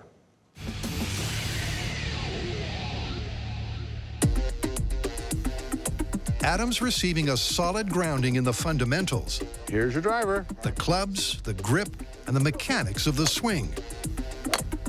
Hey! Nice, look at that. Wow! That is spectacular. It went like that way. Yes, that's right. And after a full day of this traditional training, wow, Adam has clearly lifted his game. That felt great. Obviously, I'm an inveterate skill learner, and I have learned to do many things in my life. That was awesome. That's amazing. How'd that feel when you hit it? That felt incredible. Way to go. But I have very specifically taught myself a couple of precise skills that apply directly to golf. Wow. How about that? It left the trap. That was the thing that was flummoxing me and Jamie repeatedly. Nice. One is juggling, and the other is billiards. In both cases, It's about refining your physical movements and your body memory until what you're about to do is predictable. yeah. And amazingly, I'm starting to see how it could actually work as a game. It is no longer a mystifying game to me. I now start to see its outlines and think, maybe I could actually play this. Yeah! Oh, yeah. Yeah. Woohoo! I think I'm ready for the Hyneman. Laird, thank you so much. You've like radically, well, to say you've improved my game is a misnomer because I didn't have a game a few hours ago. I really, really appreciate it. This was a lot of fun. You did great, and you know something? Don't let this get out, but you're very coachable. Oh, excellent. I like being coachable. Me too. Thanks so much. Good job. Back at the shop, It's really pretty out here. the Hyneman has also been putting in the hours, and he too is showing signs of improvement. I earned another trophy. Next. His swing seems less shoddy. 196 yards. Hardly seemed like I hit it at all. And he's picking up tips about club use. Okay, so I need to use a 3-iron. Nice. As well as putting technique. All off to the side. I didn't compensate for the angle of the terrain, and I should have. But to find out if that all translates to real-world improvements, it's back to the beach to see if Jamie can pull this one out of the bag. But not quite yet. Over the years, we have done tons of stories about guns and ammo.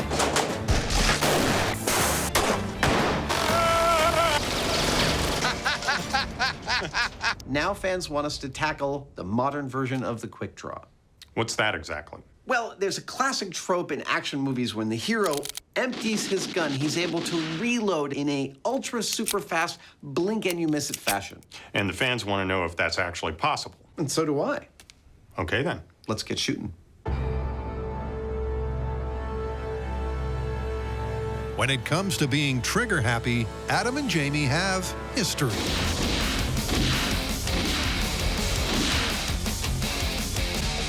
But are they quick enough on the draw?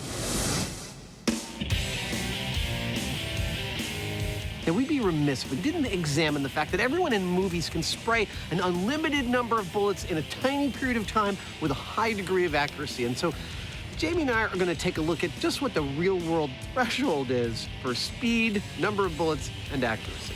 And so we've come to Milpitas Gun Range in Milpitas, California to test just that. First up, Jamie and I are going to try to shoot 3 full magazines of bullets as fast as we possibly can. Now, this first test is about speed, not accuracy, and so the bullets we'll be using have this funny little pinched end. That's a blank, not a real bullet. Start shooting in 3, 2, 1, go. Mechanically, firing and reloading the gun is a pretty basic process. When the magazine is out, you press a button, out comes the magazine, you put another one in, and you're ready to go again. Wow. But the thing you have to remember is that there's this horrific noise and percussion. It's a really kind of disturbing, violent action that is going on here. And so trying to put that sequence really smoothly together, it's not easy. That's it. 38 seconds. You got slower towards the end there. Jamie's shoot speed was solid, but his magazine change was nothing like the slick and quick action hero. My turn. Can Adam do any better? 3, 2, 1, go.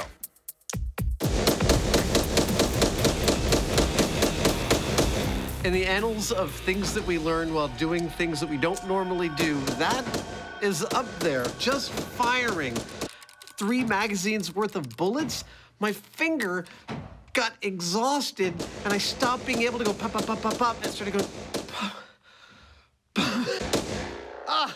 Oh! What was my time? 27:66. Woohoo! At a rate of 2 trigger pulls per second with a reasonable reload, Adam has upped the ante. But what if their shots had to count? A lot of work to load 3 magazines. Cue the live ammo. Here's the accuracy part of this test. Our goal is still to fire as fast as possible. 3, but this time to stay with all of our shots. 2, landing within this 7 ring. 1, go.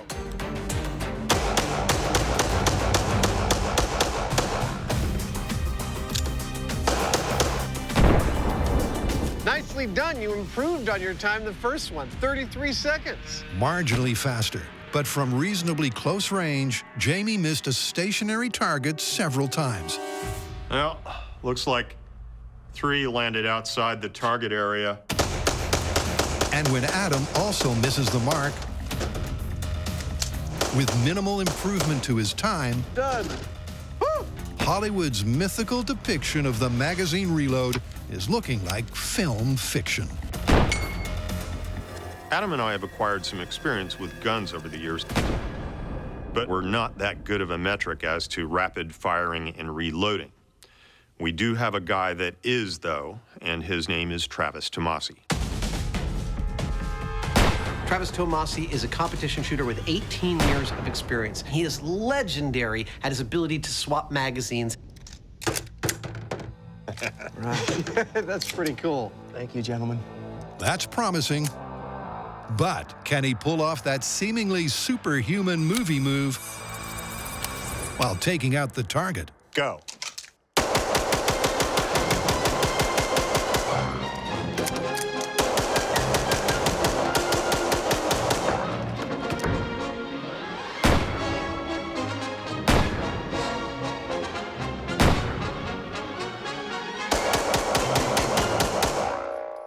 Wow. Clear. That was amazing. What was his time? 17 seconds. 17 seconds. That was incredible. Watching Travis work is kind of like watching a machine gun. It's almost surreal because, I mean, he's moving so quickly that you can't really even see what he's doing. But the real test is right here. Not only was he doing it almost twice as fast as I was, he was pretty much hitting dead center on the target. You know what I like about this is for years on this show, we've been finding things that are really common in movies and demonstrating how ludicrous they are in real life. But in this case, we've done kind of the opposite. We've actually taken something that seems ludicrous in the movies and we've bettered it in real life. That's pretty cool. Yeah, that much lead being put through a pistol in that amount of time accurately, it's unreal. Let's get out of here. Okay.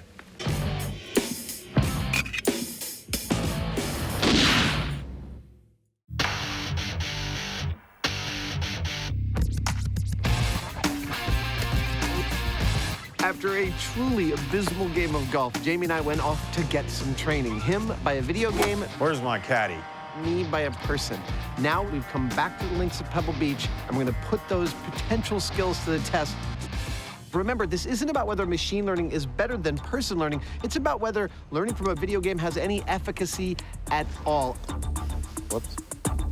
That's 1. I'm just here to provide a control, and control is what I hope I finally have over this guy right here. Let's get started. Having been trained by a pro, Nice. Cool, that felt good. Adam's first 2 shots show immediate improvement. That worked like exactly how I wanted it to work. The key question is, what happens to Jamie? Nice. Will his video game training result in any improvement at all? Oh. Well, not so far. In the real world, his swing is still unbalanced. That wasn't very good at all. And without computer assistance, he's guessing which club to use when. I think I'll try this one. Still not really sure why, but looks right to me. And that's reflected in the scores for the first hole. Traditional training has seen Adam's score plummet, while Jamie's only betted his best by 1 shot. There are several things that caused me concern about the video game instruction, and one of the key ones was that it seemed virtually impossible to miss the ball. Now, I know that it's possible to miss the ball. Well, you're on the fairway. I'm just saying. On hole 2, although Adam's tee shot That was terrible. was less than ideal, Wow. You hear about rough, but boy, this stuff is practically jungle-like. his post-training recovery is the shot of the day. Nice. That felt pretty good. Adam is clearly doing well, but Laird's taught him not just the rules, but also the regulations. In addition to learning what it's like to play golf on a real course, we have also learned that proper playing of golf involves adhering to the rules of etiquette, and there are many of them. Among the most important are, the green is for putting, not for sitting, not for your golf clubs, and definitely not for lying down. Golf requires lots of concentration. It's totally frowned upon to yell on a golf course. And it's vital when teeing off to yell the customary 4 to warn golfers ahead of you lest you strike one of them unsuspectingly in the head. Try as he might, Jamie's not only unable to emulate Adam, Well, it didn't go in a bunker anyway. he's also unable to better his own benchmarks. Oh, I could do better than that. As he takes one more shot on hole 2 than he did pre-training. And that's a pattern that continues on the final 2 holes. Right into the sand pit. So it's no surprise when Jamie stops trying to improve his own game and starts trying to sabotage Adam's. Adam, did I compliment you on your socks? Jamie, shut the right now. Are you kidding? I'm just saying, they're really nice socks. It's now, okay. As they finally sink their final putts. Nice. Yes! That felt good and complete and not stupid. In terms of scores alone, All right, let's tally up our scores and have a beer. Yeah. it's not looking good for the Myth. Adam took 10 fewer strokes on round 2, meaning he improved by 25%. But Jamie, the key metric for the Myth, took just 2 shots fewer, which statistically is no difference at all. But there's more data to come. Frankly, looking at the numbers, Jamie and I don't feel like they tell the whole story. Luckily, because we're thorough types, we did grab one other metric, unarguably the most important metric in the whole of golf, and that is the swing. Laird examined our swings both before and after training, and the results are pretty interesting. How did I do, Laird? Well, come on over. So you can see that as you swing the club back, you can see how your weight is more between your feet. You can see over here that you've landed beautifully on your left foot. Right foot's perpendicular to the ground. Laird, on a scale of 1 to 10, what would you say the comparison is? Well, I think on the first one, I'm going to give you a 3. On what we finished up with, I give it 8.5 to a 9. I think you did really great. Wow. As on the course, Adam's improvement is immense. Can Jamie compete this time? The difference that we see is in terms of how much more range of motion you have. So because of that, you can develop more speed. By developing more speed, you have a chance to hit the golf ball farther. But what's the all-important score? On the first swing, I'll give you 1.5. Second swing, I'm going to give you a 2 at the best. There's not real any improvement in terms of the striking of the ball. There is some in the range of motion and your athleticism, so that's great. But in the delivery of the club to the ball, sorry, no improvement. Excellent. Yep, despite his hours spent flying solo, Jamie's swing is still not the thing.